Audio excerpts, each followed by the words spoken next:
welcome along and welcome back to Attingham Park. Today we are going to be getting rid of the weeds from the last of our seeding. We're into June. We're about a month away from harvest restarting. So the next couple of days are really going to be down to trying to get ourselves in the best position for us to take advantage of the harvest. We have minus 43 pounds at the moment. There is about a day and 21 hours left on the auction for Field 15. I think the more and more I think about it, the more and more I look at it, the more I think getting Field 15 would be a massive mistake for us. Now, do I have... I don't think I've got all of my... yeah, those aren't connected up. That's why I'm having trouble unfolding this. So we've got weeds in the two fields that we planted last month. So 2C has germinated and we've got weeds in that. And field 6 has germinated. We've got weeds in that. Of course, we've got the weeds in the winter wheat as well that we weren't able to deal with. So we are going to be getting the weeds out of these two fields today. I think we're all right. This is first stage growth, so yeah, we're all right from that point of view. And yeah, we're just going to use our 7810 for this. One thing I do like about the 7810 is the care wheels on this tractor are really, really nice and look a little bit more like regular wheels. So I'm basically leaving the care wheels on this tractor all the time at the moment, just to sort of try and sort things out and make it easy for us to get jobs like this done, and it's really, really good for that.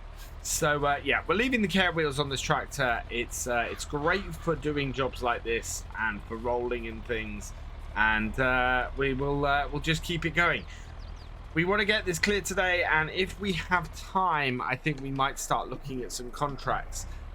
Simply because I think we need a little bit more money in. We will get some money in today at the top of each hour for our fishing area, for our fishing income that we have. So we're not going to stay in the minus numbers very long, but I think going into harvest, we're probably going to need some money to hire either a tractor driver or a combine driver. So I think it's going to be worth us getting a little bit of extra cash. If not today, then possibly tomorrow. The weeds in this crop are really difficult to see. I'm having a wonderful time trying to make sure that I'm catching everything. But against this brighter green, the sort of more off green of the weeds is quite hard to see. So I'm having fun trying to keep on the right lines. We're doing okay at the moment, and I think we'll get through it. GPS though, I'm missing it so badly with this job. It does make doing things like this so much easier. Right, I'm looking roughly where I need to keep this placed. I don't mind having some overlap because the overlap doesn't hurt. What I do need to make sure, though, is that I'm not missing any. So we line ourselves up. That looks pretty good. And then we get to 90 degrees. And away we go. And hopefully, if we have a quick look, yeah, that's getting everything. Perfect. Now, one thing I did talk about last time, which... we're going to be keeping an eye out for now and possibly looking to replace the county with, is a new tractor. And I've got a few options that I've bought in. The first is one of these New Holland 70 series super steers, or just the 70 series. 70 series would be great. We've had this on a few maps before. It's around about the right era, and I really, really like this. Lots of power to it as well. 170 horsepower starting at, so it'd be a great upgrade for the county. The other alternative is actually in the small tractors, and that is to grab one of these TM series. which again is sort of the right sort of era. Getting into the early 2000s with it, and yeah, with that sort of style on it, I really quite like. And yeah, 124 horsepower, but we can take that up to 144. So that would be a good tractor for us to have on the farm as well. Either would have a much better turning circle than County. And as we start getting into some bigger fields, as we're going to as the farm expands, those are going to be really, really useful tractors to have. After 2 months heavy work on the farm, getting all of our crops seeded in, it's really quite nice to have a little bit of breathing space before harvest begins. This is the last job that we absolutely have to do, as I said before. And yeah, as a result, it is making for quite a pleasant time. Just 2 fields to get done and get weeded means that we've got 2 days to get this work done. I think it means that we're probably going to be able to spend some time with the pigs. I want to go and give them a bit of feed. We've got plenty of corn of their base feed that we can go and give them today, so I think we'll go and do that. I think we might look at possibly working out what we can sell from their base feed going forwards, because we do have a lot of corn kicking about, and I think we could possibly find some way of storing that. Maybe getting a nice little area where we can store that and then get it sold when the best price for that hits in a few months. In the meantime, you know, it's just going to we want to keep pumping that base food in with the pigs, so that as the barley goes down, we are able to then even things up a bit, because even in nearly a year after we did our harvest last year, we still haven't worked our way through all the wheat that's in there. They have so much wheat, and we're getting piglets. We have piglets coming through, so our pig population is growing all the time. And that's the thing, when we get to the end of this, and when we get to a point where we can sell a load of pigs, we are going to make a heap of money, because we started with very few, and we're just now continually building them up, and trying to get the next load of pigs in there. And at some point I am going to have to sell some off. I think maybe when we get to a full pen, we'll start looking at selling them off, but we've got quite a lot of space in the pen, so I'm not too worried about that yet. How are we doing with our lines? Oh, we've missed a line up there, but otherwise overlap's looking quite good. So yeah, I'll have to go and clean that up, but otherwise we're looking pretty good at the moment. We are working our way through this field nicely.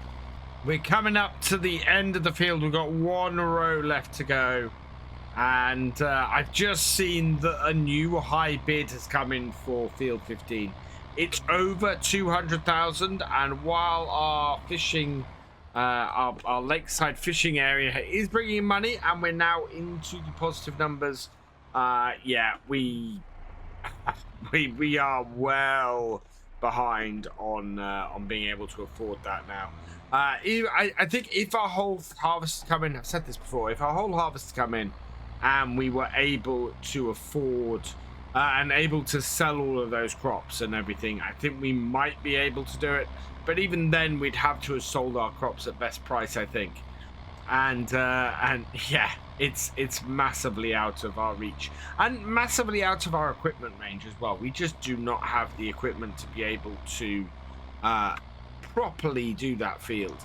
So as nice as field 15 with all its bonus for being just a massive field of loam would be, it's a little bit out of our range, and I think the dream of working it is going to disappear, especially in the next day where we are just not going to have the money to buy it. We are going to, is it? I don't think it's ready to harvest. I don't think anywhere is ready to harvest. 2C is now weed free, which is great news. How is field 15? Yeah, no, field 15 is a way off being ready to harvest. We are definitely going to be harvesting these two, though, next month. Field 10 will come up as well, but we don't own it yet. Yeah, we're looking at those two next month. I think we're looking at 12A, 2B, and 1 the month after. And then 2A, 2C, and 6 the month after that. And I think 12C is going to be the one that takes the longest to come ready, interestingly enough. What have we got in there? That is canola, but is sitting... I think we must have planted it after... Yeah, the month after we planted those. So, yeah, that's really interesting that is going to take that long, much longer, because it was planted a month later than the others. So with field 2C done, we can turn our attention to field 6. So we'll come into here. That's parked in the lay-by the other side. I thought we had a hidden truck in the wall then. And as I said last time, I think what I'm going to do is drive up the side here and start working this from this side here.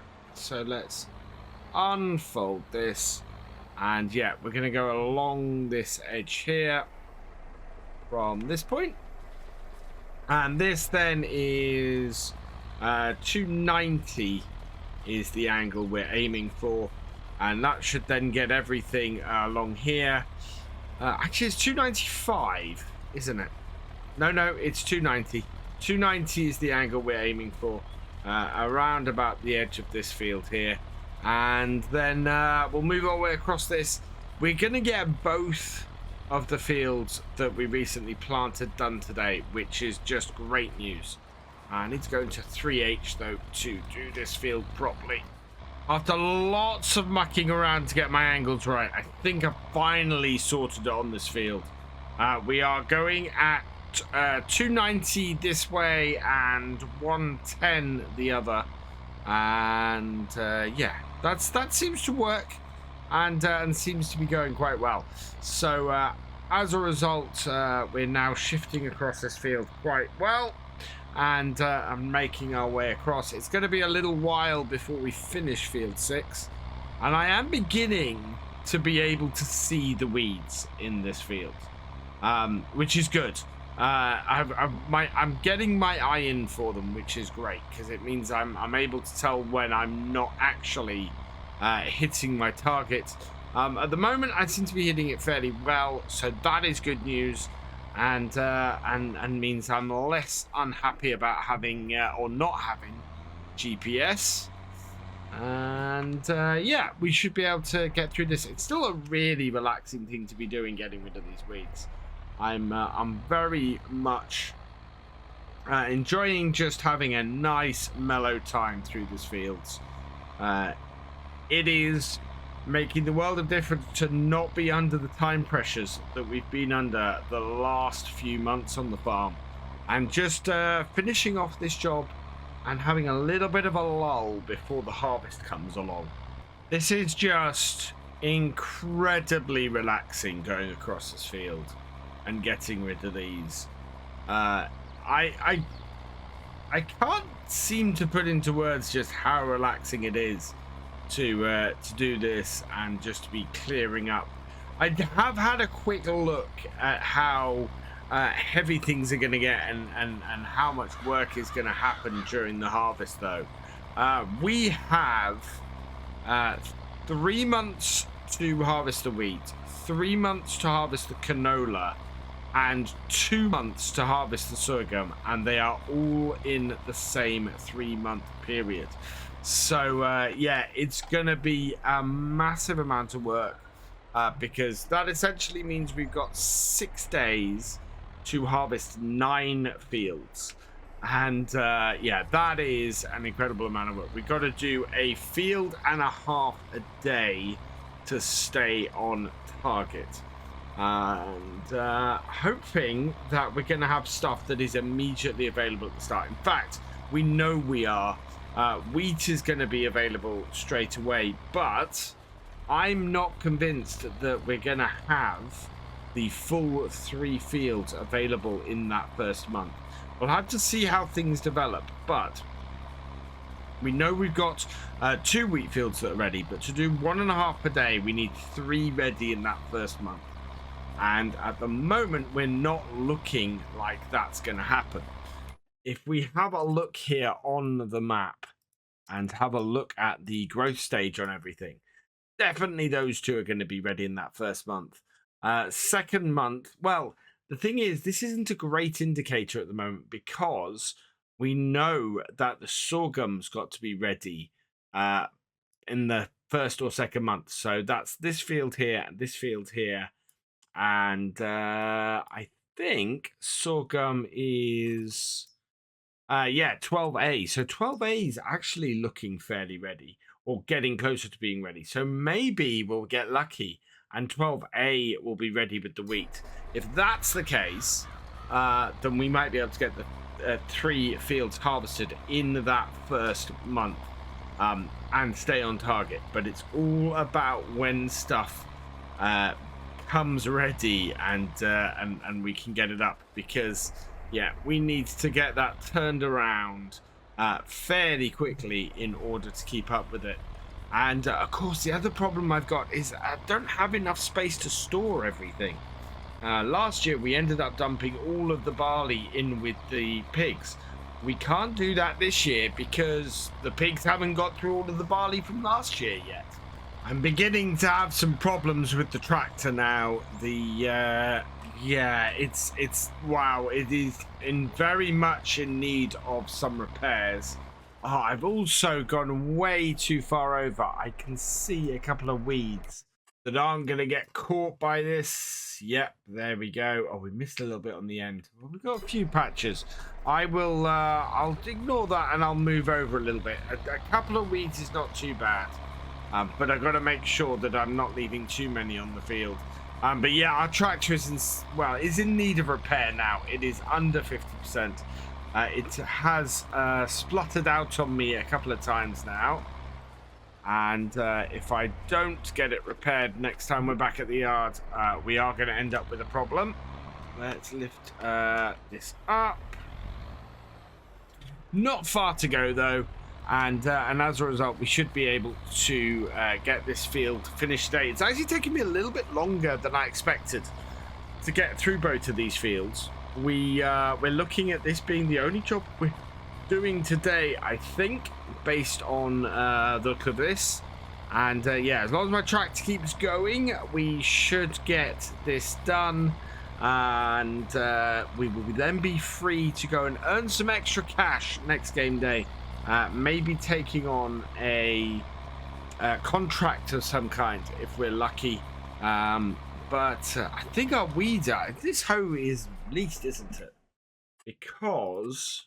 Yeah, it is. So this is leased. So I think we've just gone over an hour. Yeah, we've just gone over our 3rd hour on it. And that is why we have lost 600 odd pounds on leasing costs. And as a result, our over £1,000 that we were on earlier in the day from the fishing area has now reduced back down to about 754, and that's partly because we've just had some money come in. We're getting into the fiddly part of the field now. Lots of turning, lots of moving around and trying to get this sort of triangular bit of the field done. It is 3:45 in the afternoon, which is very surprising that it's taken this long. I didn't expect to be going quite this long today to finish this off, but we are going to have this clear. We're going to be weed free by the end of today and ready for harvest, a day away from harvest actually happening, and us not being able to get out here with this tractor to do this job. So I am very, very happy with this. That is just excellent news, and we'll probably end up buying this hoe outright, I think, at the end of the year.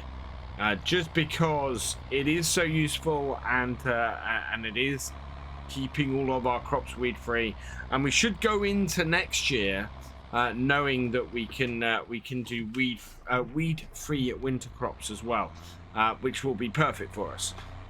If we it's just going to up our yield again, and I think next year we're going to end up with more fields as well. If I can do 2 full field harvests and 2 full seedings per day, then we're not going to have to go up to 3 days per month in the new year. However, if we struggle to get everything seeded and we struggle to get everything done, then it's quite possible that we will have to go up to that. I think with some of the mistakes we made at the end of last year, we should easily be able to see that and get that done. So yeah, it's going to be tight, and as we go further into this and add more and more land, I think things are going to get tighter and tighter on here. We need to make sure we have enough seeds, and we need to make sure we have enough fertilizer going into our seeding season. At the moment, though, we are looking pretty good, and we will see where we end up after this year's harvest. However, I think this field is done. We've got a tiny little bit of weed in the bottom corner that I just need to clear up over here. I think we had a large patch. We had a fairly large patch. I might just run up the side here to clear this headland up, because I think it's got a few bits that we can clear out. Other than that, it's just a couple of spots we missed in the middle of the field, and that I am not too overly worried about. They aren't going to hit our yield very much. Getting the big clumps and the big areas of weed out of this field were the important bit. So we've got £936 in the bank and a very broken tractor.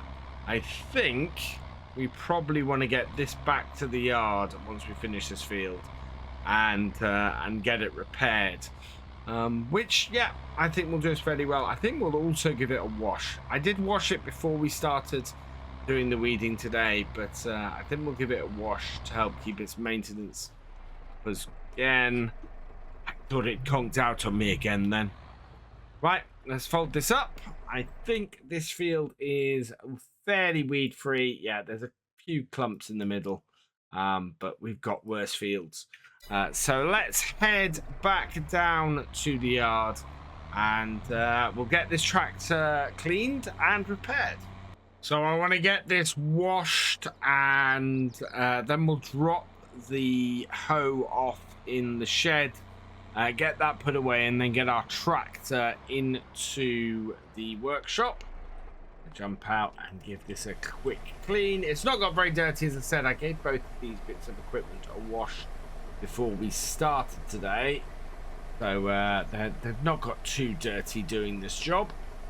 And yeah, this will just make sure our maintenance stays at a level that works the best for us, and means we end up spending less money trying to repair these all the time, or something that is well, free to do, because we've got the washer there.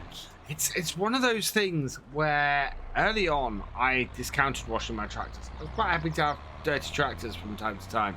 The thing is, having a dirty tractor can really work against you if you're not careful, and so yeah, it's absolutely worth washing your equipment between uses.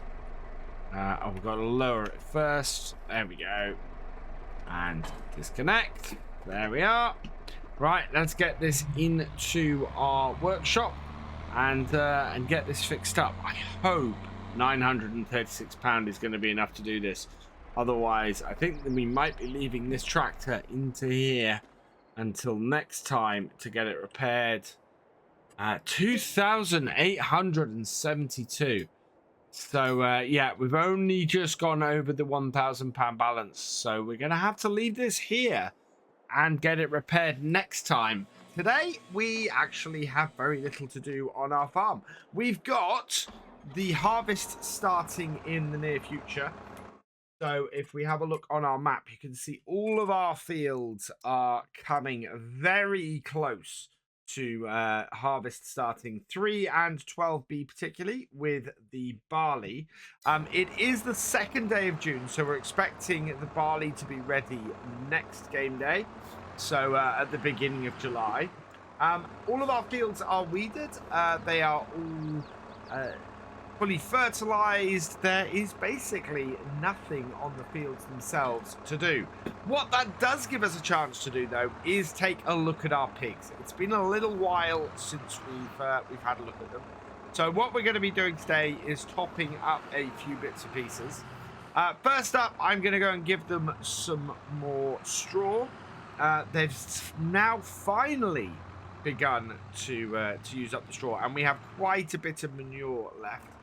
So I want to start taking advantage of that if I can as well.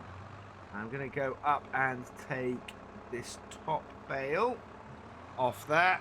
There we go. And we can go and put this in for our pigs. Now, I believe we can just place this inside the door and it will do.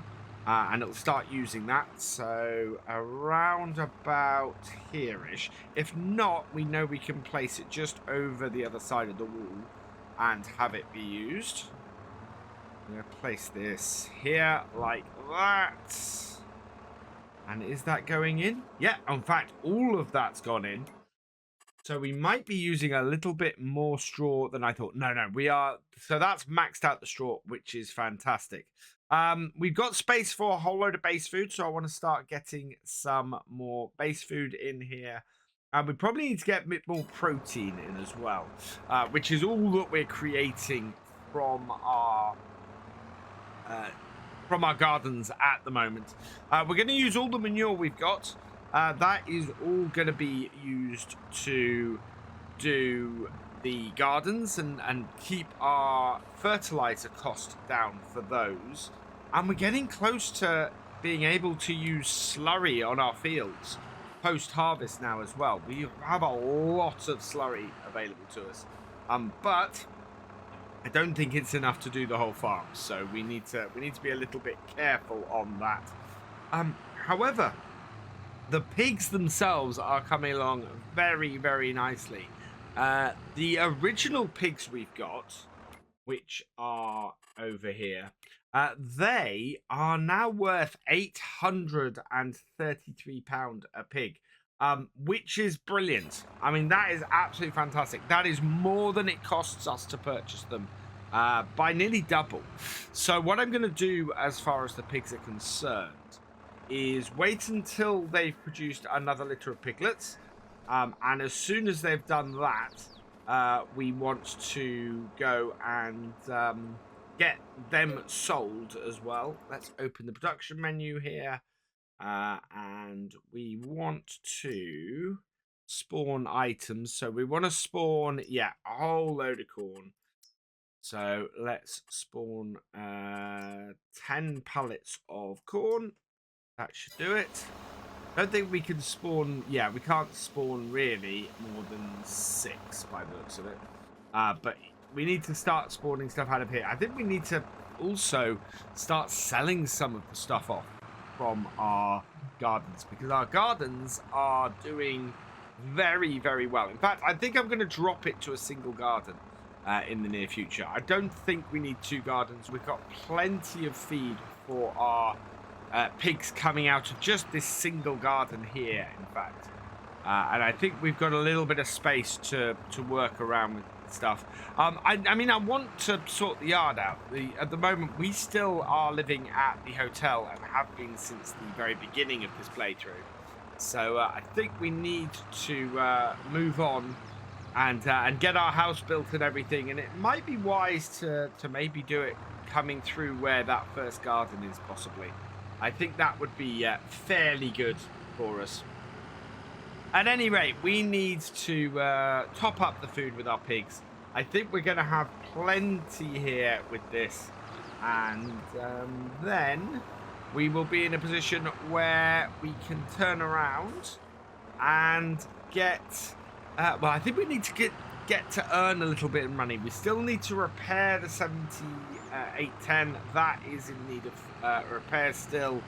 And, well, I want to get something to transport the pigs to be able to sell them in the near future. So we need to raise a little bit of cash for that as well. And we're going to need some money to hire some workers or to hire a combine driver next time as well. And we're a little bit short on that. We will get some money in shortly from our fishing area on the river. So we will get some money in, but we need to make sure that we are able to fund what we need to fund over the next few months. That is 12,000 litres of corn that we've got in there. Which is, wow, they were fairly low on it. We should be going up to 50% on this, and so I'm working my way up. Protein, I think we want to load. In fact, I'm going to try and empty this garden that we have and see if we can't fill the pigs up as much as possible. The thing we've got in there at the moment is all of the barley from last year went into there. And as a result, it kind of skewed the amounts we had a little bit. Let's grab some sunflowers out of this one. This is what I'm talking about, is the fact that we have so much stuff in here that's good. Why is this dead? What does this run out of? This has... wow, it's got 47,000 litres of corn in it. It's got fertilizer. I think this is out of water. Is what's missing. Let's have a look. So this is indeed out of water. I want to we need to use everything up in here, but it's absolutely chock full of corn, in fact. So we need to empty the corn out of here as well. I think we could sell 47,000 litres of corn and make a huge amount of money off that. Sunflowers, we are going to take 5 pallets out of that. This still has 2,000 litres of water. So plenty to keep that one functioning. But I think we want to shut that front one down. I don't think we want to be using the other shed, the other garden anymore. It's got nearly 50,000 litres of corn in it. I think we will just keep producing corn from it. We have more than enough, though, of this one just to keep feeding the pigs. And go from there. Or I might switch them round. Maybe empty this one out and take it down. I don't know. It's a big question, and I don't know which way to go with it. Last set of sunflowers to come out of here, and I was just checking something. I was going, what would happen if we sold all of the corn that we've got in here today? How much could we make off that? A lot of money. It is currently at a price high. In fact, no, June, best time to sell corn, which is exactly where we are. And it's at 880, which is above best price and rising. In fact, 887. This is perfect. We will just decommission that top. Well, actually, I'm not sure I'm going to decommission. I think I'll keep it going. But we are able to load the corn straight into our truck. So once we have filled up the pigs and got them to their max amount of feed, what we'll do is we will then go and sell off corn. So how close are we? I think we can put a whole load more corn from this one in and get their base food up to the maximum. And once we've done that, anything we have left corn-wise in our gardens, we're going to load up into the trailer and or into our truck and go and sell. We can take 30,000 litres at a time, and that is going to be a couple of trips. And yeah, that's going to get us about £50,000, which is going to set us up wonderfully for our harvest next time.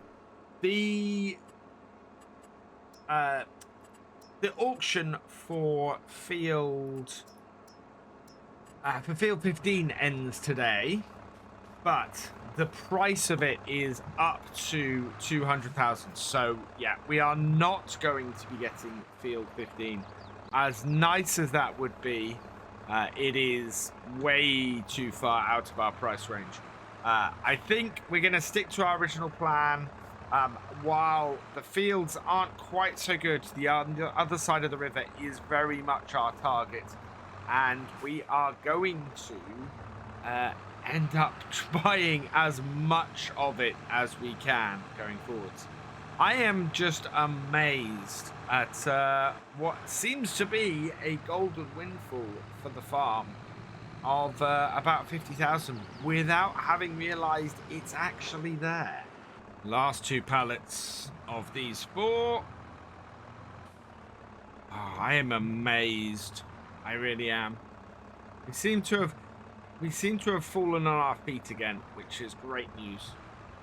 It's slightly annoying I can't buy field 15, but slightly relieving as well.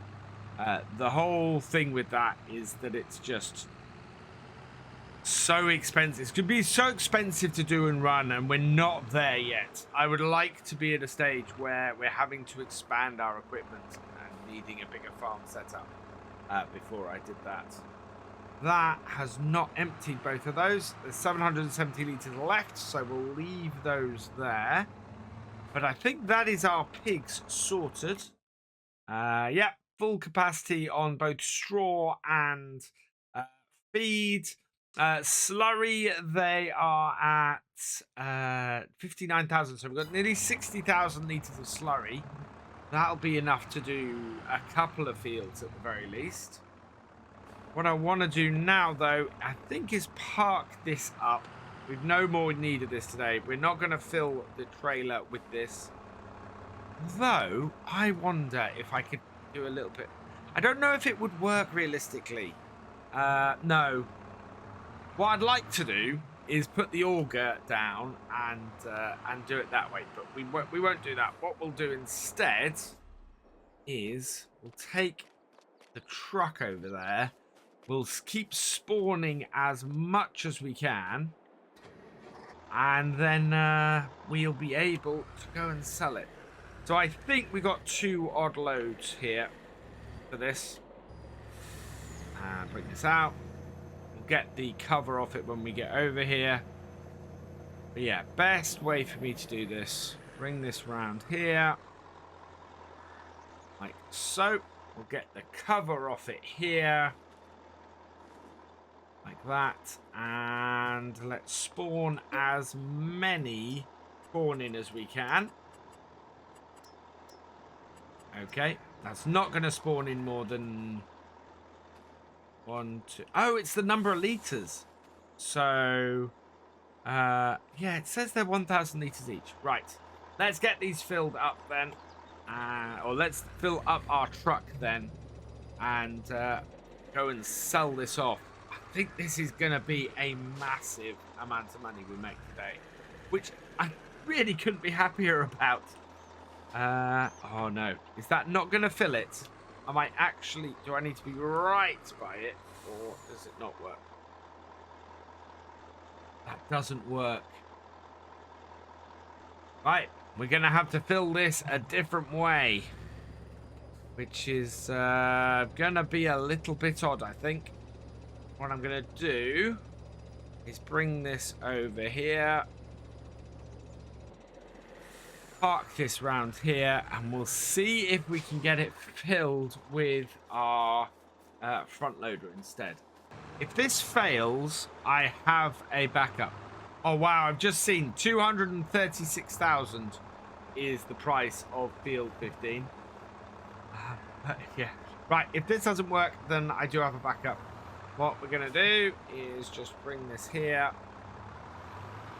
And it's going to take a little while to do it this way. I think, oh, wow. And, yeah, there we go. It's not great. Oh, it's really not great. Wow. So I've got stuck on the edge because the weight of my...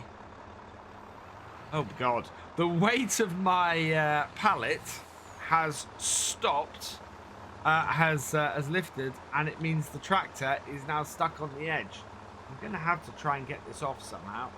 And back it off. There we go.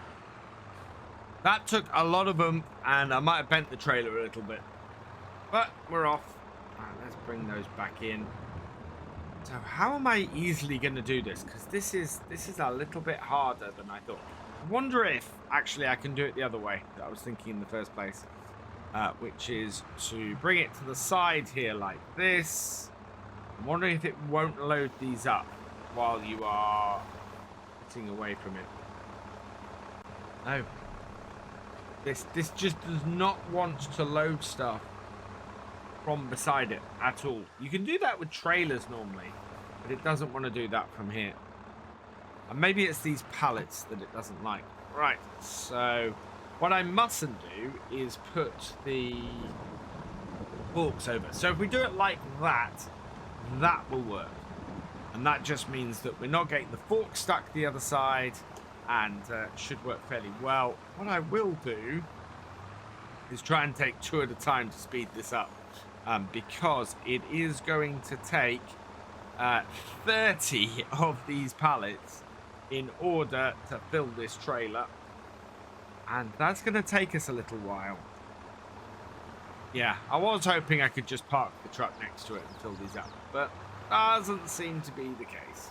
Don't like doing the boxes this way, if I'm honest. I really want to see if I can get them to go with this auger.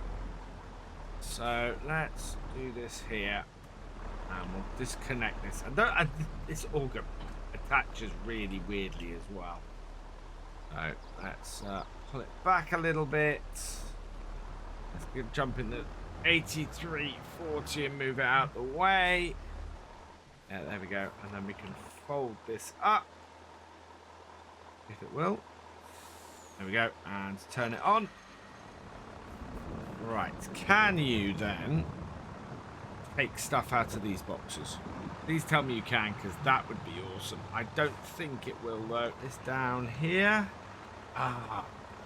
There's no way I can empty these boxes other than into a trailer like that, I don't think. Unless, let's try this. No, there is no way to empty these boxes, unfortunately. So yeah, I have got to do it the janky way. Much as I hate trying to do it that way, I do need to actually lift the boxes over the side of the lorry and let them empty out that way. It's annoying, but there's nothing I can do about it. So we'll have to continue on that way, and we are about halfway full, I think. So a little bit further to go. It's just a slower process doing it this way. And yeah, I don't overly like doing it in the rain this way either. All over, yeah. I wish I could drive up to the side of them and fill them up, but it seems these boxes do not have that function.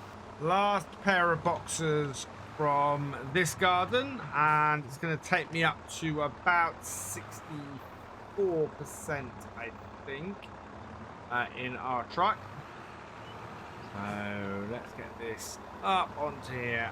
Kind of considering stacking the boxes on a trailer, but I'd have to get 30 odd boxes onto a single trailer for that. I'm very wary about that. I don't think we'd get more boxes than we can get corn into these. Now on here we have 194 corn left. Yeah, we actually have a full thing of potatoes left, but that's something for later in the year. Here, though, on this one, although it's run out of water, it is also completely full of corn. So, okay, that 10, 11 pallets. It only ever produces 6, I think. 1, 2, 3, 4. 1, 2, 3, 4, 5, 6. Yes. So, I don't know why it has that gap at the end. But yeah, I don't know why the production menu gives me a multiples of 10 if it can't produce more than that. Is a little bit weird. But yeah, we can fill this all up and get this done, and then we'll have a second trailer load to do as well. Sunrise Bakery has peaked at 903, so we want to get this topped off, get these into there and make our money from this, because we are going to make from this first trailer alone about £28,000. Which we need, because some of our monthly, or actually some of our leasing costs have come in, and we're now looking at minus 2,081. So we need to get ourselves back above the back into the black, and the easiest way we're going to do that today is by filling this trailer up a couple of times and making the most of the excess pig food we have. This is why I want to do it this way. We make money from our pig food. We don't end up costing us to produce the pig food, which is great. Definitely the way to do pigs, especially once we lose the fertilizer aspect of these gardens. We'll then end up only having to buy seeds occasionally, and we will those are negligible in cost compared to what we're getting out. I think we've only ever refilled these once with seeds, and they're still not full. Yeah, just looking at the amount of money we're getting out of them, well worth doing it.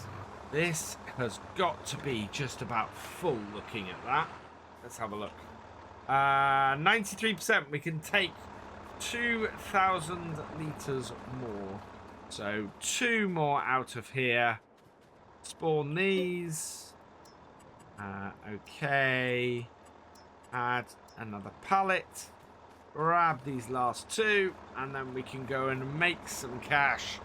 And then we've just got to come back and finish this off. Yeah, get the rest of this. And then we'll probably put some water in here, because I don't want to retire this garden until we've used up all the seeds. But at the moment, yeah, we're just outputting way more than we need from 2 gardens. I think we can rework this, or rework these, and end up not costing us a huge amount of money. Replace them both. And just, yeah, get it in a position. I think I can get it in a better position. Just one of these gardens. Because we're overproducing at the moment. And I definitely don't need as much as we've got here. Oh, back that off before we get stuck. And we are done. There we go. So turn this off. How much do we have left in this far garden? We've got 39,500 litres of corn left in there, so still got plenty. That is off. Good. Right, we need to head to Sunrise Bakery. We'll tag it. Where's our green shaft of light?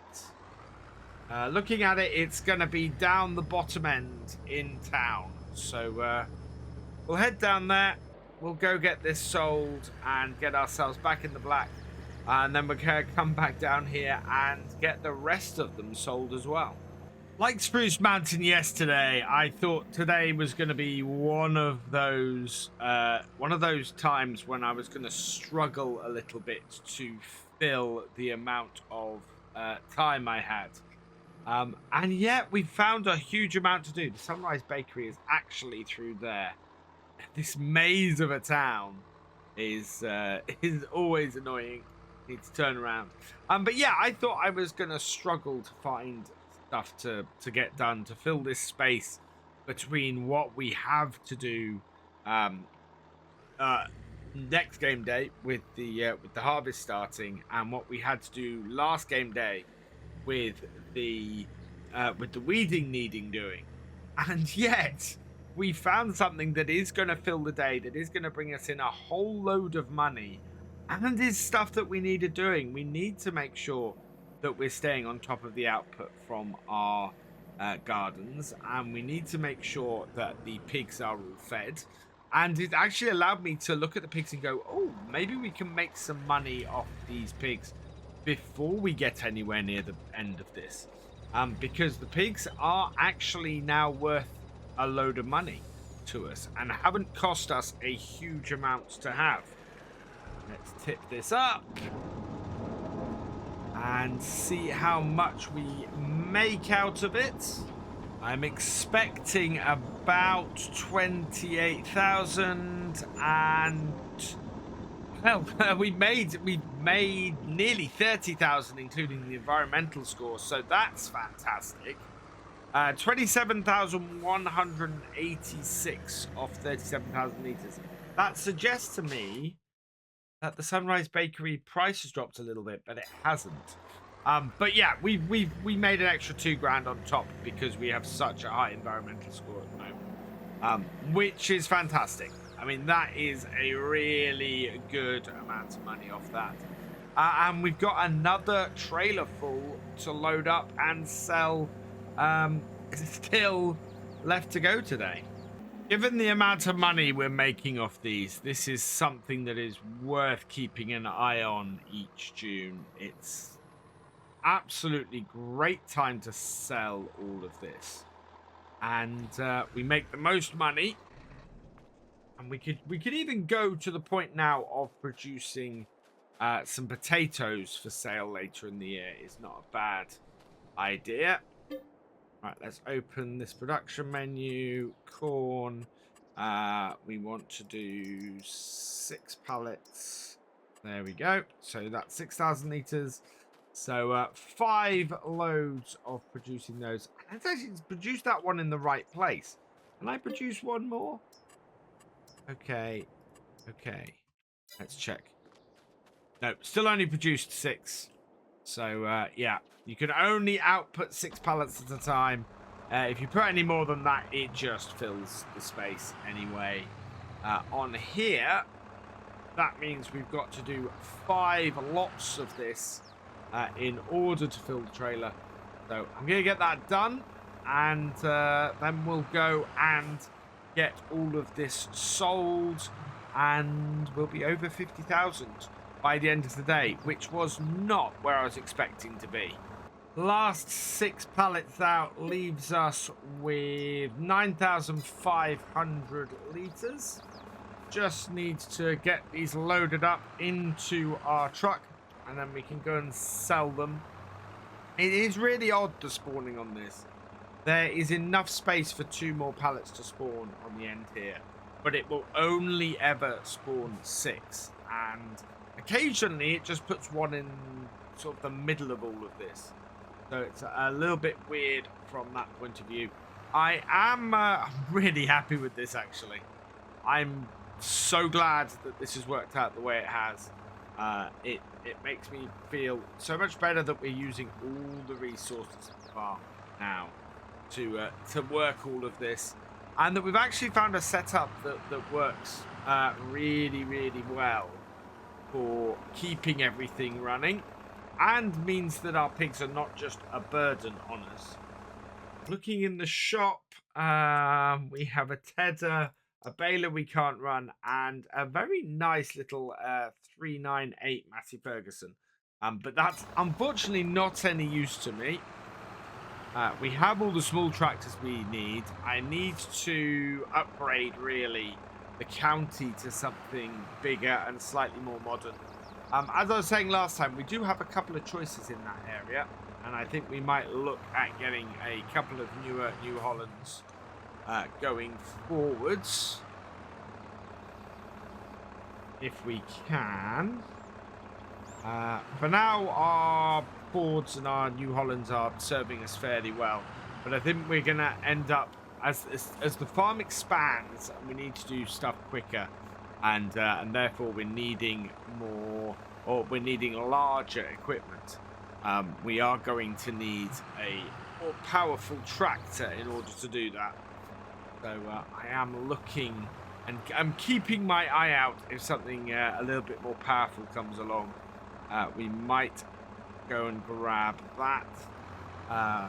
And it may not be in New Holland. I would like it to be in New Holland, and we're fairly heavily weighted mods-wise with New Hollands. But that does not mean it'll be in New Holland that appears. We might end up with something a little bit different, a little bit odd on here. Not the way I want to go, really. And I might try and buy one outright. The ones I've got are not that expensive. There we go. That is the last one that will fit in this trailer, I believe. Yep, there we go. 99% full. I won't fit another one in here. So we'll start this up.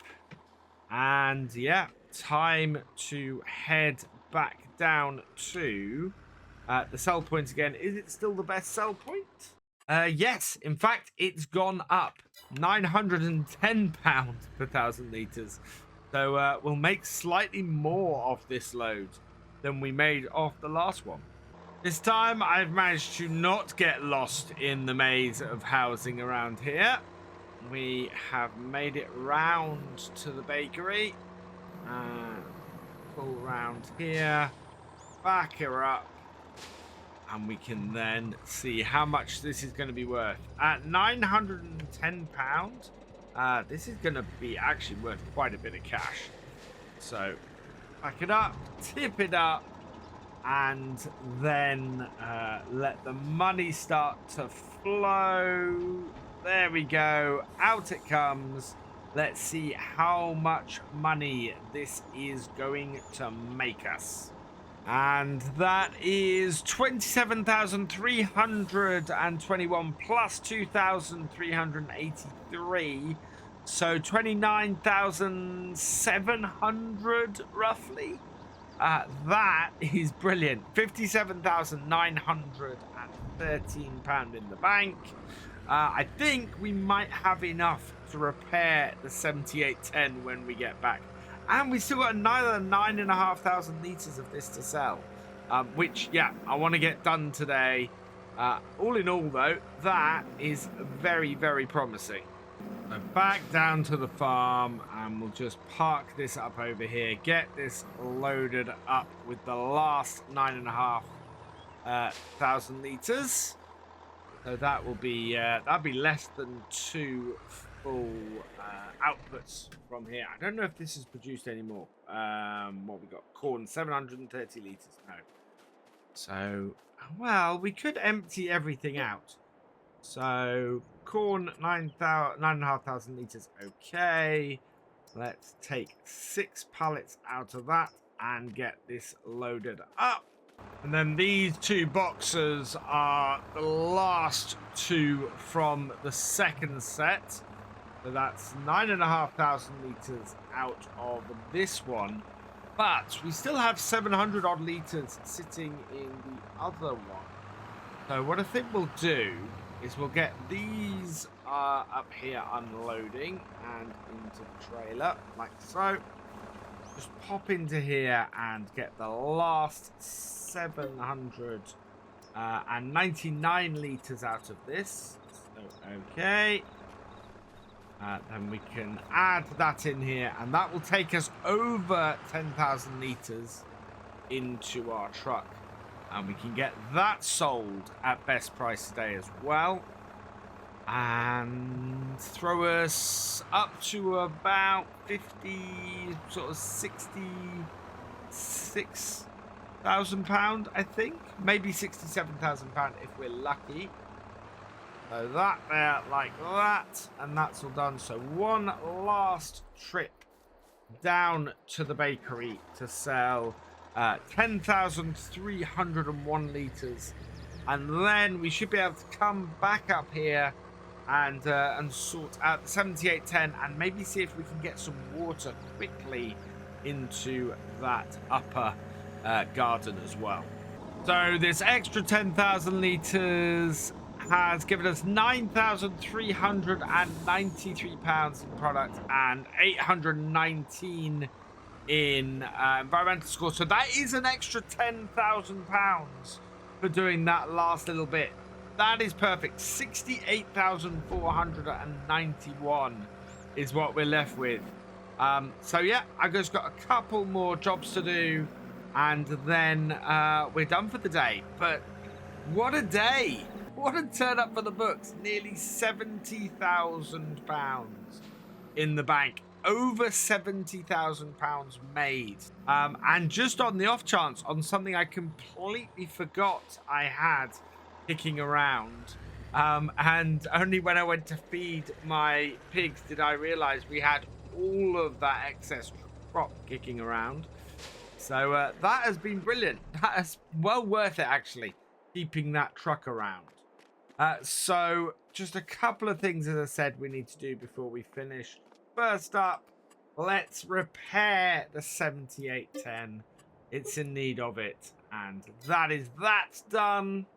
And with that repaired, what we'll do is hook the water bowser up to this and just go and grab us a quick bit of water for our pigs, for our garden before we finish. Get that up and running again, and we'll have to go and spend a little time and get a whole lot of water into that, I think. Might do that into the evening tonight, I think, because that does need doing, and this only holds 7,000 litres of water at a time. So yeah, I'm going to get on with this job into the evening. Today, we are going to be cracking on with the harvest. The wheat is ready, or the winter wheat is ready. Our spring planted wheat isn't. But if we have a quick look in here, you can see that Field 3 and Field 12B are both ready to harvest. So we're going to crack on with those today. Our other wheat field is Field 2A. That's not quite ready yet. We need to do an average of a field a day for the next 3 months to get everything harvested, and we should be all right for that, I think. We're going to get crack on with this today. I'm kind of hoping that where we'll be left with is being able to get all of the baling done of these two fields over the next couple of days as well. That way we'll be able to clear things away and turn things around fairly quickly, which will be good for us. We're going to use this tractor mainly for carting, and actually something has come up at the shop that I think I want to grab quickly before we go any further, because, well, it fits in with our farm and works quite well, and will give us another tractor to play with. And that is this. We have a Ford Forces that is available in the shop. I would get the 7810 engine on it for the extra 8,000. I think that's worth it. Tire-wise, as always, would go with the Michelin.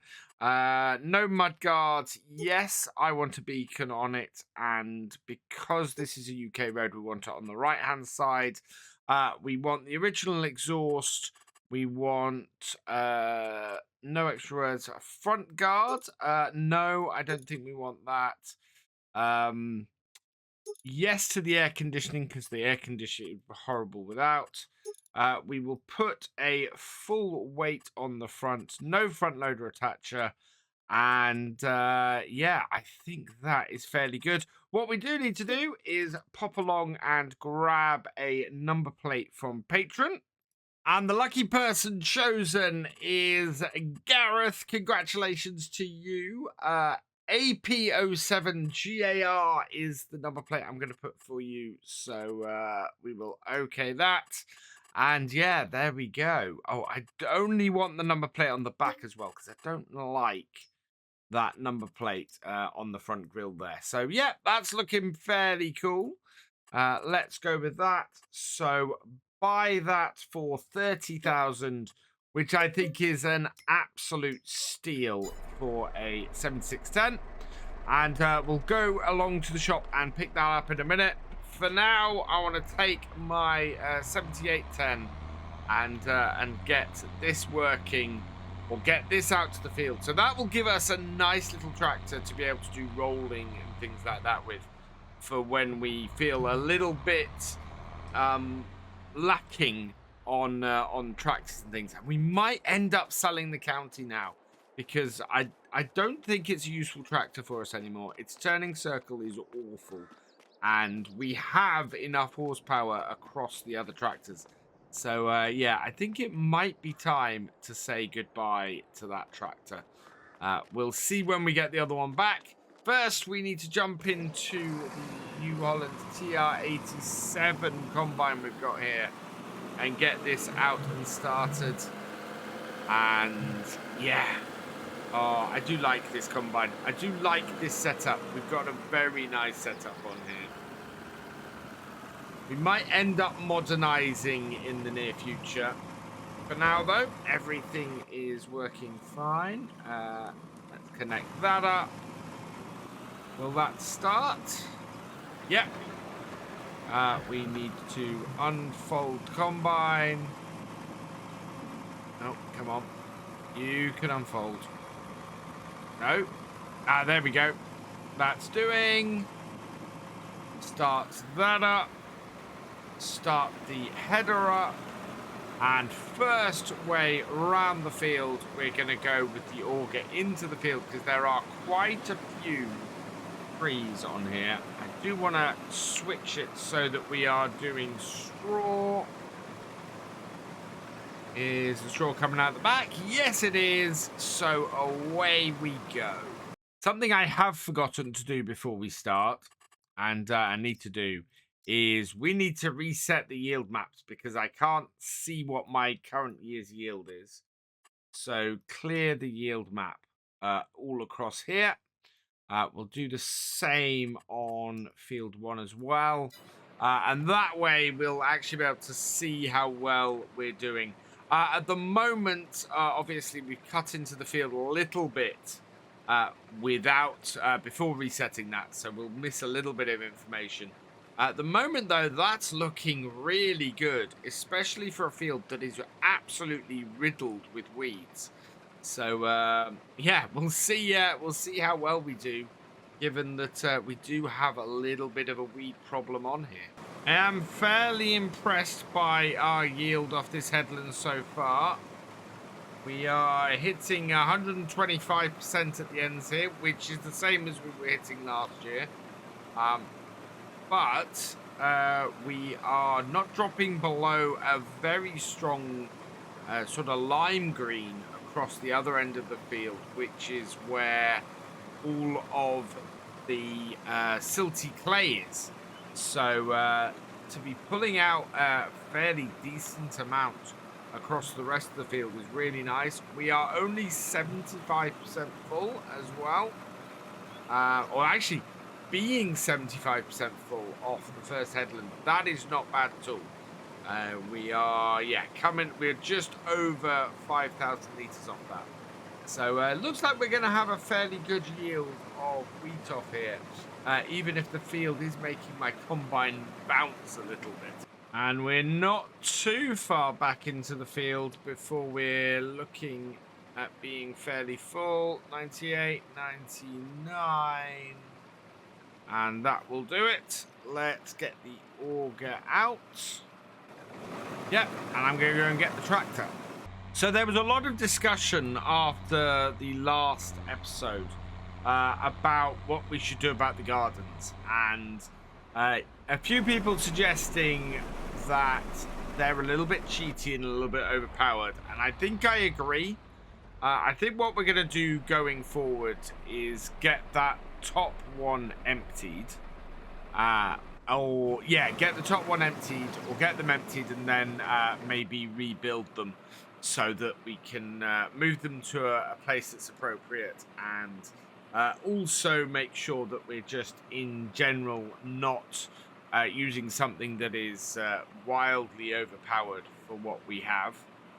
And I don't want it to support. So on Old Stream Farm, part of the reason why our vineyard was so successful was because we had the greenhouses that were producing stuff, and they were very much part of the farm and were designed to be part of our farming setup. Here, the gardens are really only meant to be there to provide us with pig food. So they're only supposed to produce enough for us to feed the pigs inexpensively. They're not supposed to be what we had last time, which was a whole load of money making that made us 60 odd thousand. So while that's allowed us to buy that new little tractor, what it shouldn't be going forward is something that props up the farm. We are making enough money off other crops around here to not have to do that. So yeah, plan is, I think, to sell and restructure, and I think it might do that as part of restructuring our farm in general this year. I still need to get a farmhouse in, and we still need to work out what we're going to do with this end of the yard. So yeah, I think restructuring that and setting all of that up is what I'm going to put some of the money towards this year. And we may actually go, right, that's what we'll put a load of, or the remaining money that we've got from selling the stuff from those gardens, because yeah, that makes sense. Let's restructure that based on that, and then we can use the rest of the money that we get this year from all of our crops to go and buy more fields and expand the farm if we want to.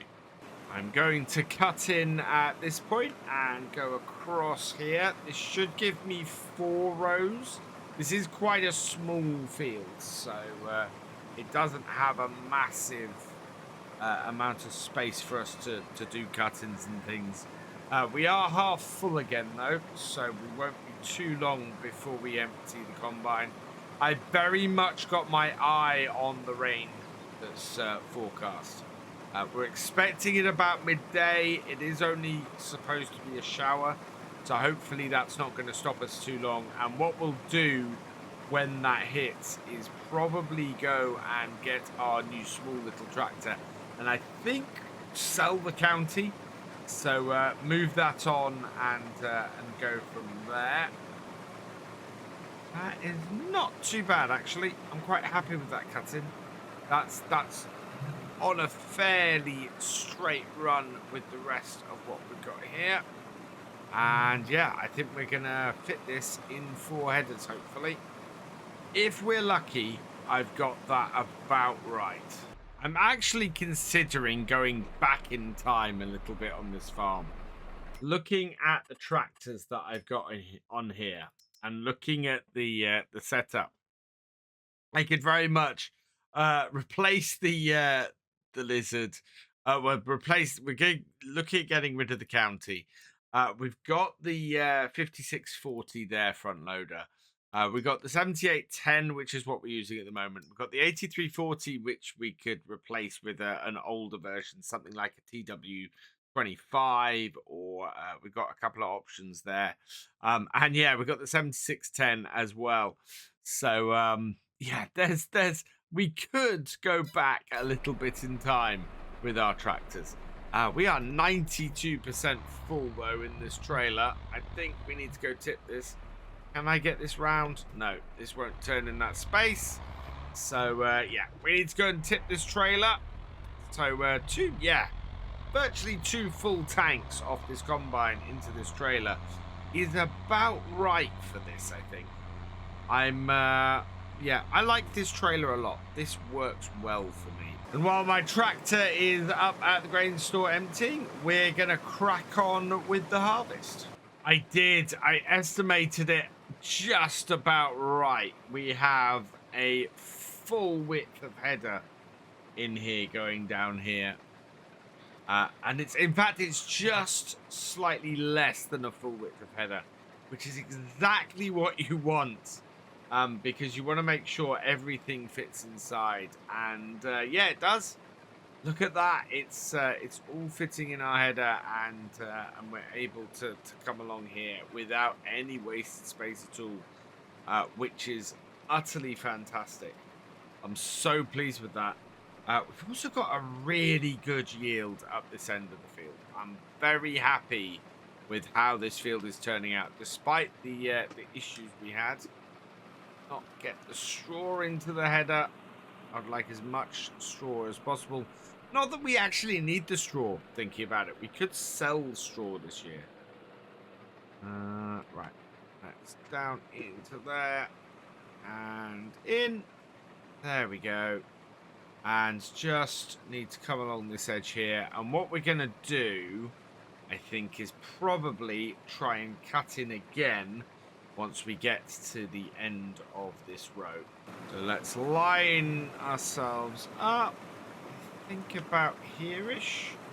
Would be a fairly good one. And then slightly off angle. Yep, like that. 50% full again. I don't think we're going to get much more than a single tank off here. There's not a huge amount of field left to get, but that's okay. We can then tip that and get that into our grain store. I was considering putting this on the floor, actually. We may end up having to move this or selling this. We might have to sell this before we go and do our final cut, which would be selling it at a little bit lower than the maximum price. But if we're short on space, it might be something I have to do. All in all, though, this has gone fairly well, and we've got a good yield off here, and I couldn't be happier. Again, we've lined ourselves up really neatly for the final row. Gets a bit wider towards the end because I had to swing out, so there is a little bit there I think that's going to get missed. But in general, that's really good. If it's a choice between picking up straw and picking up crop, I'm going to pick up the crop, in all honesty. Or picking up crop and leaving straw, I'm going to choose to pick up the crop, because the crop is worth more than that, and we're not quite going to finish this field before this shower kicks in, which is a little bit annoying. I would really like to have sorted that, but the rain has decided to start falling at 11:30. So let's put the header down, leave the combine here, and hopefully this will just be a short shower. In the meantime, I'm going to grab the county and take it down to the shop. In all honesty, the work that the county does is now being done by the 8340. So, yeah, we don't need this tractor on the farm. We'll leave its front weight here because it will be useful for other tractors. But the tractor itself is a very expensive tractor, and compared to our other ones, that we have tractors do this job better. So yeah, time to say goodbye to the county, and we're going to replace it with an older 7610 that still brings a good amount of horsepower, and still means we have as many wheels on the ground, and we have better turning circles on all of them. In we come. Yeah, look at the turning circle on this. Can't even get into the shop because it needs such a wide turning circle. It was nice while it lasted, but it's yeah, it's become a little bit of something that I think it's time to move it on. So let's get it fully repaired up. Wow. So repairing this is going to cost us 1,100. It needs to take the price up above 46,289. 46,339. So that's been good. Right, repaint cost is 18 grand. I'm so pleased I have the money for this. So we need to go up to 62,000. This needs to go above after repainting. 66,000. Absolutely fine. So we're maximizing our profit from it. Let's sell that then. Yes. And that actually takes us up to 81,000. And here she is. Here is our new 7610 in all her glory. Not actually in too bad or not too bad repair. That is yeah, that's about 75%. So I'm happy with that. That's not bad start with this little tractor. And actually, if I wanted to, with this trailer, I have carted with a 7610 on the trailer I'm currently using. So the Marston trailer. It would do the carting, this tractor, if we wanted it to as well. This rain shower is still going on a little bit, even though that I've got the tractor back now. So just having a quick look in here and at the medium tractors. Yeah, this is what I'm talking about. TW35. It is 18. It's 28,000, but it's got a whole load of options on it that I would probably change. Michelin tires. No fenders. Yeah, I would want a right beacon. Out the side there. Pipe normal. GPS normal. And I don't know what the options are. In fact, I know why I haven't used this mod in the past. It's a little bit janky because I have no idea where the extra 10,000 is coming for the options. So yeah, it's 28,000 at the moment. And I think I have a TW25 somewhere that I did my own conversion on. I'll have to go and find that. Because that I think I would much prefer. Is this rain going to stop? Yes, the rain is stopping. Absolutely brilliant. Let's take this back down to the field. And then we'll just finish off the last couple of rows. And we can move on to field 12B. All right, let's bring this over here. Don't want it right next to the combine because the combine is not going to be sitting here. And that all on, and away we go. Not much to get. I think we've got 2, possibly 3 rows here. Yeah, it's going to be about 2 rows, I think, just to finish things off. And that will put us at 80% if we're lucky. No, not quite. So 79%. Auger out. Actually, we'll go the other side of the tractor. It will make things easier for us. And empty it out.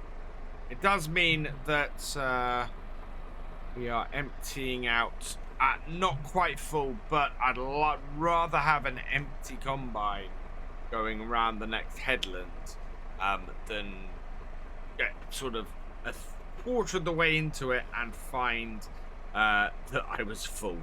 Judging by our progress so far today, I'm not expecting us to finish 12B today. I think we'll probably be continuing on with that next time. But as I said, we need to average to a field per day over the next 3 months. We only have... no, we need to average a field and a half per day over the next 3 months. So as long as we get about halfway into this field, I think we're going to be doing well and keeping up with where we should be. If we fail to do that, then I think we're going to struggle. And the one problem we have got is that in these first 2 days, we only have 2 fields ready. So we're going to be an entire field behind by day 3. We're doing pretty well off this first headland. In fact, we are nearly full as we're coming back along the front edge. In fact, yeah. So I'm at 99%. I'm going to put the auger out and get the tractor and trailer out here. so that we can empty. And I'm glad I went in at that corner there, because otherwise we'd have been a little bit stuck. Luckily, at the top end of this field here, we have enough space to maneuver and get our combine off the field and be able to unload. Stop our tractor there, jump back into the combine, and yeah, this will empty out, well, I would say fairly quickly, but this is not the quickest unloading combine in the world. But unloaded it has, and oh, I have a feeling I'm gonna have, in fact, I'm gonna get the combine to the end of the field, but judging by the fact that we emptied a nearly full tank and a pretty much full tank, a 99% full tank, we are gonna have to go and empty that trailer. In fact, I know what I'm gonna do. I'm going to go back along here.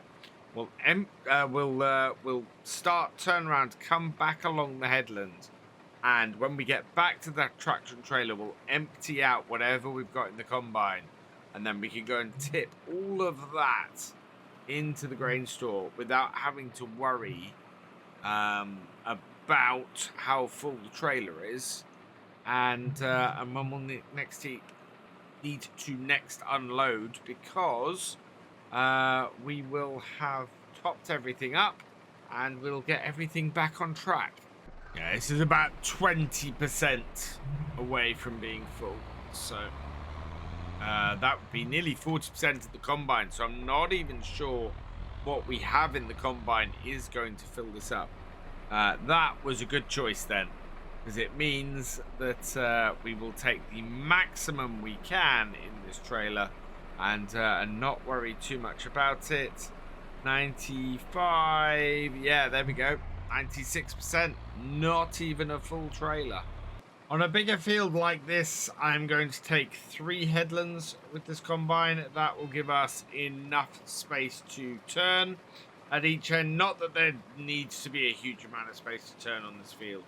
But I just want to give myself enough space with the fact that I've got a bigger field to play with, and that should then cover that. Right, back that up.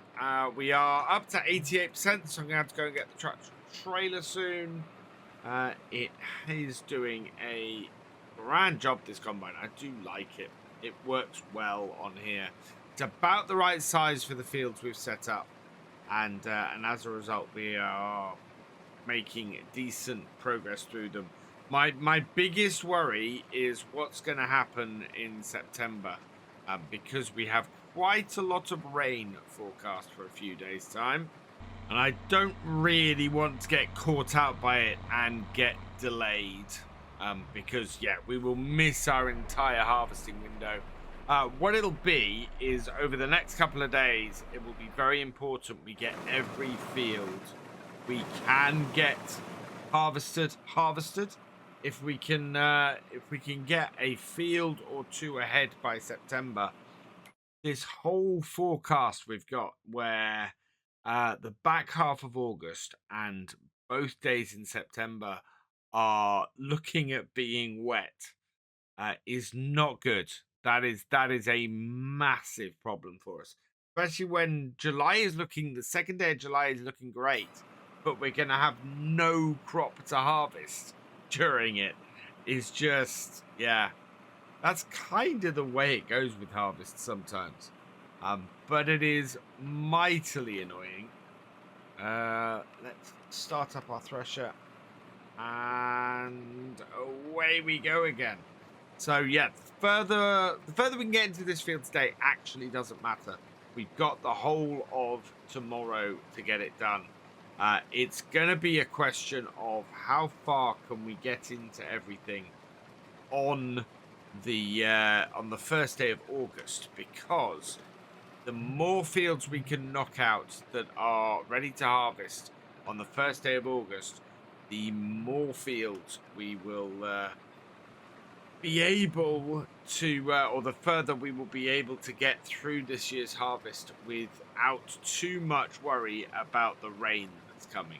3 headlands down, and I'm gonna empty out because we are at 84% full. And if I try and do a cut in with that much in, we are gonna find ourselves trying to empty halfway through the cut in. So let's grab 7810 and go and empty this out. And then, yeah, this is not going to anywhere near fill this trailer up. So I'm quite happy to leave this here for now. And we'll go and do a cut-in and back. And get this properly emptied out. And maybe a full trailer into here for the first time. Combine is empty. Auger can come in. And I'm going to judge about here-ish for my cut-in. Set myself to 270 degrees, approximately. Yeah, there we go, and away we go into the crop, and we should now, yeah, we're into the field, which is good. I'm happy to be moving into this a little bit further. We're getting a good solid yield off here. We are up to 53% off just 2 rows. And I think this field gets wider the further we go along it, which is great. Let's actually, no, I will keep that going, because what I'm going to do is I'm going to cut into the next row, and then we'll bring the tractor and trailer alongside. Auger out. Yep. And then over to the 7810. Be able to get this to turn around well enough. Yeah, there we go. And pull it alongside. Top it up. Won't take too much to do that. And then I'll reverse it out of here. Because not enough space in those 2 rows to turn around. And let's just send that a little bit further back. 100% full. And that's great, because now we're using the trailer to its full potential and minimizing the number of trips we have to take. So we'll bring it in, and we're under 45,000 litres in total, I think. Where are we? 27 in there, and yeah, another 44.5 thousand litres there. But we made good progress today, and I'm really happy. We've got a new tractor. We've switched it. We've switched the county out for it. We will be continuing next time with the harvest on 12B, and I think we're going to knock that out fairly quickly, and hopefully get the bales done on those 2 fields as well. Today we are going to be continuing with the harvest. I want to get the remains of 12B done. We don't have any other fields that are ready to harvest, unfortunately, so we'll get 12B done, and I think we'll try and clear the fields off of the straw that we've got on them. So get the baler out, get the fields baled up, and get all that sorted. We have all of this field to do, so there's quite a bit left. I think the combine is empty. So we'll just park this tractor here and jump into this. And oh no, we're not quite empty, but we are in a position where we can keep going. Drop that down, switch over, turn the thresher on, and I'm going to put the auger in, because yeah, we'll continue on here. I think we had a full trailer at the end of last time. And yeah, that's where we finished off. We should be absolutely fine, though, to keep going on here for a bit. Even though we were about 25% full, it'll be fine, because we have the tractor and trailer sitting there waiting for us. A big thank you to everybody for your feedback in the comments last time. Lots of great suggestions for what we should do on the gardens and how we should move forward with those. Very much still thinking that I'm going to get rid of one of them and then reposition the other before we continue. I think that is definitely the way to go. I want to make sure that we empty out the both of them first, though. We've got a fair amount of seeds and a fair amount of the fertilizer in there, and going forwards, if we can empty and use all of that up, what I should be able to do is go and get the manure to do the gardens with, and do it that way. And that way it'll save us money on getting that. A couple of people did suggest that I should change some of the things I'm growing. So grow some soybeans, I think it was suggested, for the protein part of it, or the main food part of it, and do some other bits and pieces. We'd still have to go and do something like potatoes, or the potatoes, or sugar beet, if we wanted to fully feed the pigs. And to be perfectly honest, we worked out very early on, we make more money from selling the crops than we do from well, we kind of have an issue with how much it would cost us to feed the pigs if we end up growing crops to feed them. So our best bet is actually to end up doing the gardens. The gardens don't cost us a huge amount of money. It's a cheaper way of doing it, and it means we're not buying a ridiculous amount of pig food, which was the problem, and means we always have food for the pigs as well. So that's why I've gone with the gardens. But I think we're gonna be a little bit easier on how we use them, and we don't really want to be spending too much on them anyway. So I think the best route forward as far as the gardens go is to keep them going, have one of them, and then just make sure that we're not overfilling it, and therefore producing way more than we need, and ending up with an element of too much of that stuff kicking around that we then have to go and fiddle about with and sell. I'd kind of like to avoid doing that. We have a nice full tank on the combine, so we can get 2 of these in this trailer. And this combine and this tractor and this trailer are a great combination. I really, really love how well these 3 work together, and have worked together since the start of this series. Yes, we changed the combine out fairly early, but this tractor, I think, was the first tractor we got on here. And yeah, with this trailer, and they just work so well together. It's just absolutely brilliant. Somebody did ask me why I cut in on the field, why I go and do a line in halfway through the crop, and it's purely for efficiency. You can see here we had the tractor in the middle of the area we were cutting, and therefore we had less distance to go with the tractor. We have less distance to turn between rows. It all works out really, really well for doing the most efficient harvest that we can. So yeah, that is why I cut into the crop, and why I will be doing a cut into the crop on the next row, because we've come to the end of this one. We're getting a fairly impressive yield off here. I think it's all sitting at about the 95 to 100% mark, which is great. I mean, absolutely fantastic to have such a good yield off here, and that is gonna produce us a fairly large whack of money with what we're getting off here. I'm also really liking our field sizes at this point. It's about the right size for us to seed properly and cut and everything, and we, you know, we should be through this field today. If we're through it by midday, which will easily be, that would mean that we had enough time to do a second field. The unfortunate thing is that we don't have a second field to cut, so we're not going to be able to do that.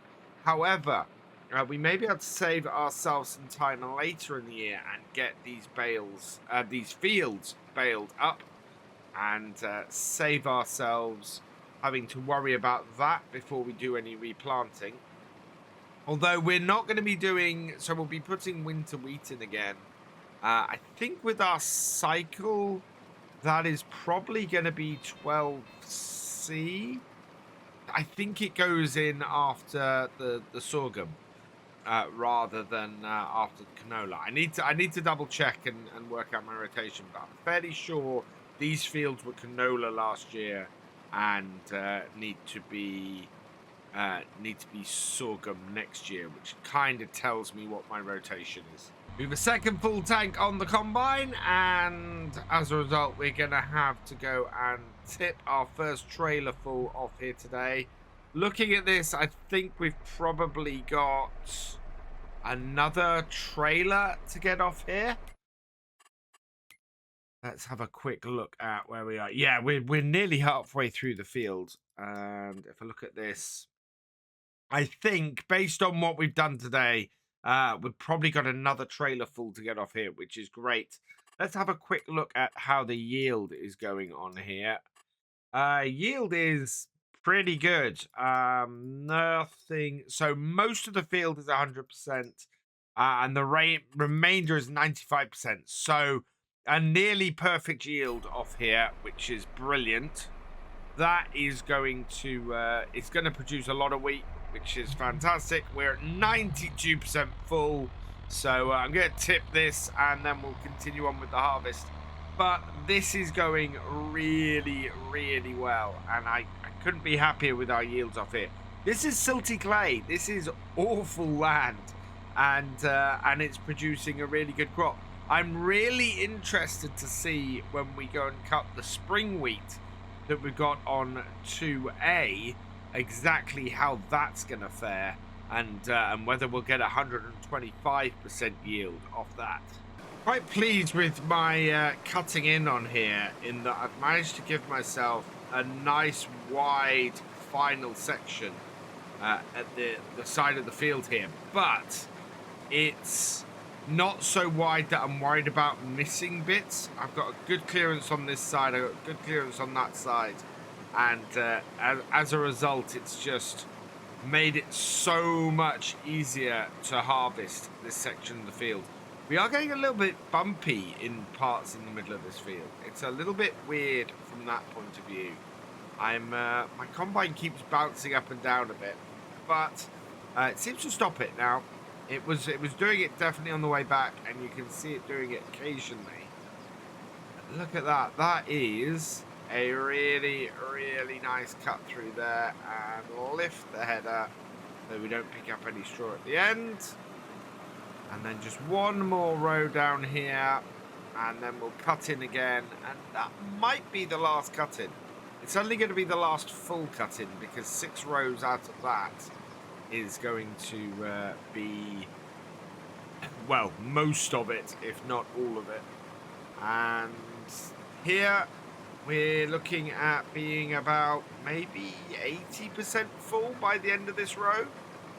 So that would be really good. That would then meet up with the expectation that we're going to get another full trailer off this field. I've realised why some of the yield around here is a little bit patchy. It's because we have got a lot of weeds in this field, and the 95% drop, that is most likely due to the weeds and the big patches of weeds we have in this wheat. So all in all, that's not bad. That means we managed to get this silty clay up to a 100% target on the yield, which is no mean feat. I'm very, very pleased with that. Right, lift that up. And that is oh, wow. I was really worried when I went into that row as to whether I was going to have enough space in the combine to actually complete the row, and we are, yeah, not many litres off having a full tank. We very nearly didn't make it to the end of that row and would have had to have backed the whole way out. That's not the kind of risk you really want to take, to be honest. If you're like 70% full and you're doing a cut-in, you'll want to empty out before you go and do it. But we have managed to make it to the end, thankfully, with about 30 litres of space in the tank. So when it was close, it was really close, and I'm very, very happy that I managed to make it out, was able to turn around and empty here without having to back the combine all the way back out.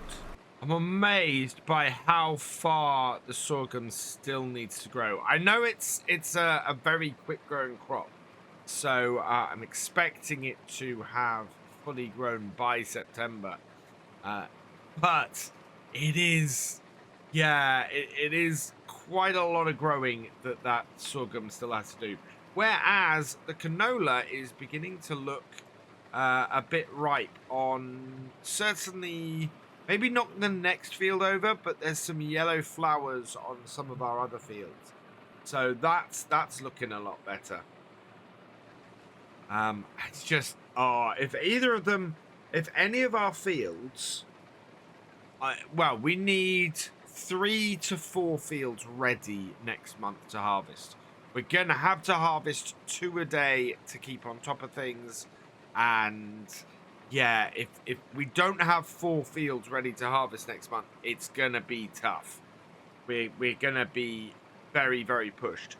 I'm hoping all of the canola is going to be ready. I'm looking at the canola and going, I'm not sure it is. And yeah, this is very nerve-wracking, because if I have to do 4 or 2 fields a day in September when we're really up against it, there is going to be no margin for error at all. And that is going to make things so much more difficult to get all of our harvest done this year.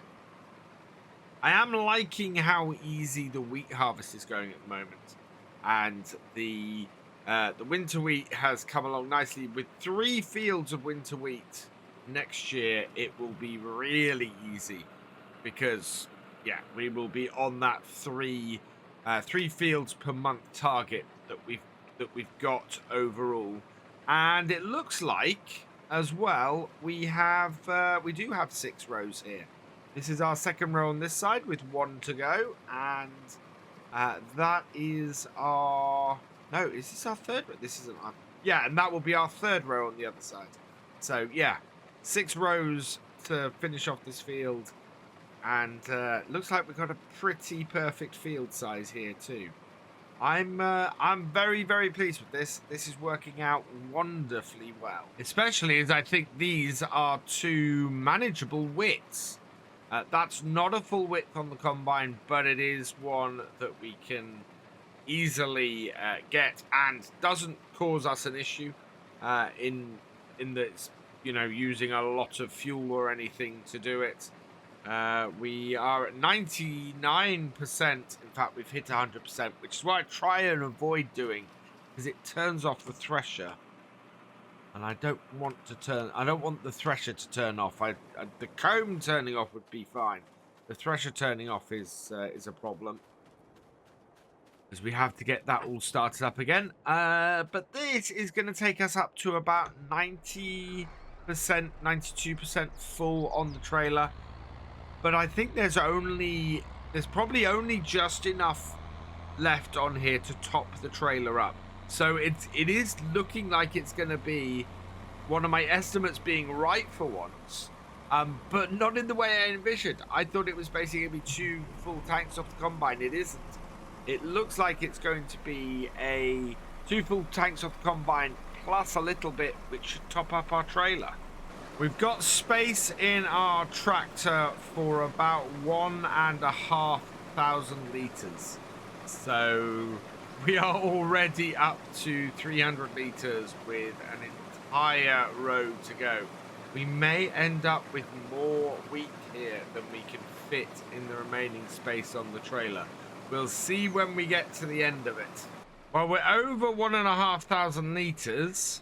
I think we have space for about 1,700. We've gone over 1,700 litres. We're going to have a couple of 100 litres left in the combine.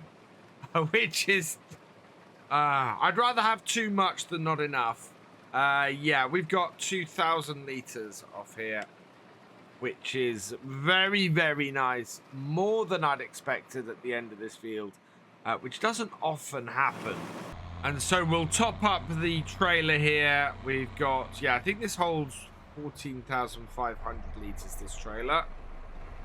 So just the last little bit in, and we'll have to head up to the yard and tip it. Yeah, 14,500 litres. There's still a little bit left in our combine. What I'll do is take this up to the yard and get it tipped. The next field we're going to be doing is going to be 2A. So we want to get the combine up that way anyway, and we can empty out this last little bit as we go through the farmyard, I think. 896 litres left in the combine, which is far more than I'd expected our combine to still have. So that's good. That's really good. I want to have a look in a moment and see how much winter wheat we've got off the farm this year. But I think that's going to be a really, really good amount that we've got. We'll park this here for the moment. Auger is in, so let's get that back out. Yeah, and then we can bring the tractor and trailer round and get that tipped. So we'll bring this around, get this emptied out, and then once we got the combine in the right place, ready for doing the spring wheat when we come round to that, we can then go and get started with our 8340 on the baling, I think. The last 896 litres in. Won't take very long to tip this. Up it goes and in. How much have we got in total? 70,000 litres off 2 fields. That's a really, really good amount of wheat to get us started on here. I'm absolutely ecstatic about that. Right, we are going to go and get the combine and this tractor over to the next field ready for tomorrow. And then we'll pick up with the 8340 and start getting the straw that we've got in those 2 fields baled up. I've got my John Deere 690 baler on the back of the 8340 here, and we should be able to just whip around these fields fairly quickly. Unfold the back of it. I'm not sure I can get these collected up today, but if we can, we will. All kind of depends on how quickly we can get around. We're well repaired on this tractor. Yeah, we're well repaired and we've got plenty of fuel, so this should just be a case now of going around the field, or running around the field, creating some nice big bales. And yeah, I don't know what we're going to do with the bales this year. Actually, I'm still going to put them in the shed. We're not using them very quickly, but if we find we need a little bit of extra cash, then we can always go and do that and bring them into there. Lift up the pickup, reverse back onto here, and yeah, we're going to get these fields baled up nice and early, which was quite a problem for us last year. There are lots of advantages to using a square baler. I really like how easy square bales are to stack compared to round bales. I really like the fact that you don't have to stop, that you can just keep going and let the bales come out the back. But the one downside to them, especially when you're doing headlands, is that you can't control necessarily where the bales drop. So going around the headlands, you can easily drop a bale on or right in the way of where you go. And that's why a lot of farmers, what they'll do is they'll bale up the headlands, collect all of the bales off the headlands, and then do the main body of the field. I'm not going to do that here. We are dropping bales actually in fairly good places for us. Nothing that's blocking us at the moment, so we're good for there. I think this next one will probably drop a bit closer to this corner of the field here. Let's have a look. Yeah, it's gonna drop right there, in fact, which is absolutely perfect for us. And then with 2 headlands gone, we're going to be able to just go up and down, and it won't matter where they drop now. But it is always a worry. Is a bale going to drop in a place that is just going to be completely in the way for me? And it's why I don't always like very much doing the baling on courseplay, because you never know when your courseplay course might end up hitting a bale somewhere around the field. For ease of maneuverability, I'm doing alternate rows again, so we'll make our way across the field one way and then back and come and finish on this side with that row there. 7th gear seems to be about right to run this on here. It's got a little bit of elevation to it, this field. There's a little bit of a hill to it on one side. So I need to watch exactly which gear I'm in. But it's sitting about 20,000 revs, 18 to 20,000 revs in 7th. But drop down to 6th. We sit on 20. Okay, I think 6th might be better then. Keep those revs nice and high and able to keep powering our baler behind us. Part of me kind of hopes we could get some slurry or manure down on these fields this year. I don't know if we have enough to do it, and I don't know if we have the time to do it. That's the big one. Right, turn that off. Drop out those last 2 bales. Perfect. So yeah, if we could clear all these fields off, we might have the time, but I think it's unlikely. I think certainly for the wheat, getting the winter wheat in, we won't have time to get any of that onto the field. Especially as we know from prior experience, we need to do that before we mulch the fields. So it's going to be something that's not really possible for us to do. And yeah, we'd have to buy the equipment or lease the equipment to do it. And I'm not sure we can do that either. It would be fairly expensive to get set up as or set up with... Well, actually, I'd like to get set up with the pumps and hoses stuff if we can, but I think it'd be too expensive. We'll have a look. We'll see if we have the time, and if we have the time, I think what we might do is see if we are able to actually afford to set it up.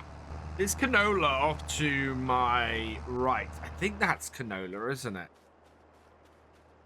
Oh no, that's sorghum. So if that's sorghum, what is over the other side? Is that must be canola, which is incredibly worrying. So what is in this bottom field? Let's have a quick check and see. So yeah, so 12A, that sorghum is actually really close to harvest. Amazingly, it is the only one. What have we got in these fields? So that's canola down the bottom. And its growth stage is a lot less. This is going to be interesting. I don't quite know exactly where that's going to leave us. It's possible we could end up with a huge mix of crops on the final day. But yeah, that is not what I expected. I did not think it was going to be the canola at that side of the field there, and not the sorghum. Sorghum is almost ready there. The canola in the middle of the farm is almost ready by the looks of things. But this canola here, this is a long way off. Yeah, it's canola. It's growing. It's nowhere near. And I was expecting to harvest that next month. Yeah, wow. We must have... I'd have to go back and have a look. But did we go and plant our sorghum before we planted our canola this year, because that looks really, really small and nowhere near ready. Headlands are done, and oh, that bale did drop out just before the end. And this is what I was talking about earlier, about not being able to control where the bales go. It can cause you problems with trying to maneuver into the main part of the field or around the main part of the field. But I've managed to maneuver around that bale. I think we've got one up the top there that might be in my way. All in all, I don't think it's going to be a huge problem, but just enough of one to acknowledge it as not being able to place my bales exactly where I want to with this baler can cause issues from time to time. I really don't know where we're going to end up with the harvest this year. It all seems to be a little bit all over the place, and I'm not quite sure what's happened to cause that sorghum to be so fully grown while that canola is still in its early stages. It's very, very odd. So we'll see what happens next month. We'll see what is ready to harvest. I think we're going to be harvesting sorghum after we've got the spring wheat harvested. So kind of expecting that to come up. Although we may find that the spring wheat doesn't ripen until really late in this harvest season. So that's a little bit worrying. I think we're going to have some canola soon. We've certainly got a couple of fields of that are looking ripe. I mean, you can see the yellow over there in the background that kind of indicates that that's coming close. So yeah, I don't know what we're going to be harvesting, because it's some of it is looking a little bit out of whack. The only stuff that seems to have come up when I expected it to has been this winter wheat, and yeah, we've managed to get it all harvested in plenty of time. In fact, in enough time for me to get it baled up before we move on. So that's good news at the very least. How it pans out after this is anybody's guess. Here's a perfect example of a bale that is completely and utterly in my way. I'm gonna have to try and pick up the straw here first, like that. And then if I spin around it again, now that we've picked up that, we should be able to get access to the rest of the row. And so bring this in here. Bring that down there like that, and there we go. That is all of that into there. 2 more rows to go after this one, and then we'll be done for the day. We've got over 30 bales so far. I think that might just be in our 32nd that just got pressed. So yeah, lots of bales off this these 2 wheat fields. And we've got 1 wheat field to go as well, so still plenty of straw to come off. I think we might end up with between 40 and 50 bales off our 3 wheat fields this year, which is absolutely brilliant and way more than we're going to use. So we might try and earn some extra cash with the bales this winter as well. Coming up to the end of the last row, we've got 33 bales in total off these 2 fields. Which is really good, and we've got a quarter of a bale sitting in the baler ready for us to use later. But all in all, that's a really good day's work. We've managed to get all of the winter wheat harvested. We have got both of the fields of straw from the winter wheat baled. Yeah, look, that canola is looking really close to being ready. It's not bright yellow yet, actually, so that might still not be quite anywhere near done. So yeah, time will tell. We'll see next time whether we actually have anything to harvest. Today we are getting right into it and starting on the harvest on field 2A, which is looking really, really nice. I mean, that's a nice deep green that we're pulling out of this. And yeah, the wheat is ready to cut, and one of the fields of sorghum, I think it is ready to cut. So we are in a position at the moment where we're gonna get the field and a half that we need to get done today done. We're also gonna get at least half a field done tomorrow. We might actually get this field cut today and then get all of this baled up and get all of these, all of our wheat fields cleared. Simply because we don't have all of our fields ready. Amazingly, we've got one of the sorghum fields ready already. And somebody did put in the comments, sorghum is a great crop because it does grow quickly, and man, does it go quickly. So we've actually got a field of sorghum ready to harvest before a field of wheat. Before any of the fields of canola. But what that means is that our last 2 days of harvest are going to require us to do 2 fields a day in order to get them cut.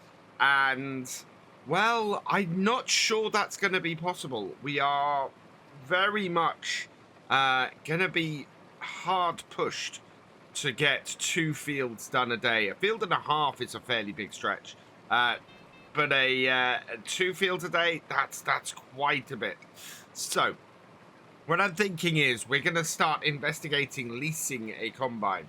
If I can lease a combine to help with those last 2 days, especially 12C, field 12C, then we're going to be in a much better place for that. And if we can get one of the right sort of size and age, then we should be able to work it alongside this one and get two combines running and get the work done in half the time. We don't need to do straw on any of those fields. In fact, we can't do straw on any of those fields. Neither the canola or the sorghum will do that. So yeah, we just need to get them cut. And as you can see from our other 2 fields here, in what was originally field 2, there's a lot of crop left to harvest. And our amount of crop that we're getting off here, our yield, is amazing. We have made it, thankfully, back to the entrance to the field. And we're 99% full at this point. So thankfully we're not far from our tractor and trailer and can fairly easily just spin this around and load up. I'm quite pleased with that. That's a really, really good yield off here. We kind of knew that. This is all loam, this field. So it's going to give us a really, really good yield off it to start with. But if we have a look at our yield map so far, I think that is probably at, yeah, that is mostly 125% the whole way around the field. It does drop to 110, 115 in a couple of spots, but that could be a sensor glitch, to be honest. 125 the whole way round. That is really, really good. And now that we've emptied the combine, let's get back into the field. And yeah, we're going to take 3 headlands off this. Should give us enough space to turn around. And looks like we're going to get a really, really good amount of wheat off this field. When we originally planned the harvest for this year, of course, field 2 wasn't part of the plan for that. And the initial idea was that it was going to be a field a day that we had to harvest. And to be perfectly honest, the way we've planted everything and the way everything is set up on here, we are seeming to be able to do that. Admittedly, that would have meant that we would still be a field short on this day, because this field here, of course, is not was not part of that plan, and we've got 2 fields that were part of that plan that that aren't ready. So, oh, gotta be careful. Did I actually run over any crop? I did. Ah, busy talking and not busy watching how full my combine was, I've run into the crop slightly. Not a huge problem. We'll lose a very little bit there. But yeah, we have got another full tank off the second headland. We are not making it round a full headland before we hit a full tank, which is amazing. I'm so pleased with that. And we're going to have to empty out now, actually. So what we'll do is we'll stop the combine threshing. And so, yeah, we'll stop the header. There we go. We'll leave the combine here for a minute. But yeah, so as I say, originally we didn't have it planned to be doing this many fields this year's harvest. It's actually worked out slightly better, I think, overall. But if we're looking to expand the farm this year and we're sitting on £80,000, I think maybe it's worth looking at possibly investing in a new combine for the end of this season. We've got 80,000 in the bank, and that should be plenty for us, I think, to be able to afford a new combine if we are able to. Otherwise, what we can do is lease one for the end of this season and purchase it going into next year when we do have the money, and that might be a good way to go. So yeah, I'm thinking that's definitely a fairly good way to go. We've got a 6-meter header on our current combine, and I think I would want to go for one with a similar setup. If we have a look at what we've got available here, because we do have a similar set of combines as well as the TX32. Now, the TX32 is 55,000 and holds 5,600. Our current combine is the TR87. That holds 6,695. So we could, if we went for a second combine. So we got the 87 here. We could, if we got a second combine, possibly up the amount it holds a little bit. It is 78,000, so that would be the full cost of our or the full amount of money. And yeah, to get a similar size in the 86 like we originally had on here, that would cost us 78 as well. There's no money saved really anywhere other than going with the TX32. So yeah, lots to think about. Let me know in the comments if you guys have any idea. I think I'd like to go with one of the New Hollands. Maybe we do go and get the TX36. I'll go and see if I can grab that from somewhere, because that would also fit and would be a slight modernization of our current combine as well. These headlands have worked out really well. We are at 80% and on our final one, and looks like we're going to hit around about 90%ish as we hit the end of the field. Yeah, in fact, 91% here. So that's not too bad, actually. What I want is to empty at this point, because if we cut in at 90%, we are going to end up with a full tank halfway through the field. So we need to get this emptied out. But that is basically a trailer and a half off just 2 cuts. Sorry, off just the headlands, which is a really good start. And we have a really good yield off here. We are hitting 125% yield the whole way around this field. That is exceptionally good. We've managed to get the most out of this field that we can, and it's going to make us so much money as a result.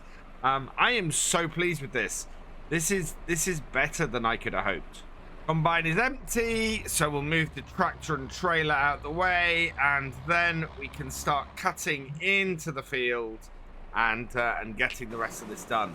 Let's see if the center of this field is as good as the rest of it. We're getting about 17 tons a hectare off this field. It is a massive amount. And I'm just looking at the piles of straw as well. There is so much straw on this field as well. It's everything about this is absolutely perfect, and we're looking at having just such a good amount of crop off here as to be, well, a little bit ridiculous. I'm so pleased I bought field 2. Wow. I expected to make it to the end of this row before I had to empty as well, but no, even that's not the case. We've got a full tank before we hit the end of the row. I thought it was gonna last a little bit longer, but that is 4 rows of a cut-in on here has given me a full tank. Not a less than 4 rows has given me a full tank. So there is at least another trailer off here. We're looking at about 45,000 litres of wheat off this field, which is huge. We're going to be more than 80% full on this trailer, so I am going to go and empty it. Yeah, we are getting a massive amount of crop off here. It'd be really interesting to go back, I think, and compare how we're doing off here on this spring wheat to what the yield per hectare was for the winter wheat when we were harvesting that over on field 12 and field 3. Just seeing that sea of green yield on the map is amazing. I can't believe how constantly high the yield has been on here. I mean, it's loamy ground and we have treated it right and we've done it perfectly. So it's not surprising that our yield is so high. At the same time, I couldn't have hoped that that would be the case, that we would get it right to this extent on here. Especially as we had to turn around field 2 so very quickly after the winter harvest of sugar beet on here last year. So the fact that we managed to turn it around and get it doing as we wanted to so quickly has been fantastic. And we're already up to 89% full on this. So we're not going to make it to the end of this row either, based on what happened last time. That is going to be a... No, I think we've got a full... Yeah, we haven't got anything in our trailer at the moment. So we're going to get a load off of this. That will do. And then I think we've got one more cut in that will give us most of a load. I don't know if it'll give us a full tank or not. But it seems to be fairly well there. I've been doing 4-row cut-ins here as opposed to my normal 6. Mainly because I seem to be misjudging the width of my header. But getting it about right for horse, so it works out fairly well for that. But yeah, there isn't a full 4 rows up there. I think we've maybe got 3, but then we've only done sort of 3.5, 3 2/3 here anyway. It's very possible that that will get most of the way to a full tank for the remainder of this field. And with the tank on the combine empty, we'll put in the auger and away we go. Let's see if there is another tank from this combine left on this field. We are doing absolutely perfectly today. I couldn't be happier with this setup. Only thing that would change this would be getting through it twice as fast with 2 combines. But yeah, it's a tough one because... Oh, wow. Let's just have a look at this. Yeah, I think we can go straight down the middle of this. 3 rows left to do. But yeah, 2 combines would have blasted through this very, very quickly. I'm not sure we need to do that. I think that we're all right most of the time with a single combine. It's just when we get a crunch time like the end of this month, or next month, September, where we absolutely could do with the extra equipment to get everything cut on the farm.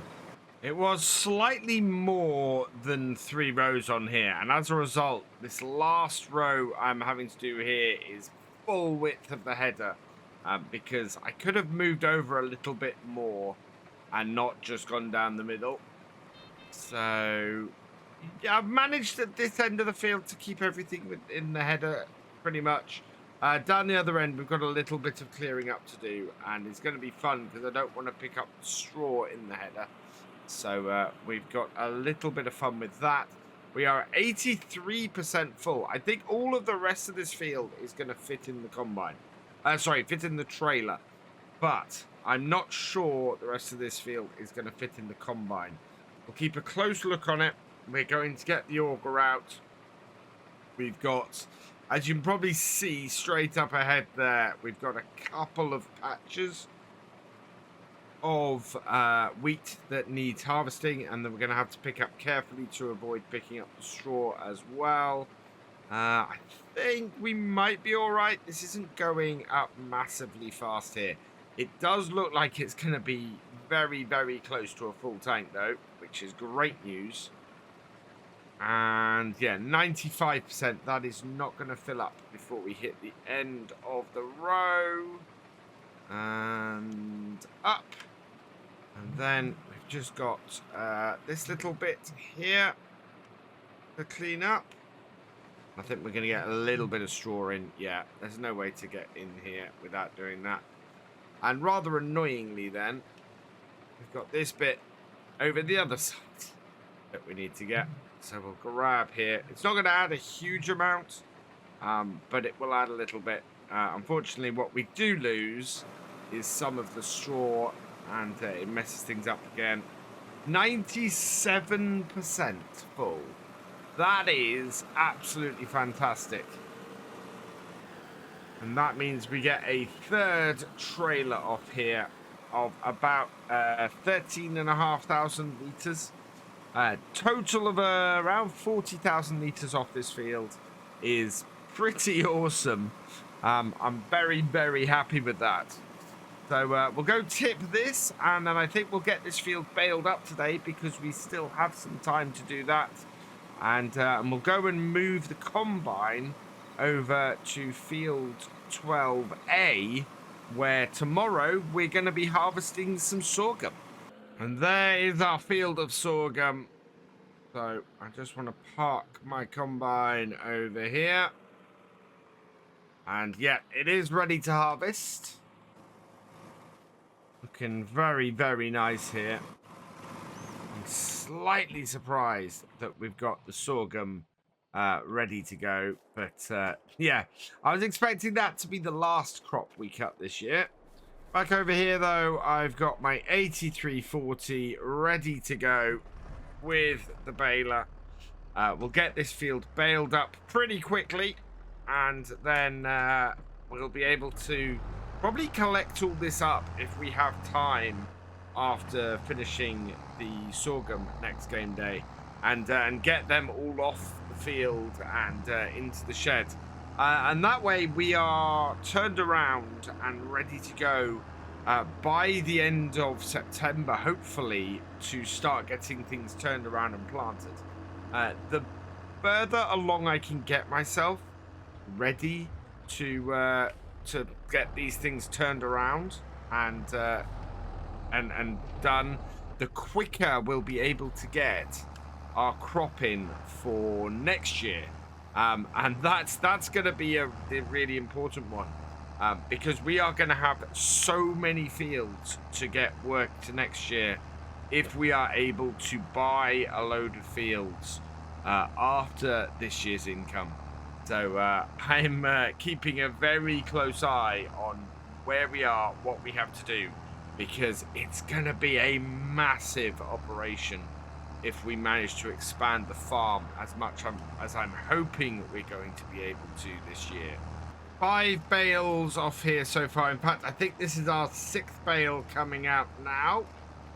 And I'm doing alternate roads across the fields, leaving the very end headlands, although I am including at least one row from each of these headlands. Yeah, we want to go right round the field. So let's get this here.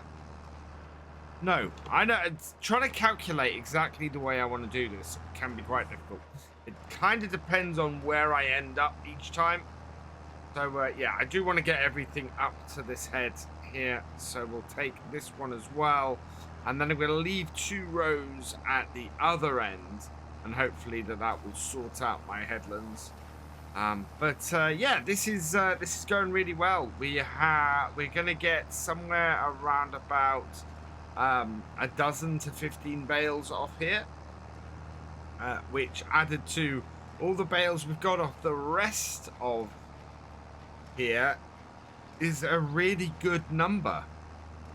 We're going to be somewhere in the region of, I think, about 30 to 40 bales off the 3 wheat fields, which is absolutely fantastic. I'm very, very happy about that. We're probably going to end up selling some bales this year because we are not using them at a rate that we're producing them. So yeah, some bale sales in our future, which is great news because that means this wheat field is going to pay even more from our initial layout, which is brilliant. It looks like my rows have worked out quite well. We should be able to get up and back. But we have 3 rows at the end, so we're going to end up the wrong end of the field, but that's all right. Then we'll end up back down here and get the single row bales to get back. But yeah, it's not quite perfect. Ideally, I'd probably wanted to leave one at the other end rather than one down here, and I just miscalculated that slightly.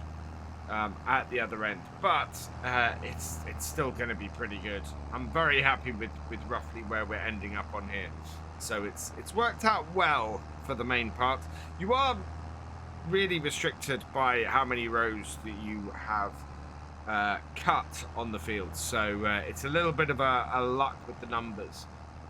But in general, we're in good shape here. So one more row down this way, and then we're going to go and do the headland at the far end of the field, and then we'll come back up this end, do the headland here, and we'll have a final count at exactly how many bales we've managed to get off this field. We're up to 20 bales off this field, which is an incredible number. And wow, this field just gives and gives and gives. We don't have enough to finish off the last bale in here. So we'll unload the one that we have got and try and knock it out. There we go. Rolls out like that. Yeah, there's most of a bale in here.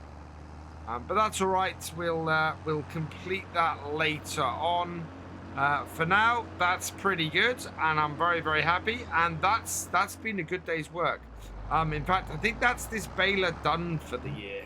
So we'll park this up in here, and this can all go back in the shed.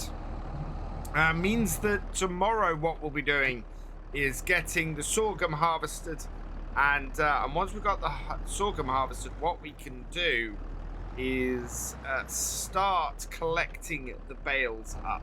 So we'll get a tractor and a flatbed out and start collecting those bales up and getting them back into the farm and into the shed, so that we can then decide what to do with them, because we do have, actually we'll jump in the tractor for this, we do have quite a number of bales already in this shed over here.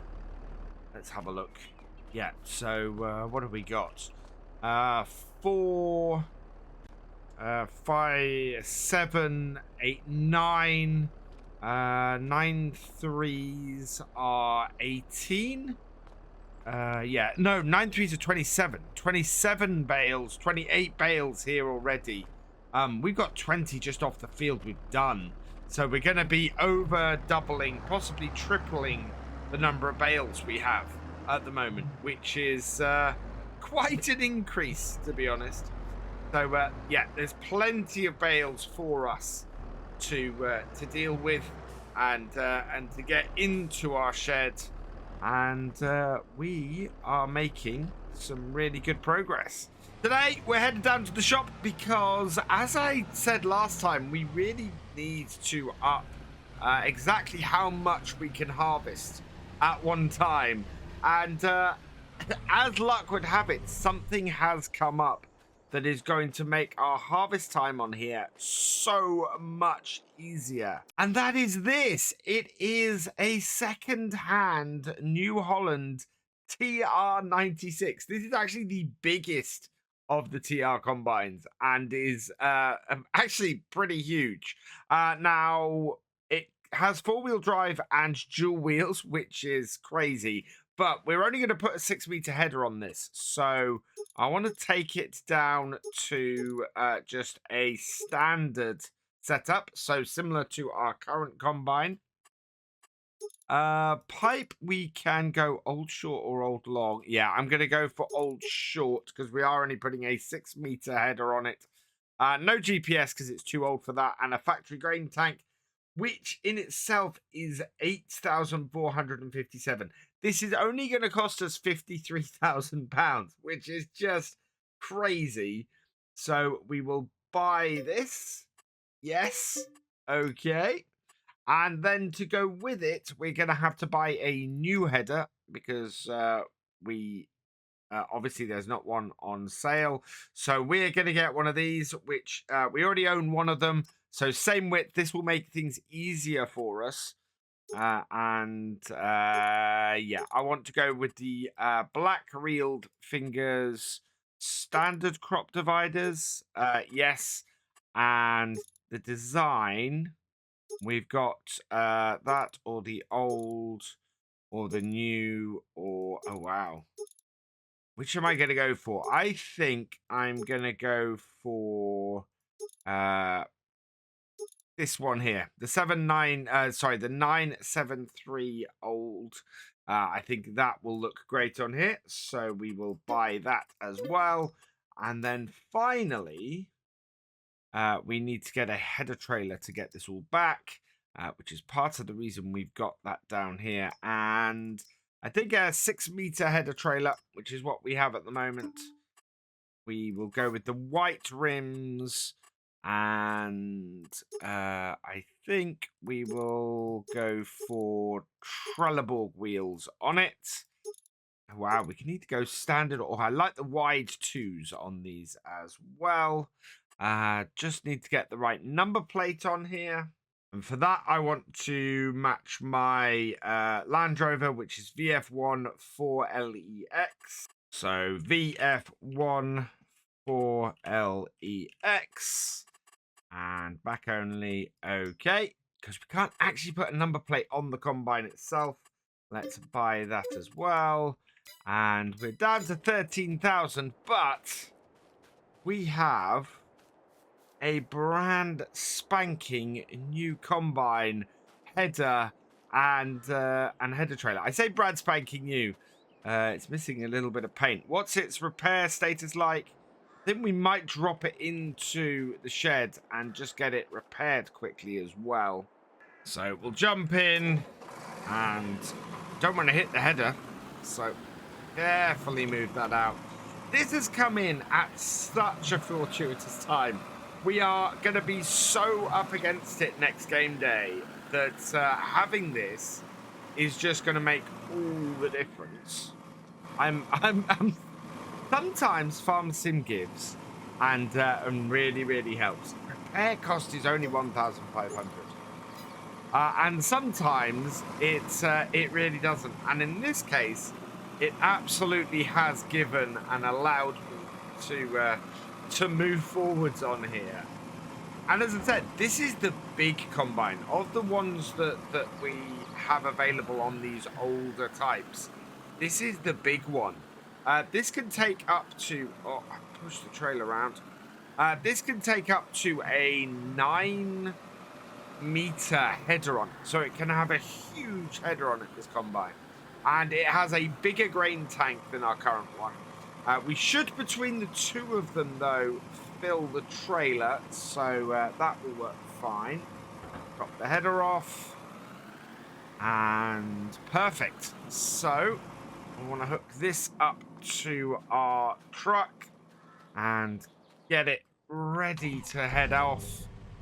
And yeah, we're going to get these two back down to the farm, get the header onto the combine, and then we're going to set up a field of sorghum to get harvested. Oh, I can't see out the back of this very easily at the moment. There we go. That should do it. Yeah.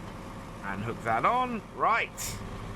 I can get this back to the farm, and we can get set up with 2 combines for doing the harvest.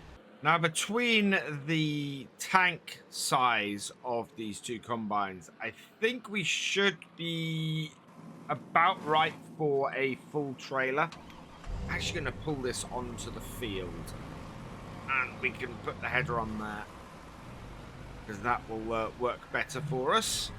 But yeah, I think there's 8,600 liters. I think that this one has just over 6,000 liters the other has. So I think we might have maybe 1,000 more liters from than our trailer can hold. But if we empty out the smaller one first, we should then be able to get the larger one to do. Let's unfold the combine.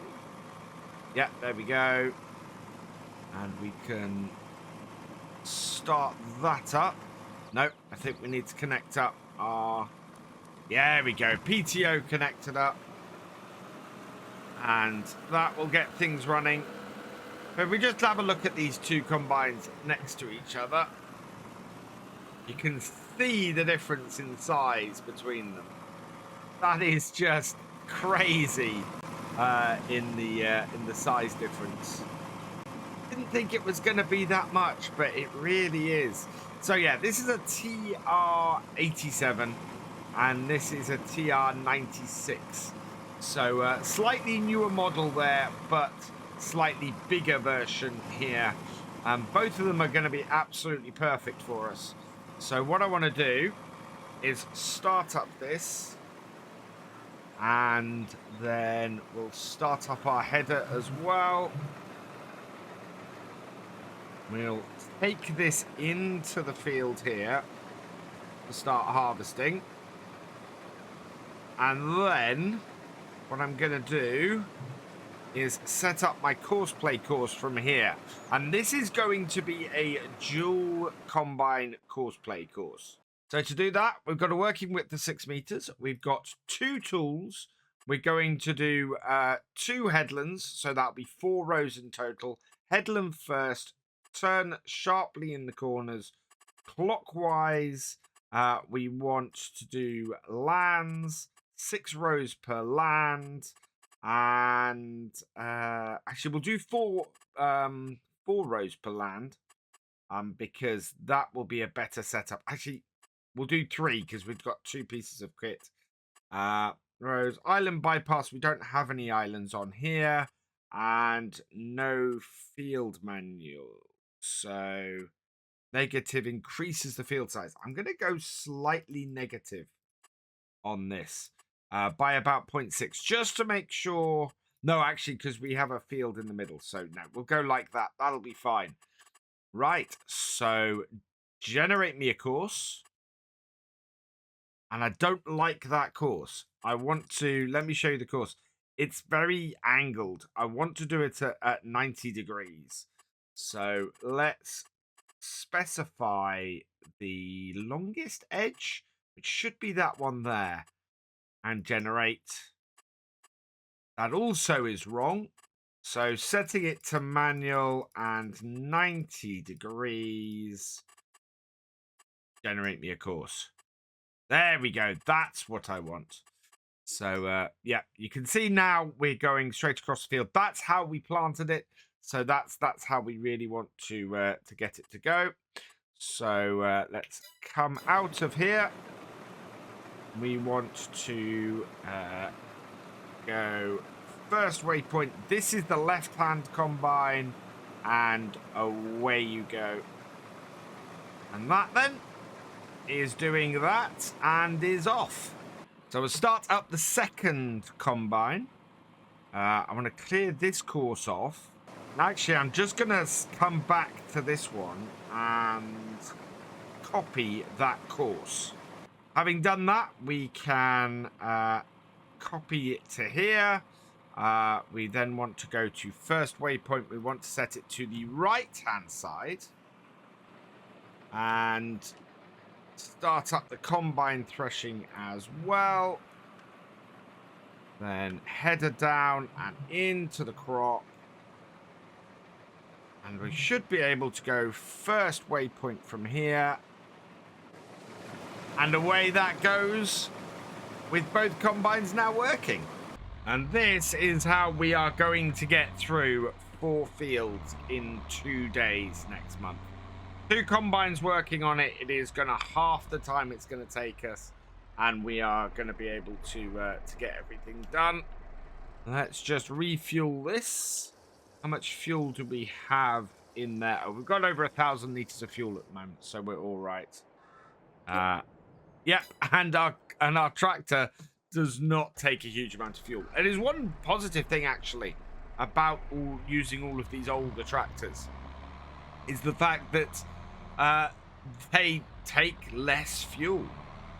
You have a smaller amount of fuel that that they require, and for that it's absolutely brilliant.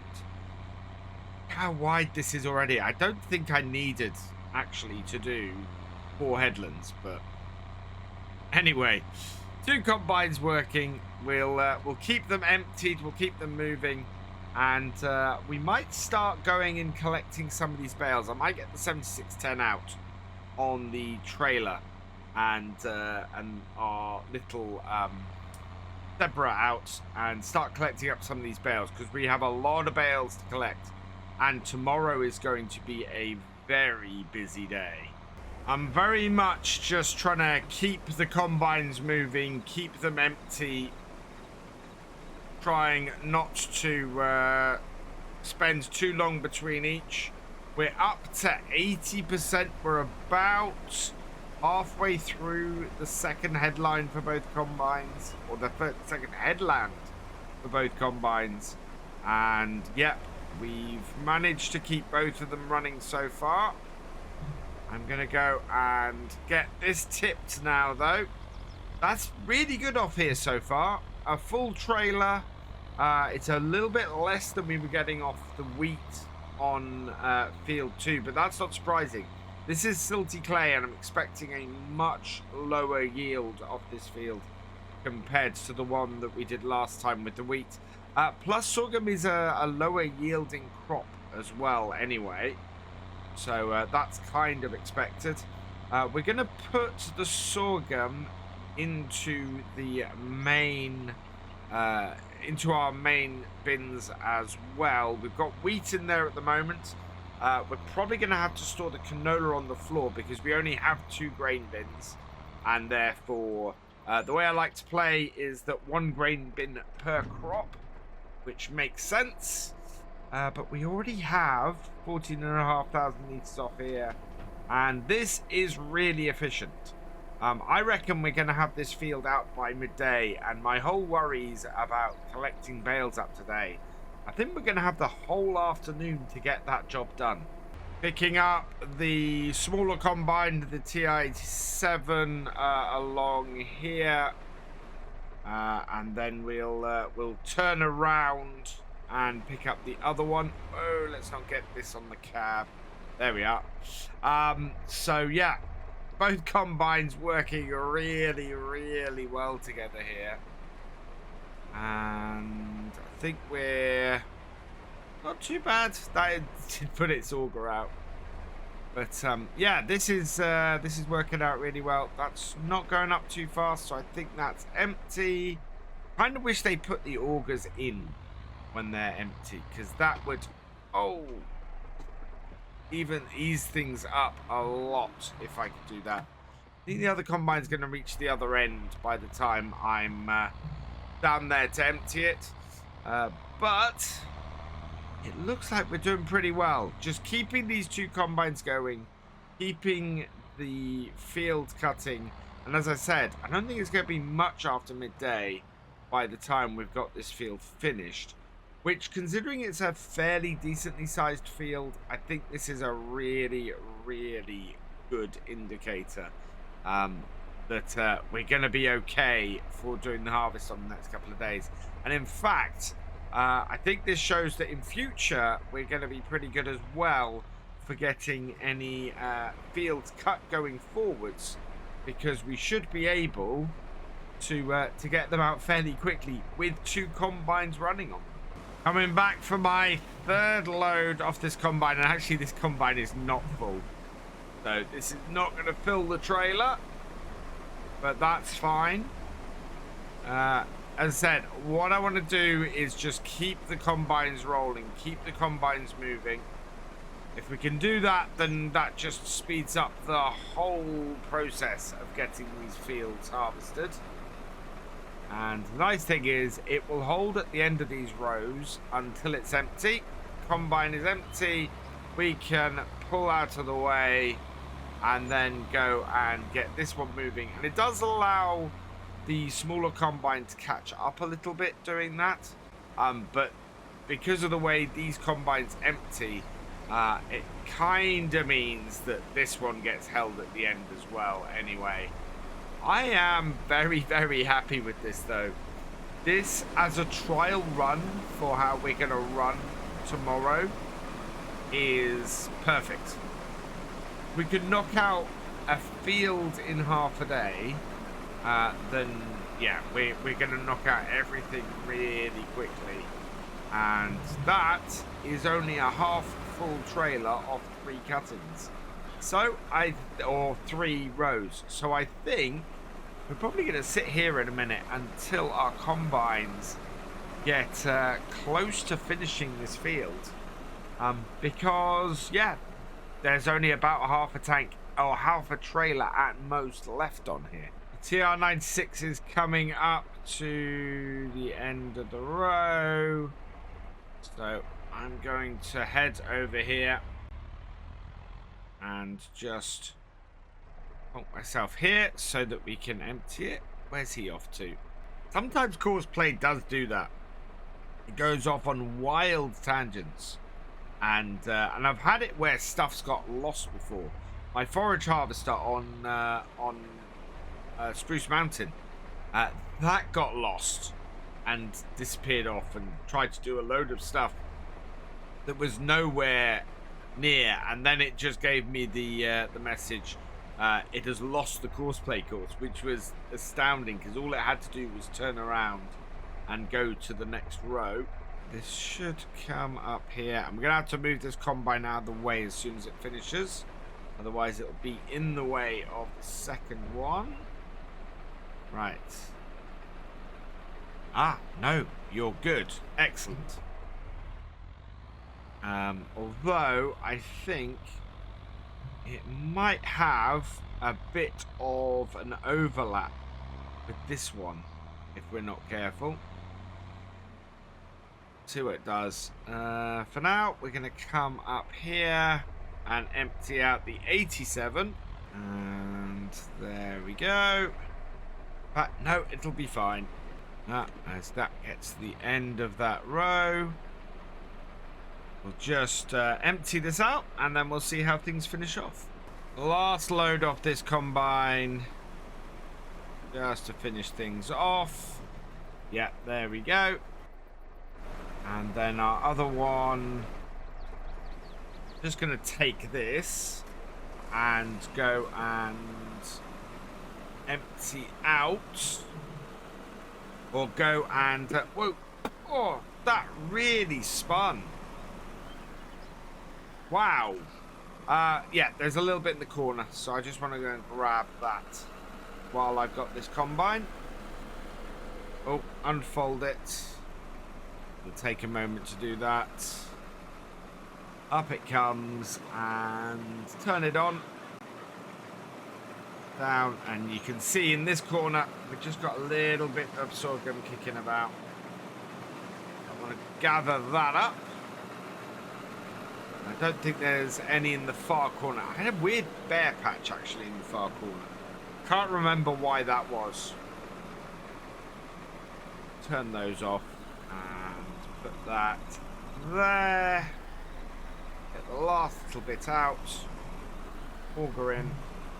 And we'll stop that. And then this one here. We'll stop the hide worker on the other one. And just bring it over. So turn that on. Auger out. Auger out. And back it up. And that is the field just about done. There we go. So I'm going to place the 2 combines down by field 12C, and we'll knock the canola out down there quickly next time. We should then be able to work our way back to 2B and get that done, which is also canola next game day. And that then leaves... Do we have 5 fields left? So having a look in here, is there anything else that is ready to harvest? Because otherwise we've got 12C, 2B, 2C, 1 and 6 to do. So that'd be 5 fields in 2 days. And yeah, none of them are ready to harvest. So I am so pleased that we've got this combine, because we would be in real trouble otherwise. Field 14 is ready and is a contract at the moment. And given that we've got 2 combines, it's very tempting to get this field of wheat in. However, it's going to have to go quite a distance to deliver it. So I'm not so sure about that. I think that would probably be folly to try and take that on, especially as it's 20 to 2 in the afternoon. And the contract is actually only worth about 10,000. I think 13,000 with the excess. So, yeah, I think when we eventually buy Field 14, because Field 14 is absolutely on my hit list at the moment, what we'll end up doing is splitting it into 2 fields. And I think Field 14 and Field 13 are definitely the next 2 fields that I want to do, that I want to get. They are both... nice big fields. They're ones that we can split based on the equipment we have at the moment, and they are ones that are, I think they're pretty good as far as the soil type goes. Field 14, let's have a look. So Field 14 is actually also field area 14, and that is, oh no, that's actually worse. How does that compare to some of the other stuff? So 89, 89. So yeah, all of the fields down here, which are our other target ones, they all are lower. They're all minus 89. So yeah, it's all silty clay. Minus 92%. Oh no, about 92%, sorry. So yeah, this 14 is better than these because it has a little bit of loam in it. 13 is all silty clay. So, yeah, what I'm aiming to do on this series is to get everything in this area here and all of these fields here. So these 2, though, are the 2 that would do us best going forwards. So we've got a fair amount that we can that we're looking to expand on here still, despite the fact that we are about or nearly 50 episodes into this series. I think there's still a lot we can do on this farm, and I'm still very much enjoying it. Let me know what you guys think. Obviously, as always, your input is very welcome. We are going to take this little one out. We haven't really used the 7610 since we got it much so far. So I want to put this on our bale trailer today and get all of our bales in using this. This would also work as a carting tractor. It would go on the Marston trailer. So it's all good. In fact, in future I might put this on the Marston trailer because it's got slightly less hours on it, and we can rest up the 7810 a little bit. This was a cracking little purchase, though. This 7610. I'm very pleased to have another tractor on the farm, and it'll be really, really useful for lots of jobs going about here. So with that little board out here, we can start collecting up bales. I'm going to get the two closest to the trailer first collected up, so that they are nicely out of the way. I think we can go 3 high on here. A bit lower, in, and got it. Perfect. So I'm going to start off by going in 2s, and then if we can get more on top, we will. We're not going to go very far with these, but the quicker we can get this field cleared off, the better. We want to be putting winter wheat in after the canola this year. So we should be able to turn that around fairly quickly. If I can get other crops in as well, we will. But none of the other crops are quite as urgent as the winter wheat. So as soon as we cut the canola, we're going to have probably the 8340 out on the mulcher. Or maybe what I might do is switch things around a little bit. Get the 7610 on the carting duties, and get the mulcher out on our 7810. And then, yeah, that actually I think is a really good way of doing it. We can get that going like that, and then we are in a good position sort of overall. Don't know how much. Those aren't ours. No, this is what I'm after. How much slurry we've got? It's got 76,000 litres. I wonder if putting some slurry on our fields might be a good idea this year. If we do that, that will be the 8340, and we will need to get a slurry spreader fairly sharpish, as in next month, because I've discovered when on the realism experiment on Carlson Farm that we have to get the fields covered with the slurry before we can do the mulching. Otherwise, it doesn't work. Otherwise, we have to cultivate it first. Alternatively, don't know if we could get the slurry on maybe the next time with a bit of... Oh, wow, that is not straight at all. With once we've actually planted. Maybe we can do it that way as well. Certainly over the winter, we could get slurry on all the other fields.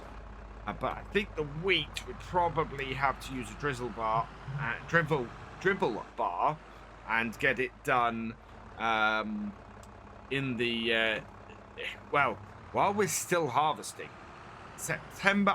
Can we plant in October? We can plant wheat in October. In fact, it's the middle of our winter wheat planting. So yeah, I think we'll probably try and do that then. Get as much of that on the ground first, and buy us a little bit of time to get the harvest done. Not have to concentrate too much. Oh, we're in neutral. There we go. And go from there. Right, down on. Grab that. Yep.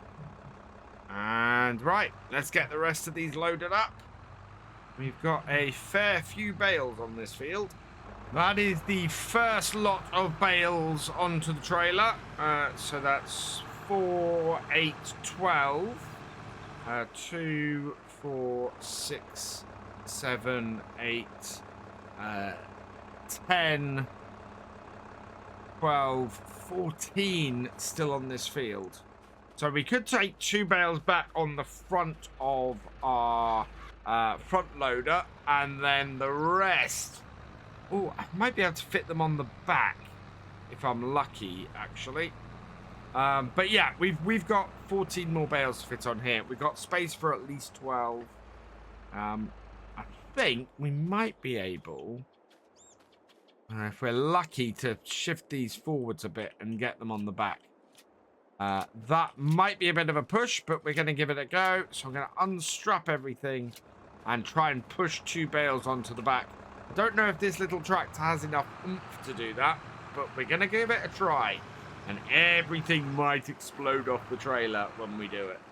Okay, so here goes. I've gathered up 2 bales. We are going to try and push them onto the back of this trailer. And hopefully everything will just slide forwards when we do. Otherwise, it's just not going to come in straight. Yeah. There we go. And push them on. Oh, is this actually going to work? This is actually going to work. There we go. Those on the back there like that. And we can definitely now get all of our bales on here. That's brilliant. Oh, they're overhanging a little bit at the end. But that's all right. We're good. Let's get the rest of these loaded up then. And one large bale trailer back to the farm. I don't think we're going to have time to empty it today, but at least we will have the chance to get them loaded up and done. And if we can, I'm still really nervous. 5 fields to get knocked out in 2 days is going to be horrendous. It is going to be a nice early start. We're going to get 12C knocked out as quickly as we can. And then we're going to see if we can get the rest done. Yeah, it's 3 fields. Oh, wow, this won't reach. Yeah, we're going to have to... Oh, no, that won't reach. Right. Oh. Okay, back this off. Let's try that again. I need to take the bale lower. The trouble is, I was trying to use the 2-spike setup here to its best ability, and actually what I need to do is spike the bale as low as possible in order to get it picked up. So that's what I'm going to do. And there. Out. Much lower down. And then up.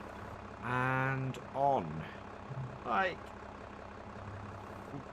so. Yeah, there we go. Okay. And then just that one up a little bit. And on a little bit. And none of that is straight, but all of that is on. This is such a high stack of bales. I'm slightly worried the little 7610 isn't going to be able to handle getting it into the yard. We'll see how it does. But oh, that's too far. But we are managing to get these bales on the top here. I think I might have just pushed the other pile off the other side a little bit. And not too bad, actually. I thought that was going to be much more precarious than it is. We will just come in here and push them back on a little bit. There we go. And then we can strap that down. And there we are. And then just 4 more bales to go. Yep. And then that will be this field cleared. And then we just got to get them home. I think we can get them home. I'm hoping we can get them home. We'll see if we can get them home. Our final 2 bales to go on the bale trailer. This is really quite high at this point. But they are on here. I think we're going to be fine. There we go. Wow, did that actually split? Gotta show you this. So I was worried that these were too far forward and that it hit the center thing. They've actually split around it. That's brilliant. That's absolutely wonderful. I didn't actually break the trailer, which is fortune more than anything else. So let's bring this round here and we'll park, or we'll follow me on this. Like that. Start up our little 7610 with our very precarious load of bales on the back and head back to the farm, which means that we have got this field nice and clear today. And yeah, we're going to be good. What I do want to have a look at quickly is what our seeding windows for everything else are. Ideally, we'd want to get the canola in October actually as well. So it's going to be quite a busy time. If we can get the canola in October and the winter wheat in November, I think we're going to be quids in, because then the sorghum can go in the new year, and we won't be worrying about when things are going to come ripe again like we are this year. So yeah, I think we're going to go and have a look at that. Possibly get the sorghum fields mulched, and then some stuff into those as quickly as we can. Yeah, get a dribble bar, and once we've planted the canola, get the slurry onto it after that. But I think we've done fairly well today. We have managed to clear off the field. We have given ourselves a nice little head start there. We have a lot of clearing up to do next time. We've got 5 fields to harvest, but at least we started getting the bales collected. We have a ridiculous amount of harvest to do, and the rain is absolutely chucking it down. So, yeah, I don't know what we're going to do. I think it's going to probably be midday. I'm going to get out of the wet. It's going to be midday before we are able to harvest. We have got 5 fields to harvest, though. 6, 1, 2B, 2C, and 12C. That is 3 fields of canola and 2 fields of sorghum. And it's a massive amount. So, yeah, we aren't going to be able to do very much to start off with today. I will say, so that when we actually do get cracking, we will get cracking on it. I have switched over the 7610 with the 7810, because I've actually discovered this is our most powerful tractor on the farm. It's got 136 horsepower, which is more than the 8340.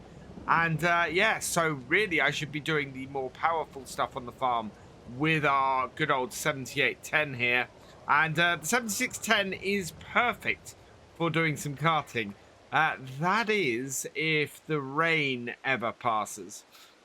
So what I'm going to do, I think, is we're going to get the 8340. We're going to get that started and out mulching our fields. We can't do anything with any slurry or anything while it's raining like this, and to be perfectly honest, we only have 10,000, so we don't have enough money to get slurry work started. So what I'm going to do is we're going to, where's my mulcher? There it is. We're going to start mulching the fields we have got, getting those cleared and ready, turned around. Maybe see if we can look at getting some stuff or getting ourselves ahead elsewhere. And then when it gets a little bit drier later, I think we'll be able to actually get some harvesting done. We've got to do 2.5 fields today, so how we're ever going to do this. Looking at our weather forecast, we are, yeah, until about 11 o'clock. It's moved back a little bit, so we might be able to get harvesting a little bit earlier, but I think it's going to be a late one for our harvest. Tomorrow is just as bad. It is just as wet. So, yeah, I don't quite see how we're going to manage this, but we are going to have a try. So, let's get this tractor. Well, it's going to do the headlands clockwise, so we will set course. We have a good width there. Generate me a fieldwork course, and yep, that does perfectly. So yeah, let's get this field mulched with the 8340. Let that go through for today. And what I think I'll do is I'll put the 7810 on the bale trailer, and we'll go and grab the bales from the other 2 fields and get those collected up as well. And that way, by the time this rain stops in a few hours, hopefully we'll be able to get started on the harvest. And we're going to knock 12C out first, as we said last time, and see how far we can get. I'm starting with collecting the bales off field 3.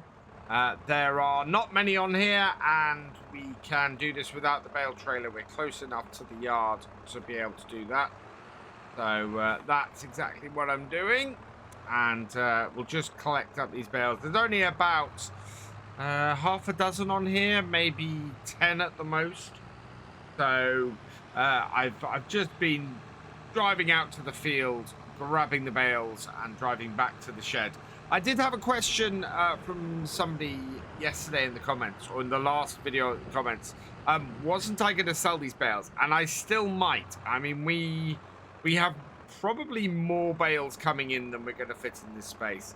So my thought very much is we'll load up the pig pen, we'll load up this barn, and then definitely sell any excess we have from this lot. And then anything else, we'll go from there. That will give us enough enough straw for our pigs for a very long time to come. So yeah, I think we'll fill this barn. We'll have a nice collection of it there, and then we can go from there. It means that next year we probably won't need to actually bale the straw. We can probably just have a probably just mulch everything, or use the chopper on the wheat, or we just sell everything next year. That too would work very nicely. It all depends on our time constraints, and time constraints are our biggest issues on here. We need to get at least 2 of our 3 crops, I think, seeded before winter comes. It's going to be a very busy October, and getting that 8340 mulching now is actually really important, because the more fields we can mulch in September, the more chance we have of actually hitting our targets for next year. Final 2 bales for the first level, and actually I don't think I need to worry about putting 2 bales on the back. We've only got 1, 2, 3, 4, 5, 6, 7. Yeah, we are going to have to, because I can only fit... No, we can fit 12 bales on a level. So yeah, we can put these on the top and not have to try and jam them on the back. And we'll probably get a better distribution if we do that. So let's get that on there. And we're expecting the rain to ease up soon. It's not going to be much longer.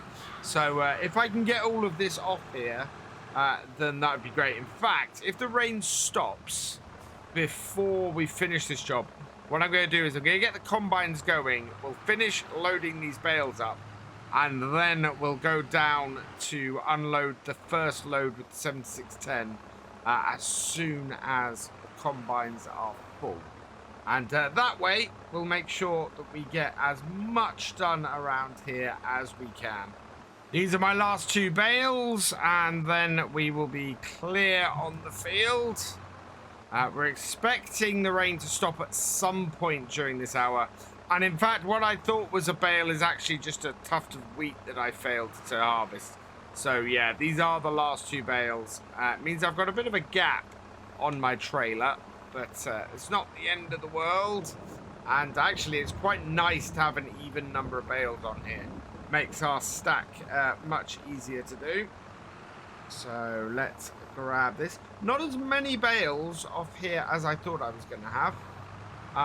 But still a decent number. Less than we had off 12B. But then I think 12B is actually a bigger field. So that's not overly surprising. Now we're just going to wait for this rain to end. In fact, looks like the rain is easing off. So in the next hour, we should be able to get back onto the harvest. And just in time too, because that is the last of our bales off this field. Strap those down. I'm going to get all this back to the farm, and hopefully by the time we get everything back, the rain should have been gone. And there we go. The rain has stopped. I'm just going to park the 7810 down here. And then we'll go and get the 7610 and head out to the harvest field. Give it a little bit to dry off. But we've lost half the day to rain today. That is not great. It's going to take a little bit of catching up to do. But catch up we shall try and do. So we're nearly 5 hours behind when I wanted to start this today. And we need to get both of these combines going. We're going to have the TR96 leading. Let's start this up. And we're going to have this create the course as well. So header is already down. We're just going to take it far enough into the field that it should get recognized. Let's go. Click on the no course. It has recognized the right field. And yeah, we want to set this up in the same way as the last one. Number of headlands 2, yeah, should be about right. Generate me a course. And it's done it. Right, close that. So yeah, that's what we're looking at. It looks like it's going to go on to the next one on here. So that's perfect. We want it left. Let's see where we are in regards to the first waypoint. Perfect. And copy this course. And away it goes. So that is our first combine done. Let's start up the second one. Get all of everything functioning on that. Get that into position. I'm going to do that and then copy the course. There we go. So first waypoint in, and it's on the right, and away it goes. And it's just lifted a little bit, but should be all right. It'll get that. It'll get that little bit when it comes back. Oh, I've messed this up a little bit now. Let's go first waypoint and start it again. Yeah, because I managed to turn it off, but that's good. And hopefully now with 2 combines on this, we're going to blast through this harvest. Meanwhile, our mulcher has finished on this field, so I'm going to clear the course off that. And actually, we'll get it during field 3 until we've got into that other field a bit. Field 3 is fairly close as well, which is useful. So up to 8th gear. We've got no course on here, and yeah, this should be nice and easy. Into this corner. Do that. And generate a course. Close that. That's a good course. Let's go and set it off, and yeah, get this mulching this field as well. Now, thankfully, the canola does not take or takes a little while to load to fill the combine, especially on a field like that where it's silty clay. So we are going to take this opportunity to get this trailer unloaded, and then hopefully by the time the combine is ready to empty, we should have this trailer nice and empty, and we can then get, I'm really tempted with a few seeds and things that we've got kicking around to get the 7810 started on getting some canola into the sorghum field that we had previously. Now, unfortunately, the sorghum field that we still want to seed, those are not going to be cut probably until tomorrow. But if we can mulch the canola field in 12C, what we'll be able to do is then get wheat planting in there tomorrow. So yeah, ideally we want to get the winter wheat into the canola fields, get the canola into the sorghum fields, and then we will be very nicely ahead. So it's kind of all go on here at the moment, and getting those winter crops in. We can get 6 fields seeded in the next 4 days. Then we are going to be looking very nice going into next year, and we're going to have a lot fewer worries on our minds. It looks like we're not going to have any bales to sell on the farm this year. We are just coming up to the front of our shed, and this is, well, we've got these bales to put on here, and we've got one more set. So we could have put 2 more bales in, and I did have one left over, I think, as I mentioned earlier, that I basically put straight into the pigs because it was an odd one. But that would have fit on here. We would have been absolutely fine with that. So, yeah, we're good. We have got plenty of straw to keep us going for a while. We're going to have maybe 1 or 2 that we want to grab next year. But it's all done. And, yeah, we've got a full grain tank on one of our combines. Perfect timing. And it looks like, because it's stopped, it's the 96 that's full. Interesting, considering that it's got a larger grain tank than its other one, or the other one that we've got. But we'll get this emptied, and I would guess the other combine will run out of space as well by the time we've emptied this.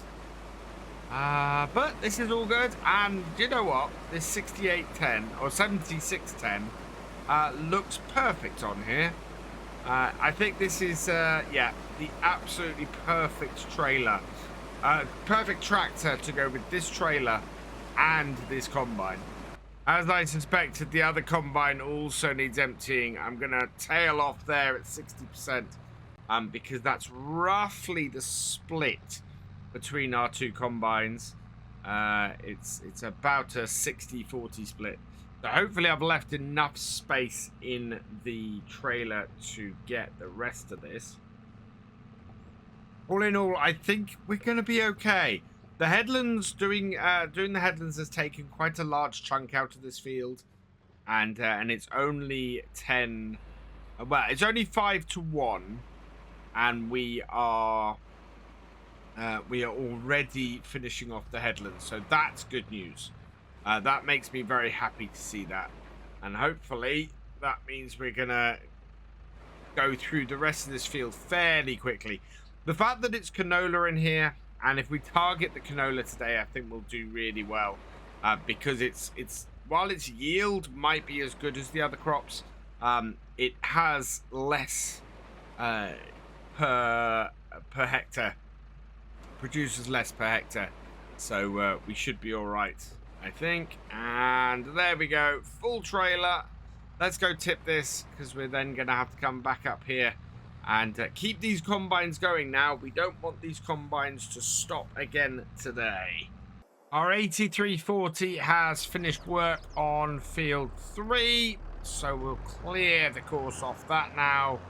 And I'm going to head down here and get 12B done. And yeah, that's 3 of our 4 fields that we already have that are mulched now, which is great news, because we're just going to be able to turn around and plant these almost immediately.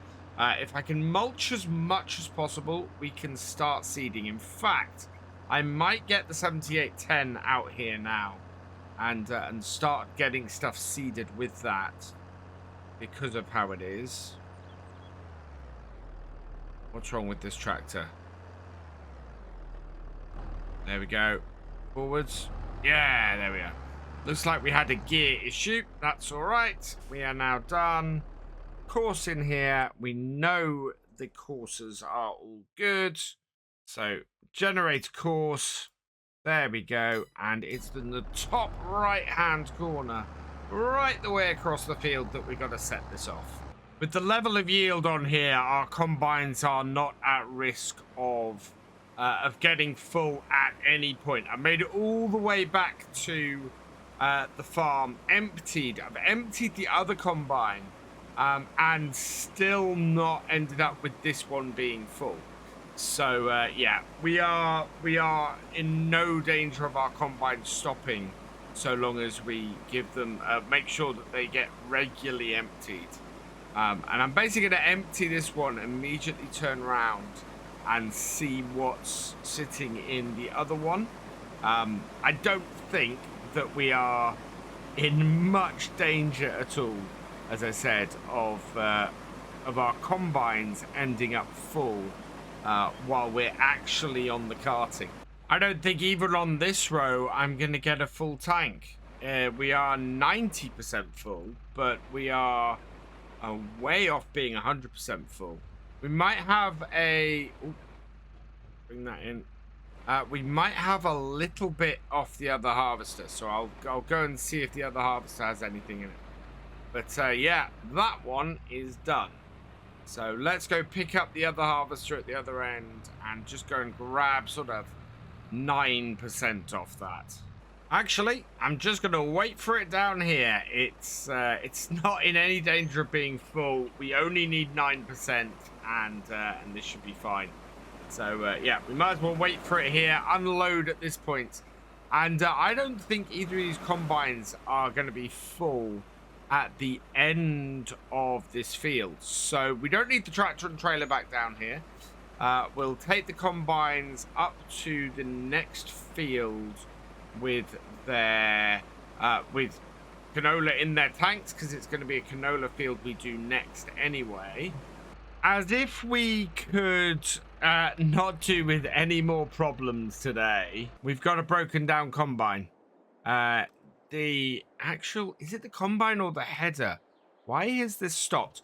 Oh, this has stopped because it's below 50%. We're actually all right. I think, though, if it's going to cause us problems, we probably want to get this harvester repaired back at the farm before we have a crack at the next field. So yeah, we'll run the harvesters up to the farm, give them a bit of TLC, and then crack on with the next field. Our first combine has reached the end of the field, so it is only 50% full, as I thought. So we'll take this and head off to the next field and get that all set up. So I will clear this course off here. And yeah, let's move on to field 2B. So same as last time, we'll start the header up, we'll start the thresher up. We will go into the field. And then once we're in, and far enough in, we'll create a course. We will generate. 2B is fine. Good. Close that. We can see that here. First waypoint left. And away you go. Oh, and we need to make sure that we clear off that and copy this course. Let's copy the course. And first waypoint. Starter up. And starter up. Then down and in we go. We'll stop it just shy of the actual point. And we want it on the right, and away it goes. That's that one, and we need to go and empty the other one. 3 p.m. and we are well into our second field, which is good news. We are running at 5 times in order to give us a bit of extra time to get everything done. But it's still pretty tight. I mean, we've got 5 fields that need doing. We have knocked the biggest one out, which is great. I think we'll get all of the canola knocked out today, which is even better. And if that's the case, I think we're going to be in a really, really good place with only 2 fields of sorghum to go tomorrow. However, the sorghum is across 2 very disparate fields.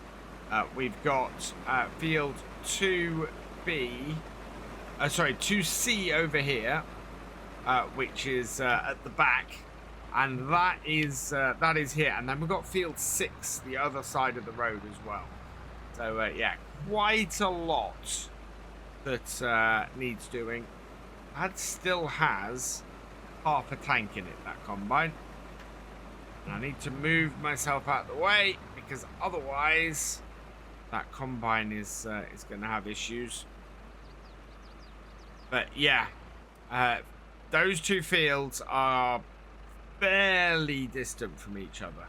I completely forgot when I bought this combine down to the field that we needed to get it repaired before getting it onto the next field. So just bringing it into here, it stopped again. It's caused us to basically stop harvesting completely.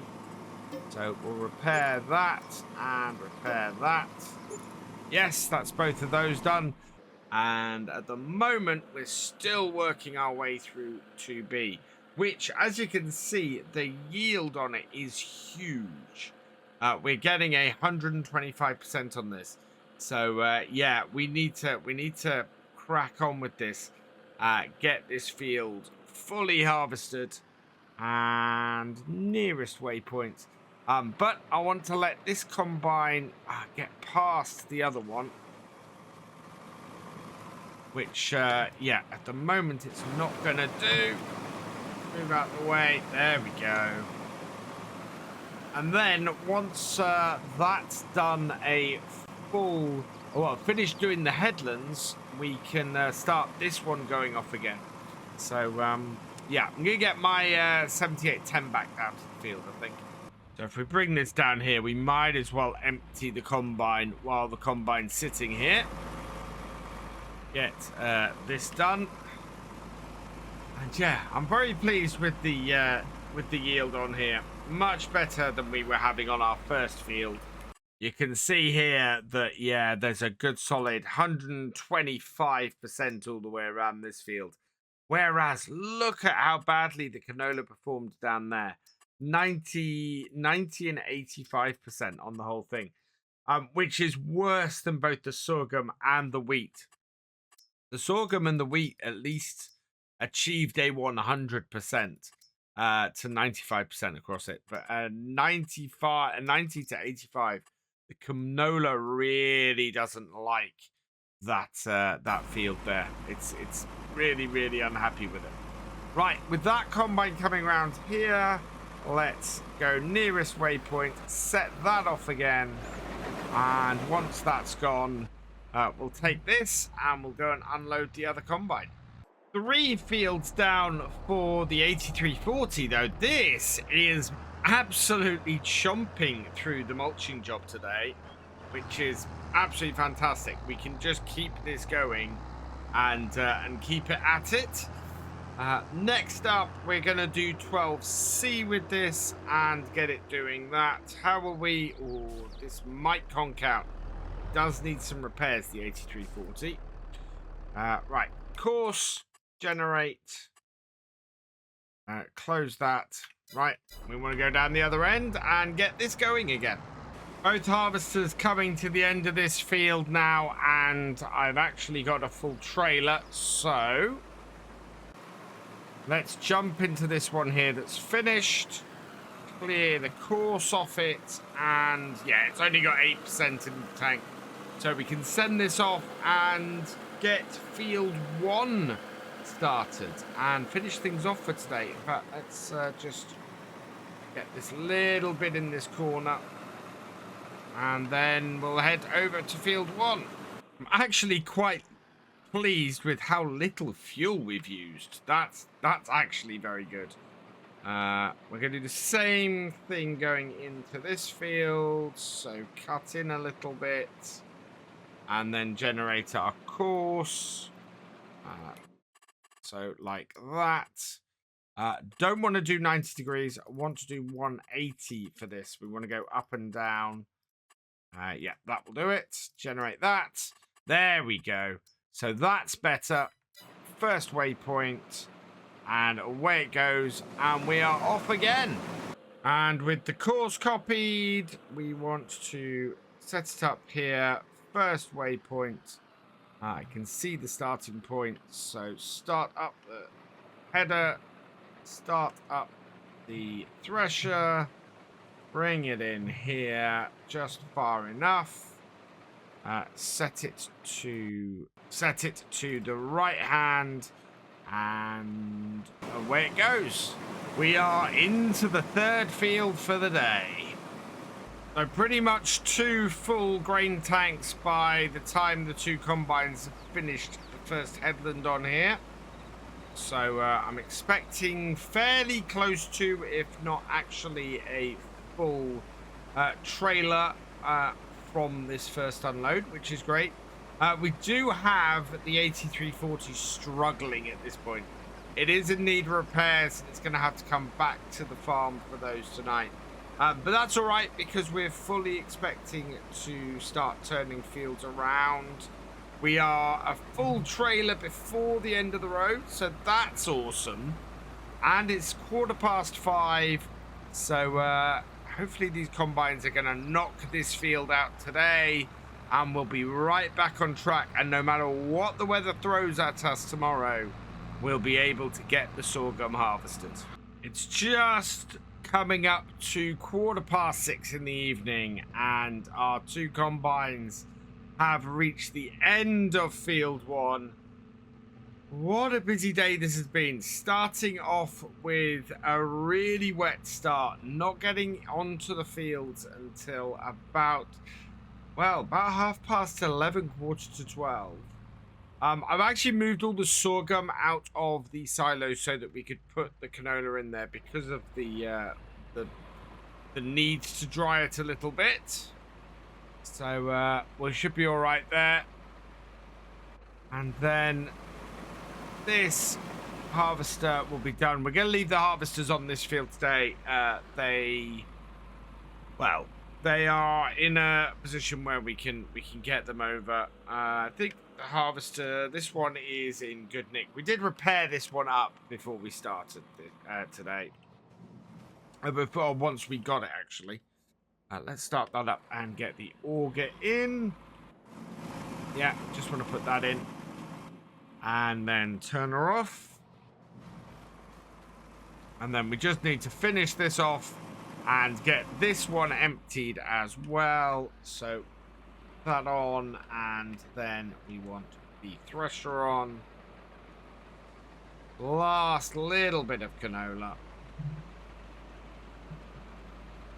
It has been a busy, productive day today. We have managed to get back on track despite this morning's rain. I'm about to put rain all over the cab. There we go. Despite this morning's rain, we've managed to have a very productive day in the end. And what a find this combine was. I do not believe we would be anywhere near getting all of our harvest in, even with going down to 5 times like we have, if we hadn't had that TR96 turn up. That has been an absolute godsend. But there we go. We've got 3,664 litres in the tractor. In total, we've got 86,999 litres in there. So we're nearly, in fact, I reckon we got 90,000 litres of canola off our 3 fields. That's amazing. Our yield map is looking awesome for field 1 and field 2A. I'm very pleased we bought field 2B. Very pleased we bought field 2. We've got this field here, 2C and 6 to get done tomorrow for the sorghum, and hopefully the rain is not going to be as bad as it was today. Today we are going to be finishing off our harvest with the last 2 fields of soybeans, but we're also going to be turning things around and getting the next year's crops in. Starting with the canola, we have 3 days to get canola in. We have 5 days to get winter wheat in. So very much looking to get everything turned around. So we're starting off with a course here on field 2B. So we're going to go and get this started off on there. That is still, that's unfolded, but is still raised. So we'll set the 8340 doing this job and getting the mulching finished. That way we can get wheat into these canola fields. And then the canola, we need to put that in where the sorghum is. And thankfully today, we are in a position where we can get the first of those fields done. Now, we're a little bit low on everything, so I think I'm going to have to do a run to the shop and get that done as well. Oh, yeah, we only have 183 litres of seeds here. I think an early morning run up to the shop for more seed and more fertilizer actually is going to be a must looking at this. So we'll get this loaded up and we'll get this started so as not to waste any time. And then we'll take this tractor, we'll hook up the trailer onto the back and see if we can't go and get ourselves some more fertilizer. And gonna go for this one, which is only 175 litres. But get this, doing the first field, which is going to be 12B, and getting the canola into that. And then we should be able to get the final 2 sorghum fields done and get them also mulched today, ready for next time. And that should then give us 3 days to get all of our wheat in as well, and means we'll have the majority of our crops planted before winter. Now, the important thing about that is then gonna let us have a really good run at any new fields we buy over the winter when we've sold our crops. I'm probably putting a load of spring stuff in and getting that sorted. So 12B should be our first field. We have next to nothing in this, but that's not a huge problem. We are seeding canola, which is correct because this should be a sorghum field from last year. Oh no, a wheat field from last year. No, we want to put this. We don't want to be doing 12B. This was nearly a big mistake. We want to be doing 12A. Okay, so I'm now in the right place. This is where we want to finish. Let's generate the course, generate it. And yeah, there it is over there.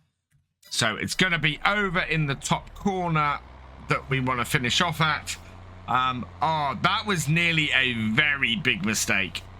Okay, so almost in position. And get that lined up. First waypoint. And we've got canola in here. So away we go. And away you go. And the first crop of this year is going in. And so the next thing I need to do before we start the harvest is probably go and get a little bit more seed. This is the trouble that we have trying to get all of this stuff seeded before we've sold our crops for the year. We are, well, we've only got £2,695 in the bank. And as a result, we don't have a huge amount to buy a lot of seeds or fertilizer. Now, I've got a choice. I can buy the Nitram for 1,800, which will give us a bag of fertilizer. Or we ignore the fertilizer for now, and we will go and buy a whole load of Anglian grain. I can only buy 3, so yeah, we're only buying 3 of those. Basically, we needed to buy seed first. We can sort fertilizer later. We have a whole load of slurry kicking about, so we can probably get some slurry on the fields to top that up and sort that out. And then, yeah, I think it's going to be a sprayer or something later on. But we should have the money. We absolutely should have the money to do that. And so I'm less worried. And I'm not so rushed for getting onto the harvest again today, because we do only have 2 fields left. We've got rain on the way, but it's not expected until 3 in the afternoon. So we've got to get the 2 fields harvested by then. Yeah, it is the fertilizer we're out of, so we can get this going again. In fact, it looks like the seeds are going quite a long way, which is good news. That is going to top that up rather nicely. It's not going to be... Is it going to take the whole bag? It's going to take the whole bag. Oh, we're going to have to come up with some money for some fertilizer. But the canola needs to get in swiftly. So let's get this field in, and then we can go from there. Which brings us back to our combines, ready and raring to go. We want to get ourselves a little way into it, not too far, like that. Get it to recognize the field it's in, so clear that off. And same as before, generate me a course, and that is exactly where I want. Okay, close that, and copy this course. Where this one wants to be left, and away you go, and it's off. So bring up the second combine, and this is clear the course, copy this one, set it to the right hand side, start up the header, start up the thresher, cut into the field a little bit, just ahead of the start point, so about there. First waypoint, and away it goes. And we're all good. Looks like we're away.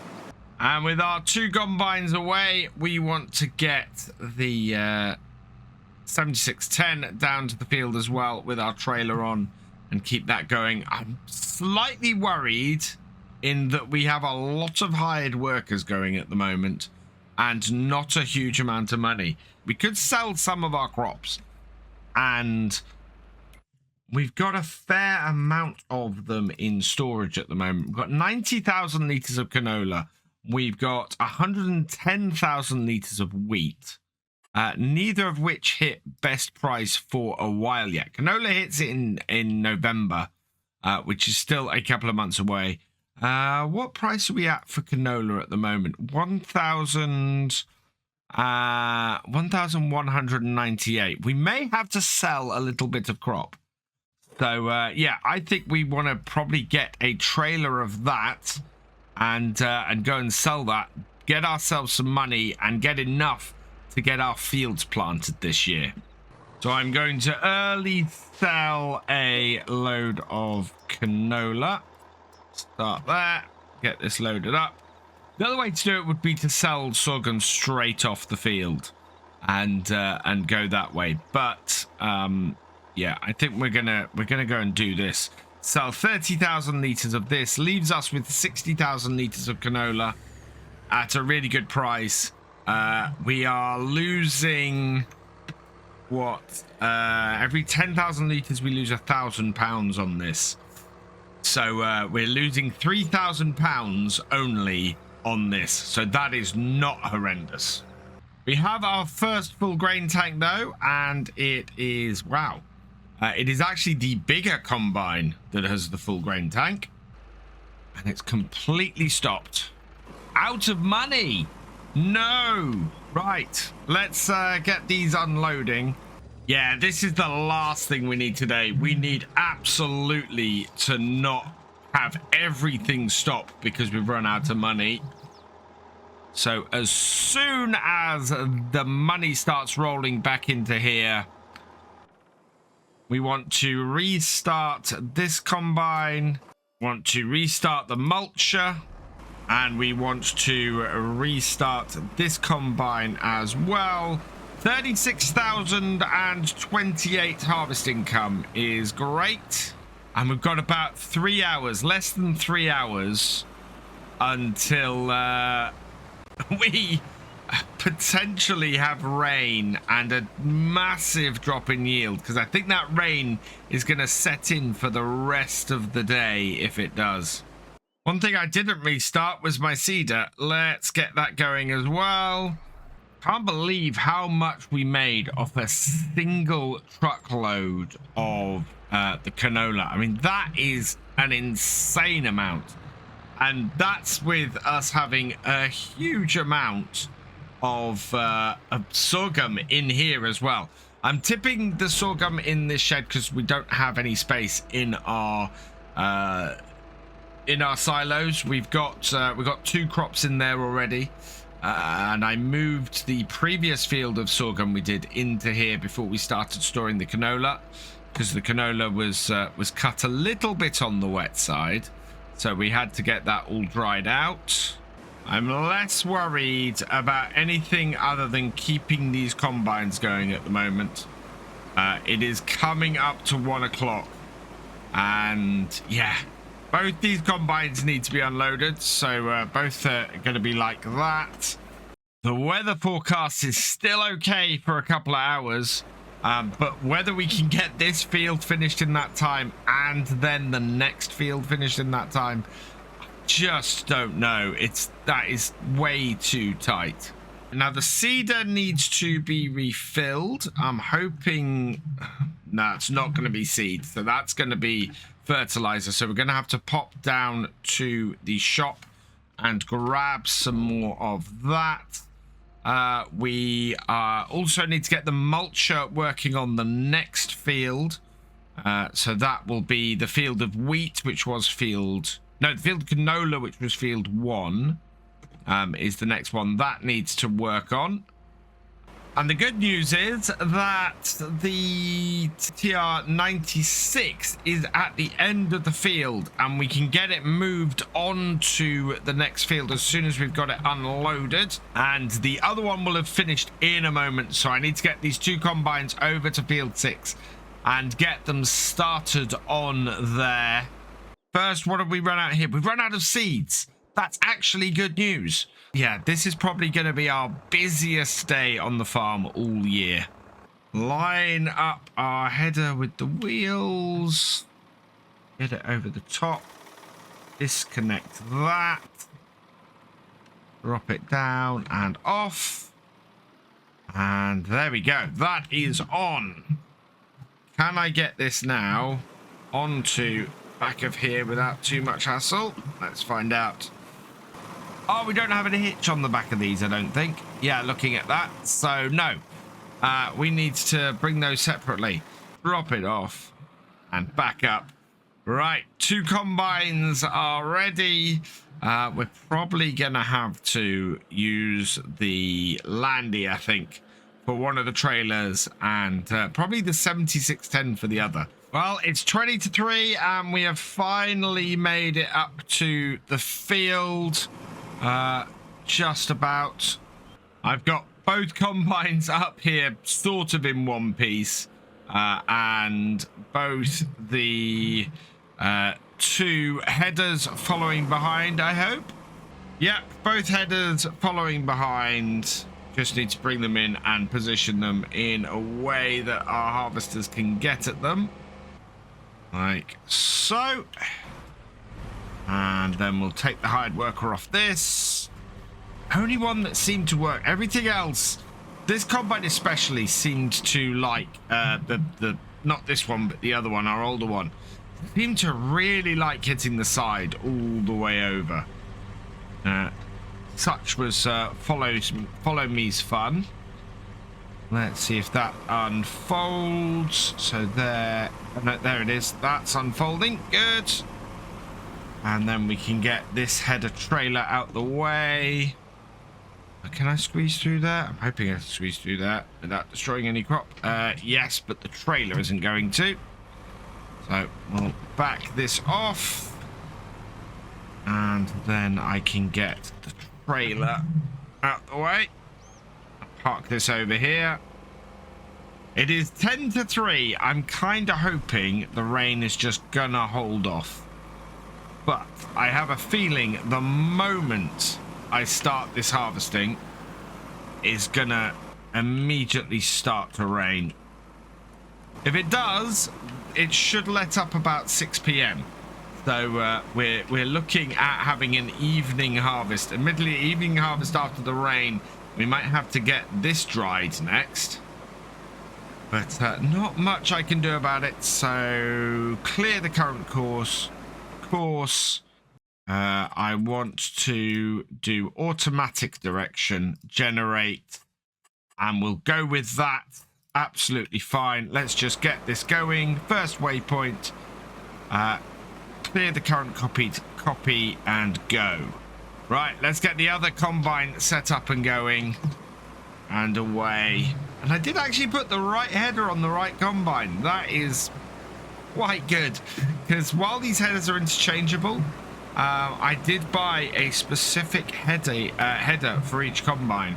And yeah, that is the header that goes on that combine. So that is really good news.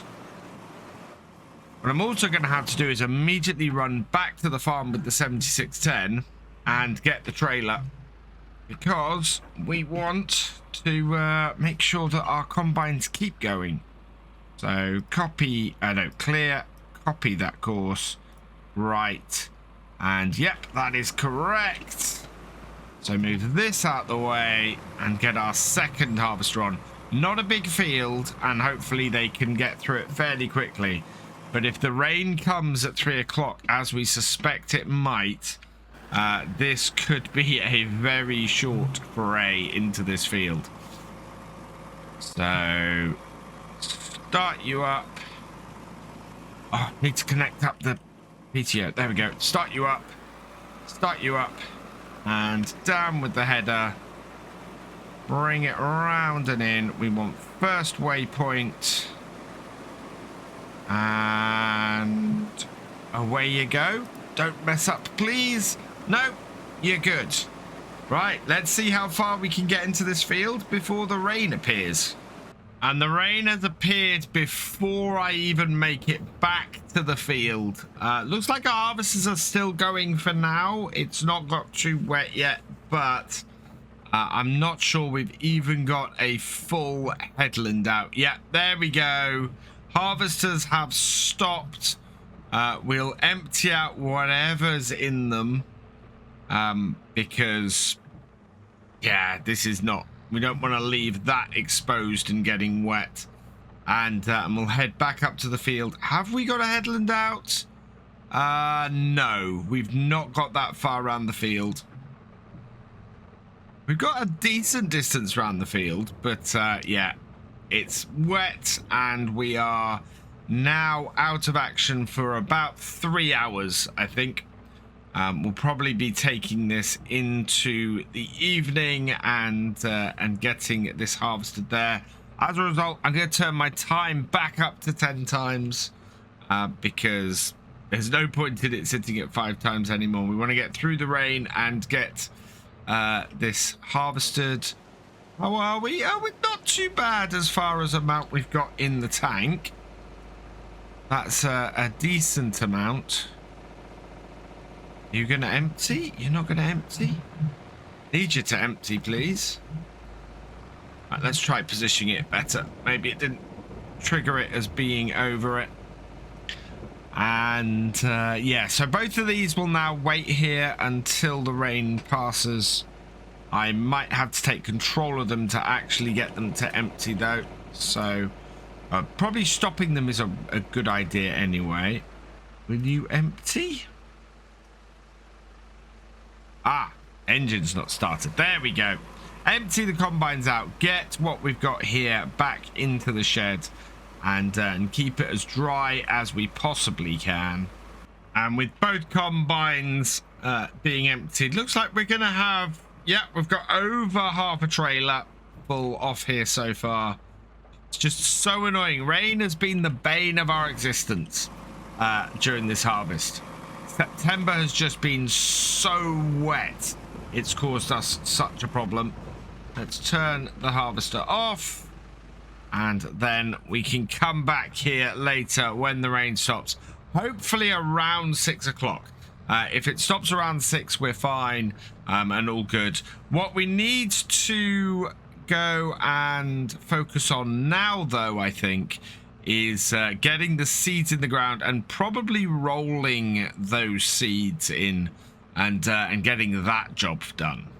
So first job I need to do in the wet is move the mulcher. We'll move that over to the next field over, 2B, or 2C, sorry. 2B is the one that's just done. And get that done. Then we'll be able to get 2B seeded. So clear this course off. Up again and up again. There we are. And unfold this. Yeah, we want to get this sorghum done. We want to get the canola into here probably next day. So set course. Yep, this one here and generate. Perfect. Close that. So yep, we're going to start up the top corner. So first waypoint and get this going. This is going to need some repairs, this tractor, I think. Yeah, this tractor, end of today, I need to get into the shop and get some maintenance done on it. But at the moment, it's doing a good job. It's got 2 more fields to get done on this farm before we go and do field 6, which we're currently harvesting. So away you go. And yeah, that's got that restarted.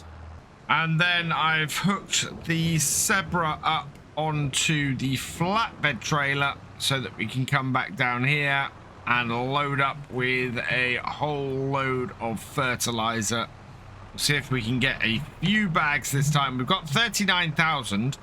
So if I can get 6 bags, I think that will be a good amount for us. Let's pop into the shop over here then and grab those. So big bags. We're going to go with the double top and we'll get 6 bags of that. That is going to be 10,000. Yep, perfect. Yes, this is why I need to get the slurry going. Why we need to do the slurry on the fields, because we get through a lot of this and the slurry would take us about halfway to whatever we need as far as the fertilizer level goes. So yeah, I really want to sort out our slurry and slurry spreading, because it'll make a massive difference. And if not that, I think doing manure spreading as well would be good. So yeah, those need sorting, because in the long run, it's going to save us an absolute fortune.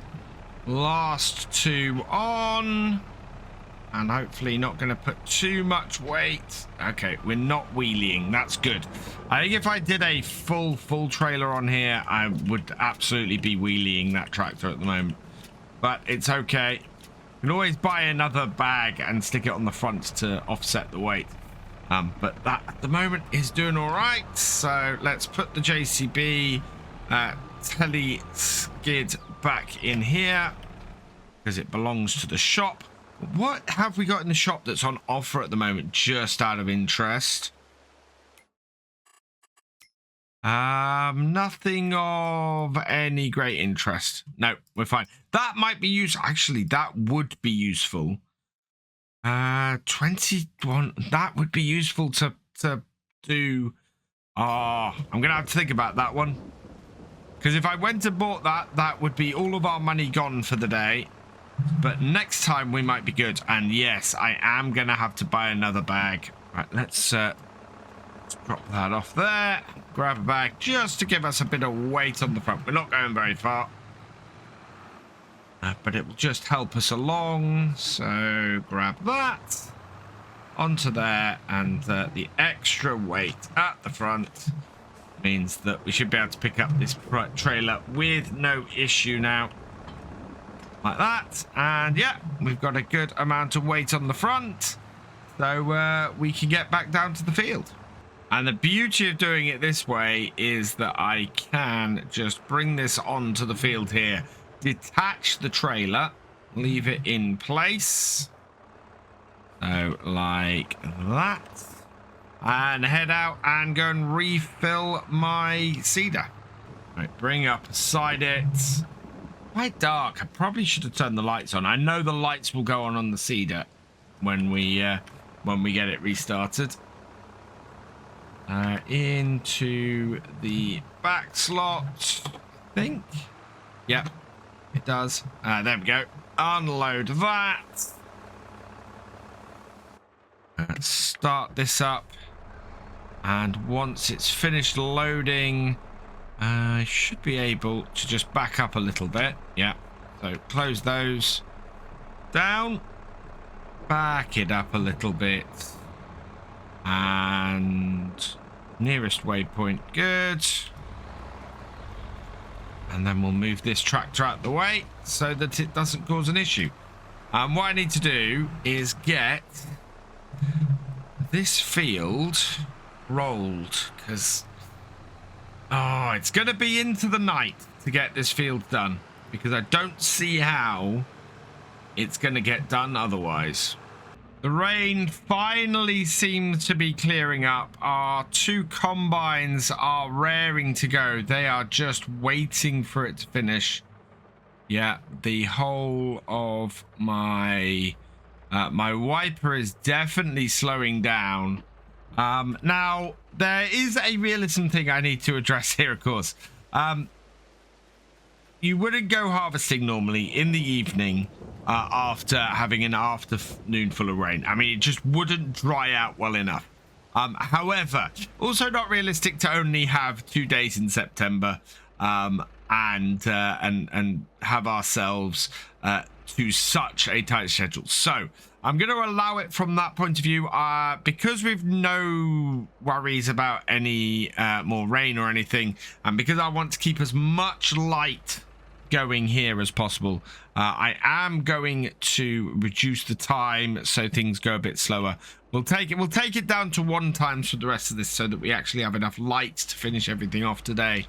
Yeah, the combines are back in the field, and we're going to get this harvest finished. 8340 has finished work, so we're going to take this back to the yard, and as I said, it needs repairs, so we're going to go and get that done for the end of today. The sun is setting. It's getting quite dark here. Looks like our cedar is still going fairly well. That is about to hit the headlands by the looks of things.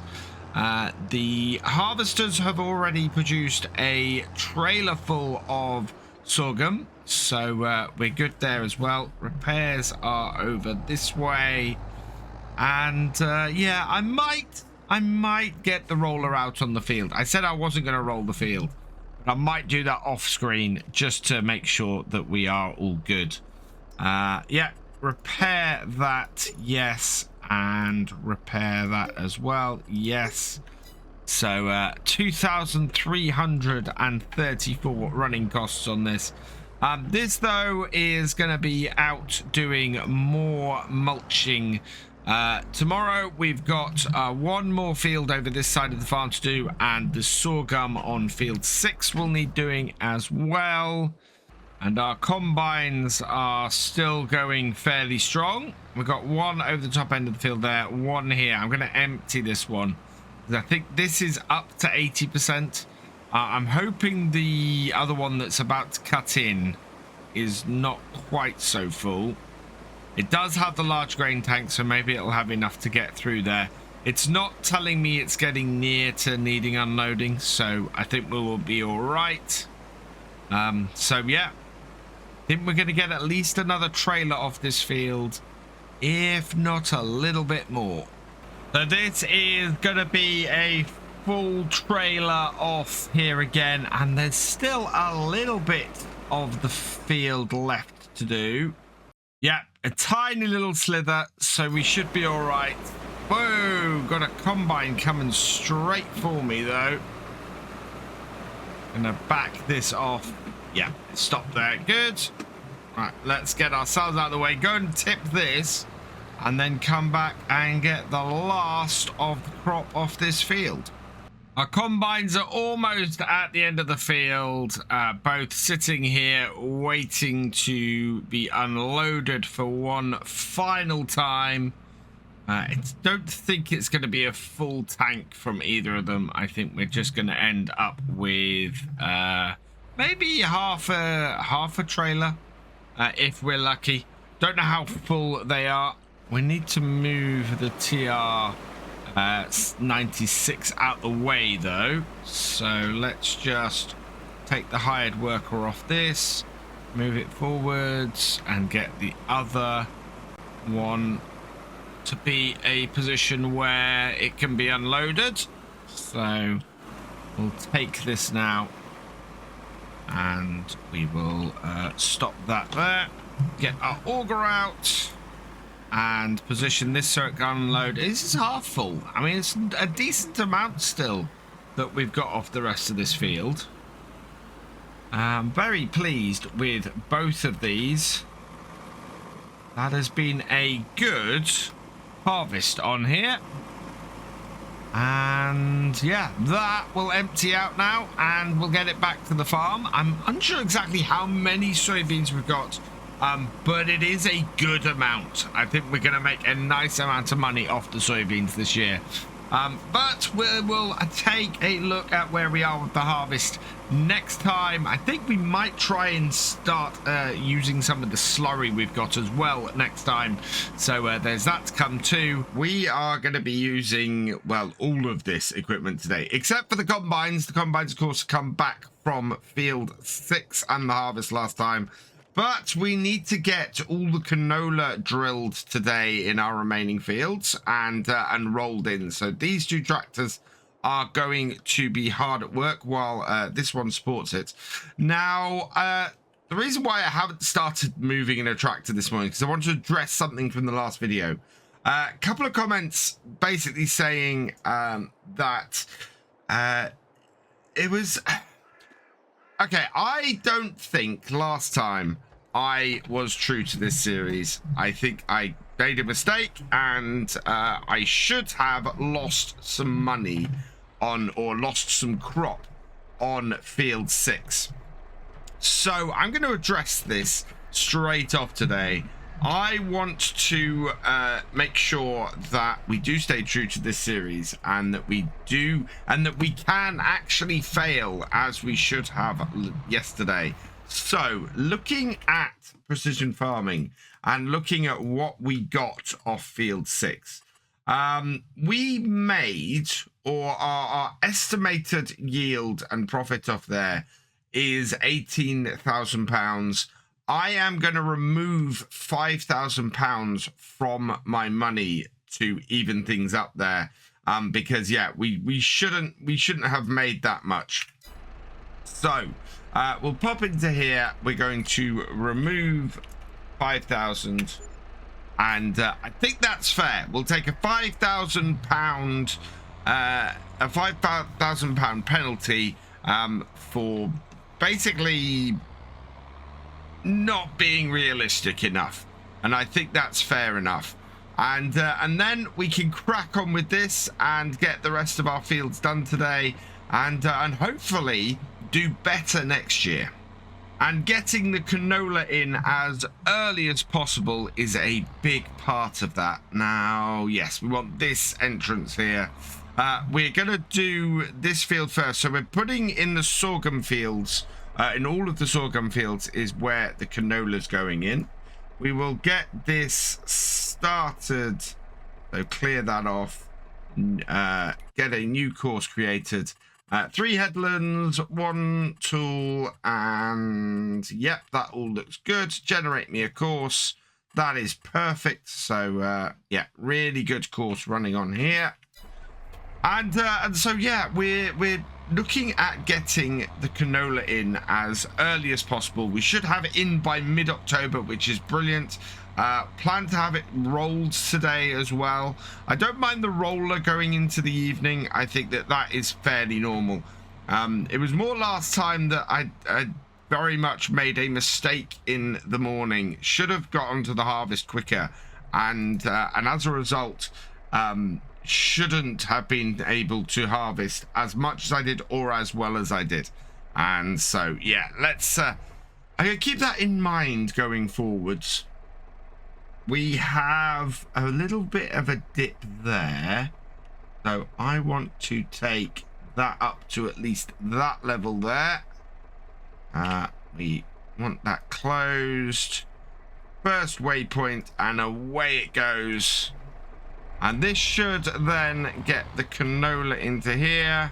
What have we got? It does say canola, doesn't it? yeah, canola is going in and is growing. So we'll let this field get going, and then we're going to head over to field 6, actually, to get the last field of canola in today. In the meantime, field 6 needs mulching. So we're going to take the 8340 here down there and get that done. What I want to do first, though, is actually get it filled up with some fuel, because it's not got a massive amount in the fuel tank. Probably got enough to do the job, but we might as well get it filled up and done. So we need to get all of our fields mulched before we get them planted, and then we're going to be in a very good position going forwards after that. I'm still trying to decide what to do with our slurry. We've got a lot of slurry on here, and yes, it should be on the fields, but we're gonna have to get it on the fields earlier to do it. We might do it on the sorghum fields actually this year, so get the slurry onto those fields and before they get planted in the spring, and maybe reduce our fertilizer cost a little bit there. The advantage of that as well is we'll be able to afford some slurry equipment once we've sold off this year's crops. So down and round to field 6, and yeah, get this mulched. We've done more mulching on this field than anything else, I think. Bring this here, clear off the course we've got, new course, and yeah, that's all looking good. Generate it, and there we go. So starting at the bottom, hopefully this will be able to turn around at the bottom here. That's the reason for 3 headlands on here, is that this field tended to in the past cause us issues with turning around on this very shallow angle down here, and there's no real way around it on this field. So 3 headlands is kind of what you have to do. First waypoint, fold out our mulcher, perfect, and away it goes. And yeah, that is our second piece of kit away and doing its job today. And that brings me to our support tractor. We need to get this up onto the field next to where we are, and we need to load up the seed onto it. So let's get that back onto the trailer and hopefully be able to get that over there. Everything's strapped down at the moment. It should go on there. Let's just put that there like that. I can see the small bag, I think, that's already been used, so we won't put that. We'll keep that on the front of the tractor. Load this up and into here. We still have an active contract. We took a contract, I think by mistake, on field 20 before harvest, and it's still kicking around. I have no way of completing it, and I think we need to clear it off. Because we have no grass working equipment on the farm, and there's no grass working equipment up at the shop. So yeah, definitely a mistakenly taken contract that we need to clear off. Let's just grab this last one of these, and then we can hook everything up on the front, or everything up on the back, sorry, on my weight. And we just need to lock down those 2 bags as well.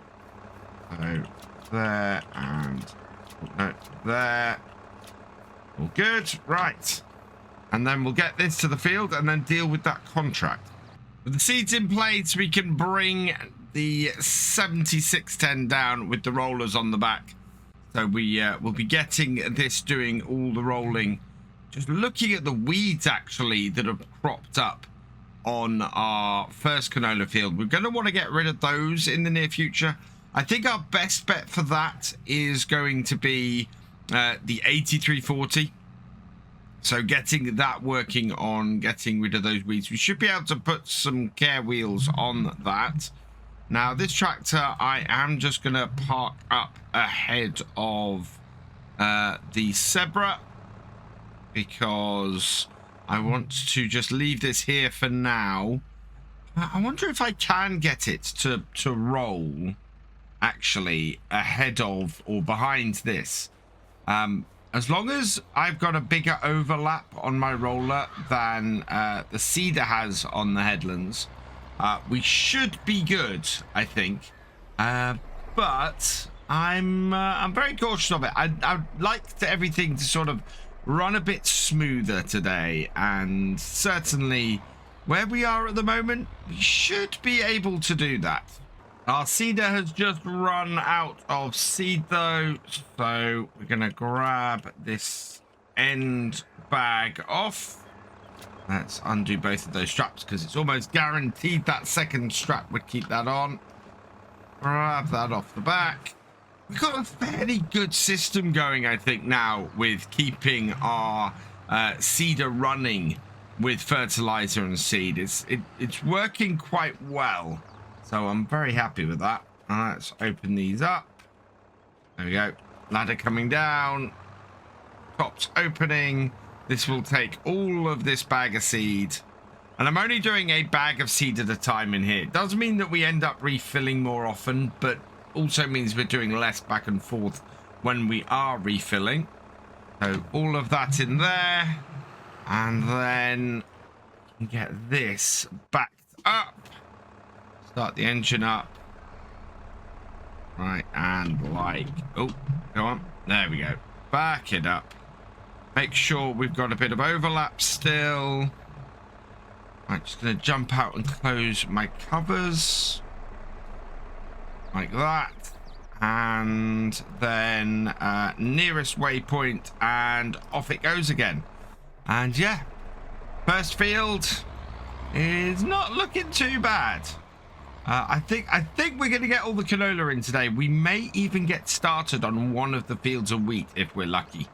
With the Cedar a fair way across the field now, I want to see if I can set up this roller to get started. It doesn't matter if it sort of overlaps a little bit. Ideally, we would want it to go at the same setup as the other. Now, on here, we'll clear that off. This course is going to be 6 meters. So 3 headlands, and generate me a course on 2C. So we seem to be fairly good. We'll take it over to the top corner and we'll see how much it overlaps or doesn't with the headlands. So my first waypoint is up here. Let's unfold this. Get myself in line. And oh wow, that's quite an overlap. That's actually really good. So if we back this up a little bit, this should mean that the roller stays inside of where we have already seeded. And then the Cedar will be in a place where we can yeah, so it won't overlap with our Cedar at all, and should mean that our Cedar gets to finish the field. We, with any luck, won't have any collisions on the headlands if they keep away from each other, and then yeah, this field will get done quicker because we're rolling as we're seeding. And yeah, that's perfect. I'm really pleased that that's worked out the way it has. Incredibly, considering the fertilizer usage we've got on this field, it looks like we're going to make it to the end of the field without having to fill up again. Having said that, our amount of fertilizer we're putting on the field does seem to be suboptimal. We don't seem to be putting everything on here we want. We do have a little fertilizer spreader though, so I am considering, seeing as these tractors come with the Isaria add-on, getting that added onto one of these, probably the 7810 here, and then just topping up with a little bit of extra fertilizer. I know that we said very much that we're trying to avoid more modern stuff on these older tractors. But I'm just wondering if that's worth way going. Let me know in the comments what you think about that. It's an interesting thought to maybe just finish things off with that, so that we're not using it on here. We're not using the variable seed rate or anything that wouldn't be on this seeder. But with the Isaria coming on this tractor, I'm just wondering if that's something that maybe we should have go with, and just a smidge of modern technology to help us along would add another job to the farm. But I think that would work as far as what we're doing on here. Now we have 24% left of the fertilizer and 40% left of the seed. I can't believe how much seed we've still got left on here. So there's a fair amount to go, but we are onto the headlands, and it looks like our consumables in here are going to make it to the end of the field. I think my hopes of getting 2 fields planted today are a little bit unrealistic. We're only coming to the end of field 6 now, as far as getting it mulched, and we're not ready to immediately start planting. We might get planting on here today. I think we may get a little way into this field, which would be good. That would allow us to get a field and a half planted per day, which would hit our target for the end of November, because that would mean we can get a field of wheat planted tomorrow as well, especially if we pick the right field of wheat. And then that just leaves us with 2 fields that need to be planted by the end of November, which would be really, really good. I'd be very happy with that, to get all of my canola and all of my winter wheat planted by the end of November.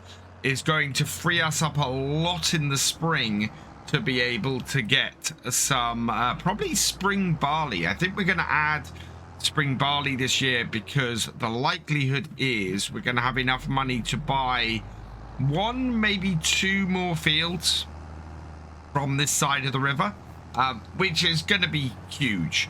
It's either that, or we might go and buy field 14 on our farm, which does look like it's already planted.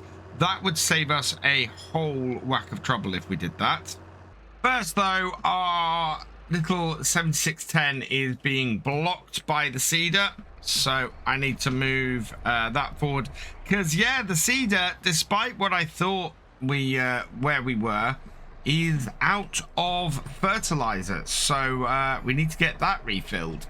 So bring a bag of fertilizer out and around here. Nice efficient way of doing this is. And then get this refilled. Actually, there it is. See the top of it, and that then loads into there. Reverse this up. Hopefully we can get this going again before our roller gets back down here. So there we are. That is done. Back this off. We'll then back this up carefully so as to try and stay on the line. And want my my blue indicator back as well. Right, jump out, close up all of that, and then away it goes again. And with any luck, not missing a big patch of fertilization. No. And out of the way of our roller before it returns. Perfect. Just need to go and put this back with our trailer. And then we can resume with this down here and drop, well, get this field of... have we done this? Oh, we might have done this. I didn't think we had. 12C. Has this been mulched? It would be amazing if it has. I think 12C's been mulched, actually. If I turn off the weeds, yes, we've already mulched it. So we've just got field 1 and field 2A to do. So we'll head back up there, get field 1 mulched. Means I'm actually a little bit ahead of myself. We've got everything mulched except for 2 last fields. And field 2A we don't need to worry about because that is where sorghum's going in the spring. So just field 1 needs doing, and then we can address the horrible weeds tomorrow that are in field 12A. We need to get our hoe and get those sorted. I'm actually quite pleased. I couldn't see the mulched status of 12C due to all the weeds that were on it. So it's quite good that that is all nicely done. Let's clear this off. Then we can go and set a course. Field 1, generate me a field work course. Field 1 always seems to want to go crossways like that, and I'm not sure that is the most efficient way to do this. So I need to set it so that oh no, we've got a manual direction on here. Let's go longest edge and see what that generates. There we go. That's a little bit better, but not quite. Automatic. There we are. That is what we want. Proper north-south setup, and we want to show our start and end points. We'll show our start point here. First waypoint. And yeah, we'll get this mulched. I don't know whether we'll get through this today. Hopefully we might. Because ideally I want this tractor on the weeding job tomorrow. In order to get field 12A done. Now, one thing you might have noticed on here is that we've had the variable seed rate running on the seeder. It doesn't actually matter. The seed, this is solid loam, this field. So the variable seed rate is not going to change any more than the manual seed rate would as a result. That is this field done and dusted and finished, though. So we need to get this seeder now over to the other field, over to field 6, which I'm actually going to leave it on the back of here because this seeder does not detach with manual attach at the moment. I need to go and have a fiddle with the mod and see if I can make it work. Yeah, so I'm gonna have to brave the traffic with it, I think, and get it over to the other field, to field 6. It is 3:30 in the afternoon, so we do want to be getting this working on field 6. If we can get halfway through that field today, that is going to be a big bonus to us. So down to field 6, and what we can do now is get this set up. Clear off our existing course, set this up on here. We're relying on course play quite a bit on this series now, and it's because we've got to this point where we got lots of fields we're trying to do at once, so it makes sense to use course play on here like this. We got 3 headlands, yes, all good. Are we on manual? No, we're on automatic. Generate me a course. There we go. It will finish down here, and hopefully, starting in the bottom corner over there, we're going to be all right. There's bits of this field that don't need a huge amount of. Oh, it's silty clay. So yeah, we want to reduce. I think we might want to reduce our. Oh, wow. This is so variable, this field, in its application rate. So I'd rather be a little bit on the cautious side and be a little bit under than too far over and spend too much on here. We can always, as I said earlier, see if we can maybe add a little bit of modern technology for topping up stuff. Right, there we go. From here, I want to do first waypoint. We want canola in here because this was sorghum, and away it goes. And we'll just make sure that it gets round these corners. I think it's going to be all right, but yeah, worth making sure it can. it's this edge here. And as long as it makes it round, yep, we are all good. This can get going. Of course, if that is going, we need to get the support trailer with it. So let's put a bag of seeds on the front of this. Like so. There we are. Give us a little bit of counterweight on the front. Hook this up at the back. Then we won't be wheeling our way all the way there. And off we go to go and support the seeder. While our roller is continuing on this field. Support tractor down to field 6. And yeah, looks like our seeder is still going strong down here. Let's drop that off, because I'm willing to bet that we run out of fertilizer again before we run out of seed on here. So I want to drop off the seed bag like that. And then this tractor is ready and waiting. Actually, possibly should have filled out with some fuel, but we're okay. I am having a quick look at field 20. Yeah, it is a baling contract. We don't have the equipment for it, so I am gonna cancel that contract. Yes. And it won't cost us anything, so we'll just collect. There are a ton of baling contracts available at the moment, along with a whole load of other stuff, and a couple of harvesting contracts on a couple of smaller fields as well. But yeah, we're fairly. That is a ridiculous tractor to have on this around here.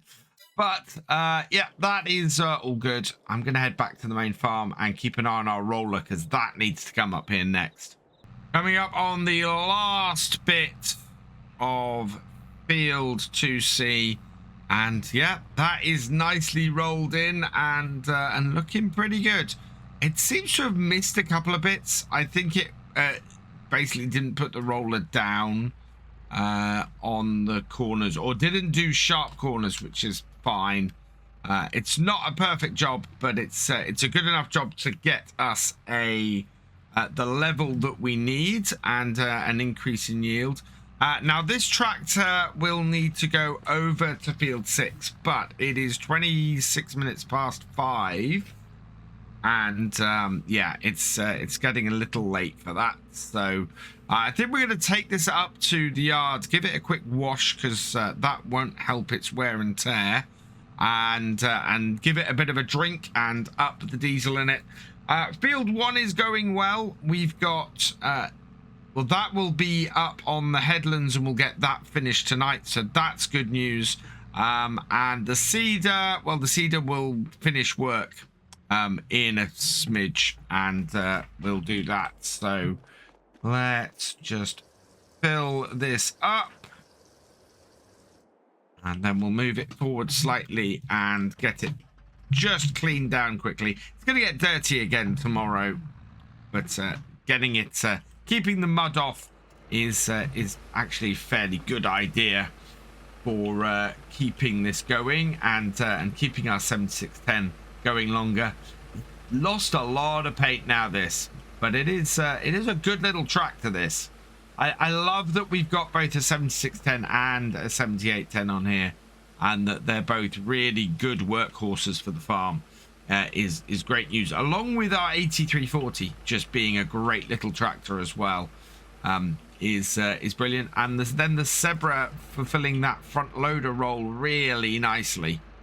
Our seeder is having a little bit of trouble with the headlands here, though. The hedge has got to the point where it's just a little bit wider out. So what I think we'll do is I'm gonna leave the seeder here for this evening. We're fairly good for that. And if we check over here, our mulcher is onto the headlands. So yeah, this can stay out a little bit longer and get this field done. and we will pick up the seeding again tomorrow for the canola, get that field finished, and then I think we'll head over and we'll start getting some winter wheat in, probably on 2B, because we're going to have to turn around the rolling on that fairly quickly. Today we're going to get this started mulching the final field that needs doing this year. That is this wheat field over here. It's not going to be planted for quite a while. We've got sorghum going into this, so it's going to be sort of early next year that this gets planted. We'll set our course up quickly and get that going. So there we go. That's all set up. And then we should very easily be able to go first waypoint. Yeah, that is over there. And set that up. Unfold. And away that goes. Not too far off where it needs to start up. And then next we need to get the 7610 here headed down to field 6, where our 7810 is already hard at work seeding the last field of canola we need to do before winter. Let's set a new course for the 7610 as well, with the same settings as before. And that looks like that is matching our seeder, which is great news. So we'll take this down to the bottom corner and get going. And then I'll cover what we're going to be doing over the next day or so. Getting stuff rolled is going to be massively important. So what we choose to do after field 6 a day needs to be a field that we can also make sure we get fully rolled today as well. Let's bring this over here, unfold this, and like the last field we did, the roller is well within where the seeder is working. First waypoint, and away that goes. And hopefully the seeder can keep this going faster than the 7610 is rolling it, because we really want this to stay behind the seeder, although of course it does need to do at least as much work as the seeder is doing today.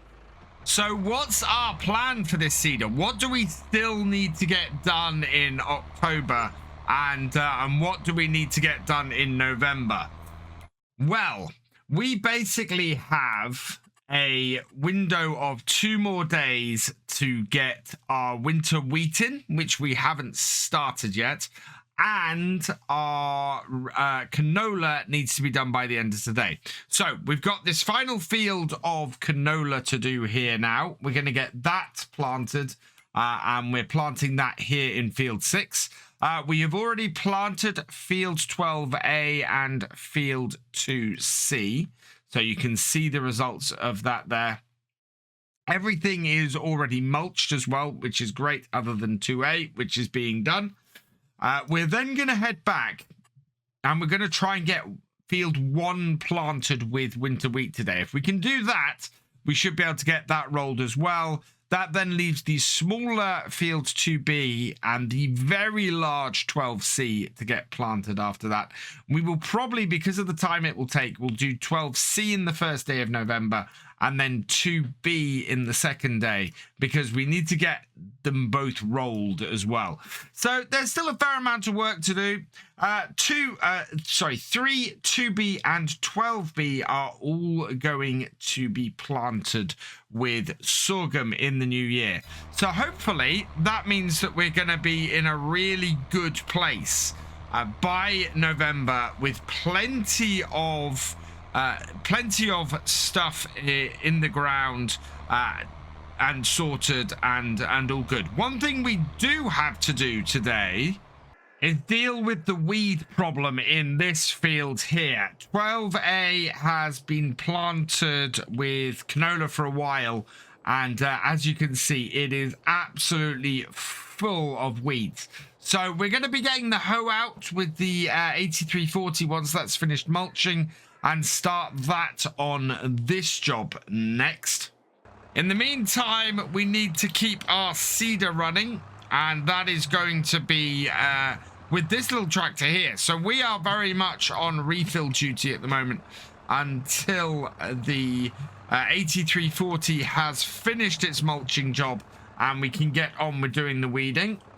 So let's unclip these and get the first bag of that on. And in the nick of time as well, because our seeder has just turned around and said it needs refilling. And it's actually nice and close to where we are. So let's open that up. And then we can fill this with this and keep it running. It's going to be efficiency today. That's going to be our keyword. We're going to need to get that, keep things running as best we can with this. I think this might run out of seeds next, so I'll probably put the seed bag on the front. Close that up. And in the meantime, as you can probably see down the other end of the field, we're going to need to nurse the roller through the rest of this field. In fact, I think what I might do is see if I can't keep the roller going myself while we are here and while we're working the field, because it seems to be having a little bit of a problem with those headlands. Right, so as this is blocked here, let's take that off, back it up a bit, and bring this around here and see if I can't do the rolling for these rows. So bring it up to there, down with the rollers, and it should get a little bit easier the further up this field it goes. I'm hoping that it's not going to have too much hassle to keep this going. In fact, let's turn those off and try and keep to our own setups. Wow, this needs a little bit more pull than I was expecting. Right down to 1H. We're keeping fairly good pace with the seeder with our 7610 at the moment. I'm hoping that I'll be able to catch it up and keep fairly close to it while we do the rest of this field. And this is the thing, it should be fairly easy for me to do that. Probably a little bit easier than it was for Courseplay too, because Courseplay tends to muck around a little bit more. I am doing the thing that Courseplay did though, and lifting the rollers. Not something that would probably happen too realistically normally, but it fits in with what we're doing here, and how we're trying to keep things very similar from that regard. That way, if I do need to reactivate Courseplay and get that running on here again, we will be able to. I am trying to keep a straighter line than I've done on that last row, but it all seems to be running fairly well. As I expected, the next refill for the seeder though was for seeds and not the fertilizer, which is good. We are using a slightly higher seed rate on this field than we were on our last couple. The seed rate should drop for the next field, for field 1, because it's on loam and not on the silty clay that we're putting this in here. It should work out far better for us. So we're gonna bring this around and load this into the seeder. So open that up. I'm working this field like this with one hired worker basically and myself. I think it's a really good way to go. It's nice and efficient. I can keep my eye on what's happening with the seeder, and everything's working out fairly well. And doing the roller rather than the seeder itself means that everything stops when the seeder does, first off, because I'm running the seeder's setup, or I'm then having to go and refill the seeder, so we don't get it catching up to the seeder there. And also, Courseplay on the seeder is setting the area that's seeded. So all I have to do is stick to that with my roller. The 8340 has finished work. That is our final field that needs mulching. So I need to go and pay some attention to that tractor for a bit. Fortunately, we're not massively off the play course. So I'm going to lift this up. We will turn on the eye and see where everything is. And looks like it's... Wow. I think we'll send it so it goes over a little bit where it's been before and do this one here. Looks like we weren't wholly straight on this again. So set that off. That then should get into that row there. And that leaves those two working again while we pick up this. And in fact, it's missed a small bit of mulching here. So I'm going to unfold this. We will clear this course because we don't need that anymore. And just mulch this last little bit in this corner. Bring this up. Now, everything here, the tractor could do with a wash. The mulcher could do with a wash because the mulcher is done for the year.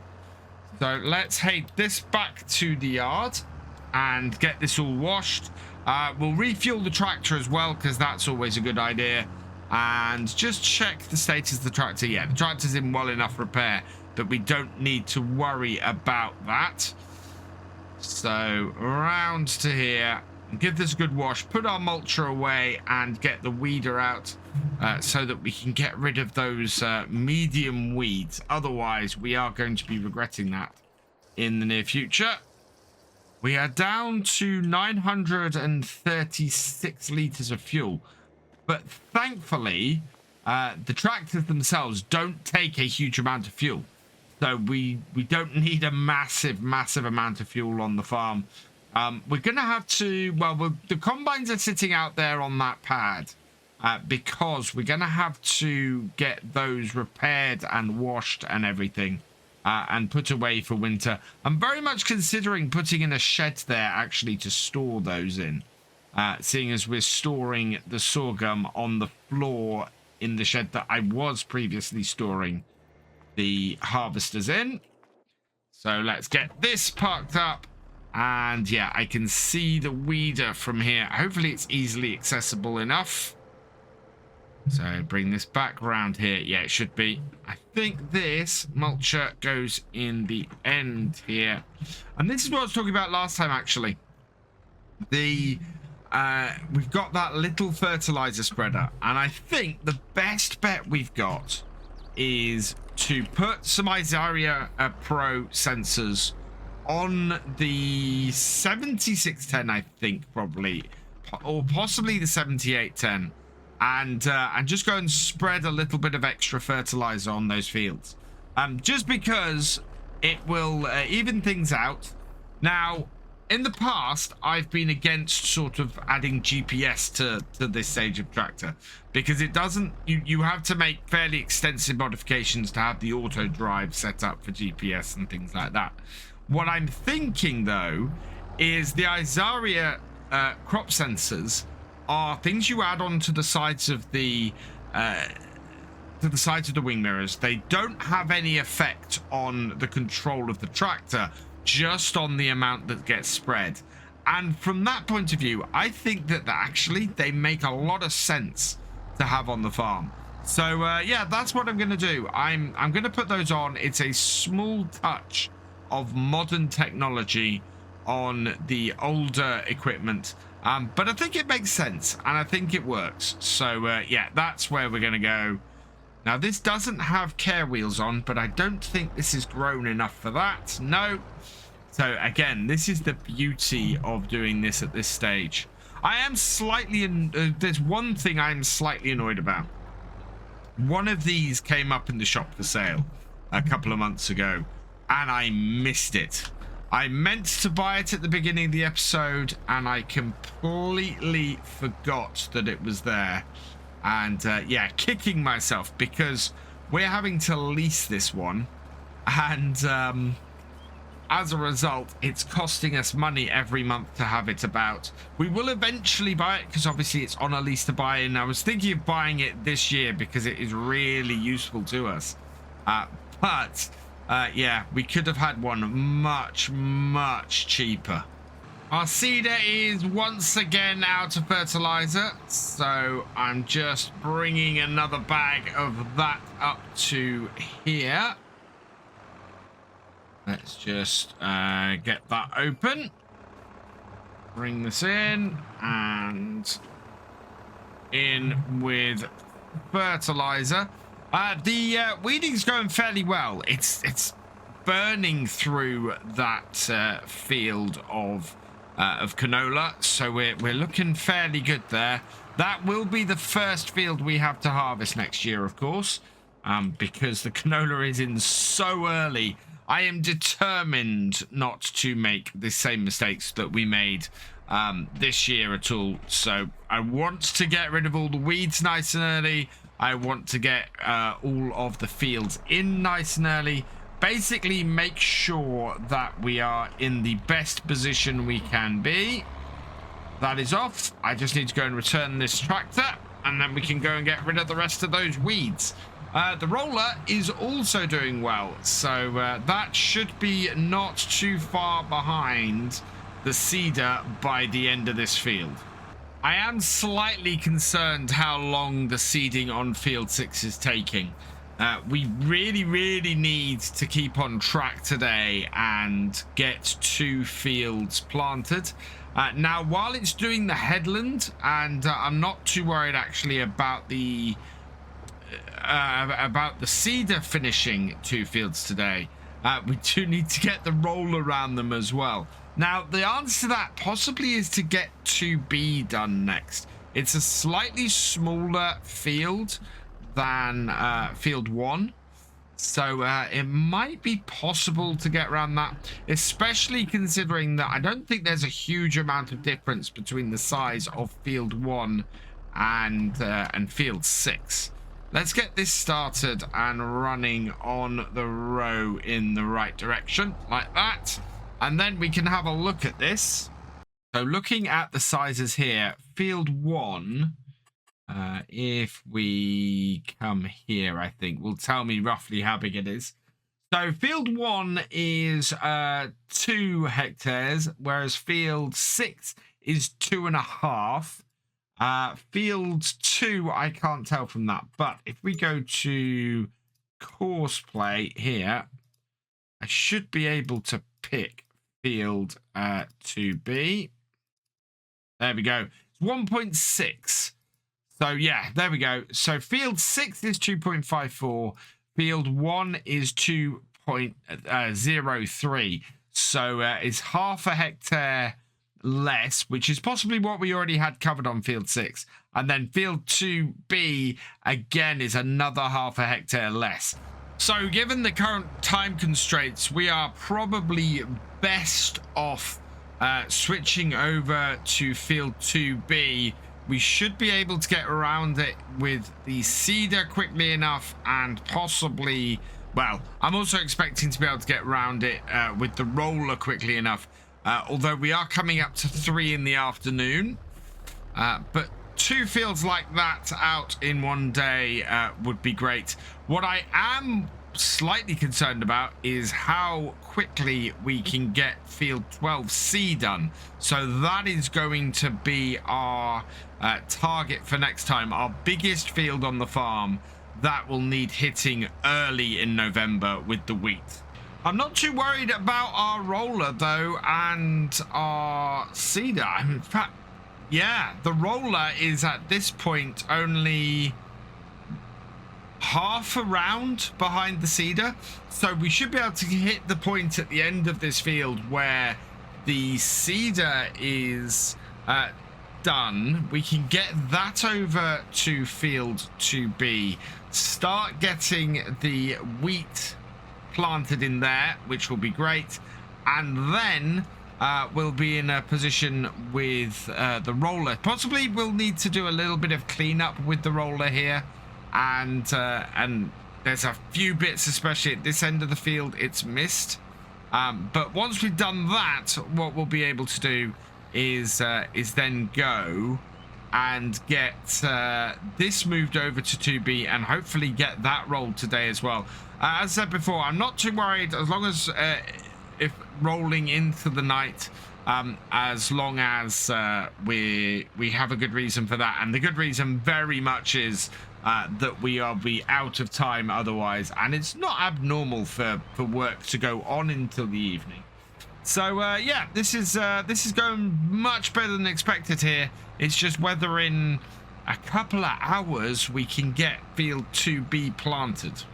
Thankfully, we do have enough seed and fertilizer in the Massey Ferguson seeder here to make it to the end of the field. So I'm just keeping an eye on this, getting it to the end. We'll immediately refill it with seed and fertilizer. So empty what we've got on the trailer onto here.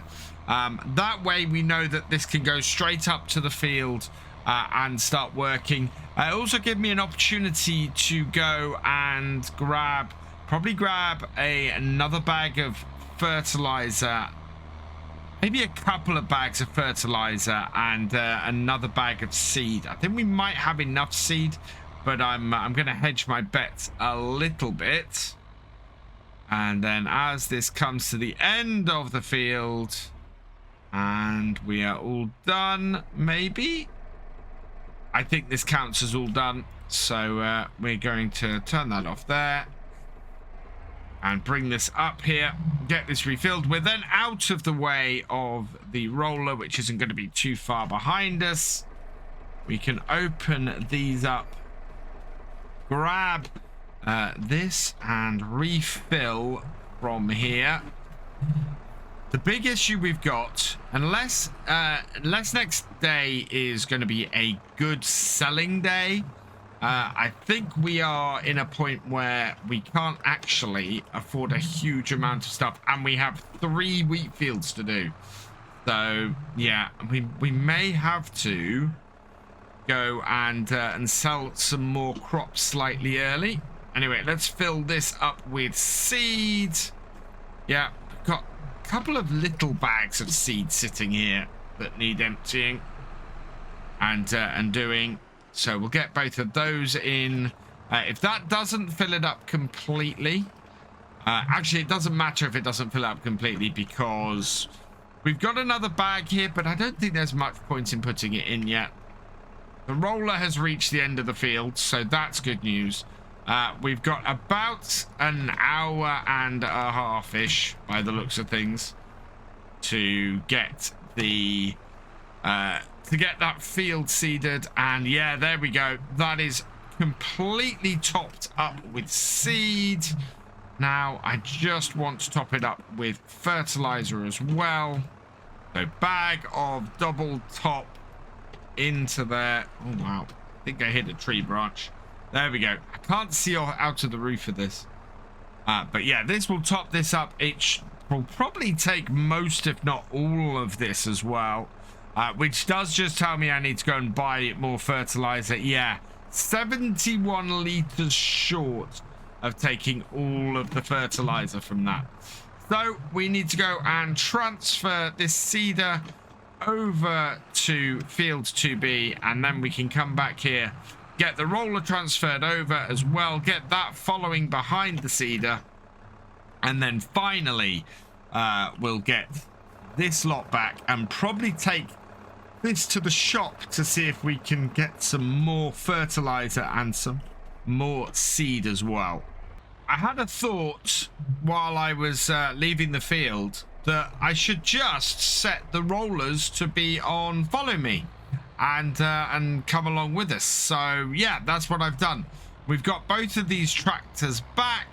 I am going to just take this straight down to the field, but the rollers and the 7810, we need to stop here because the 7610, because it is in need of a bit of a repair. So we've got plenty of time to get that done. Meanwhile, our hoe is nearly at the end of that field, so that's good news. This is going to be a bit of a tight one. And as I said, I think the roller is probably going to be going into the evening. We want to get wheat, the winter wheat in this field here. So around the bottom, everything is nice and full. We want to clear that, create a new course, and generate that. There we go. We need to be in the top corner of the field. And once we have this running, we'll be able to just get the rollers in behind it. Yeah, there's no way this whole field is getting done in half an hour. But we do need to get it started. And I think these two tractors are probably going to be going into the night as a result. We've got wheat selected. Let's get to it. Meanwhile, I need to get the 7610 fixed. So we'll do that quickly. Shouldn't be too expensive, this. That there. Oh, wow. 1,300. That's not ideal. Yeah, that's... I think we're not going to be able to afford a huge amount of extra stuff. So I'm hoping that some of our crop is going to hit its best price early, because we're going to have to get the truck out tomorrow and get working on that. Basically, all of our tractors are going to be going at about the same sort of rate as they've been going today for the next 2 days. The difference is we're going to have to be stalling crop and doing and keeping things supplied for those 2 days. So let's go and clear this and then generate a new course. I actually want to change the corners to sharp and generate again, because we've had an issue with that. Close course generator, and we'll get this up the top corner following our seeder, which is 2 rows in. Hopefully the seeder will stay nicely ahead, but I can't guarantee it. We'll see what happens. Bring up this first waypoint, and have we gone past it? No, not quite.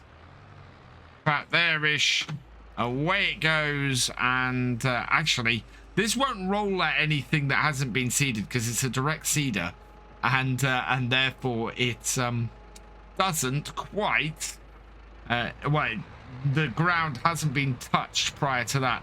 I just hope it stays far enough back and is going slow enough for the seeder to pull out a little bit of a lead. We had a breakdown with this tractor, so the 7810 is, I think, in need of some repairs before we continue. It's a little bit of a blow for this evening, but if we have a look at it, yeah, it's way under. So, yeah, we're going to need to take this tractor back to the shed and get it repaired. As a result, I think what we'll do tonight is we'll make sure all of the crop that we've seeded so far gets rolled in, so that that's all done. We can then go from there and get all of the we can continue then tomorrow and try and get 2B and some of field 12C planted, and then I think our last day, our last seeding window, we'll probably be able to get 12C finished and field 1. It's gonna be tight and we are gonna have to work fairly hard, but it's 6:30 now. The light is fading, and yeah, we've got a tractor that is slightly broken and in need of a bit of repair. So we'll bring this over here. We'll park it in the yard afterwards as well. How much is the repair going to be? 2,204. That all but confirms as well that we're going to need to sell some crop tomorrow in order to continue. But again, that's fine. We can do that without too much hassle. So we'll park this tractor over here by the combines, ready for use in the morning. And we just got a little bit more of our weeds to fix and a little bit more of the rolling to do. So the weeds that are left are just the end of this row. And then that is this field, nicely weed free, I believe. We'll give it a quick check and just make sure that that is the case. Weeds, yep, 12A is now completely weed free. And we've just got a little bit of 2B that needs rolling. So rolling this in will mean everything that we've planted is rolled and we don't have to then worry about it next day. I think that's probably, yeah, that's a medium pile of stones. I'm hoping that most of the stones on here aren't still medium sized, but that might not be the case. I think we've got a couple in here that are slightly larger. I need to back this up a little bit because there's a section there. And then that will be this field done and, well, started. Done and dusted, not quite. Done and started, which is great. And we don't have to worry about that. We got at least got a little way into the field, which it could have been much, much worse. We've still got a long way to go, and we've got just 2 days to get the winter wheat planted. So can we do it, especially as the largest field on the farm is part of that? Join us next time and find out. For now, though, all that remains is for me to say thank you for watching. I hope you've enjoyed this video. Please leave a like, drop us a comment and give it a share. Special thanks to all my patrons and channel members. Your support is invaluable in making these videos and helping the channel to grow. For more from Virtual Farmer, check out the links below, follow on Twitch to watch live, and for more videos, subscribe and ring that bell. I will see you next time. Goodbye.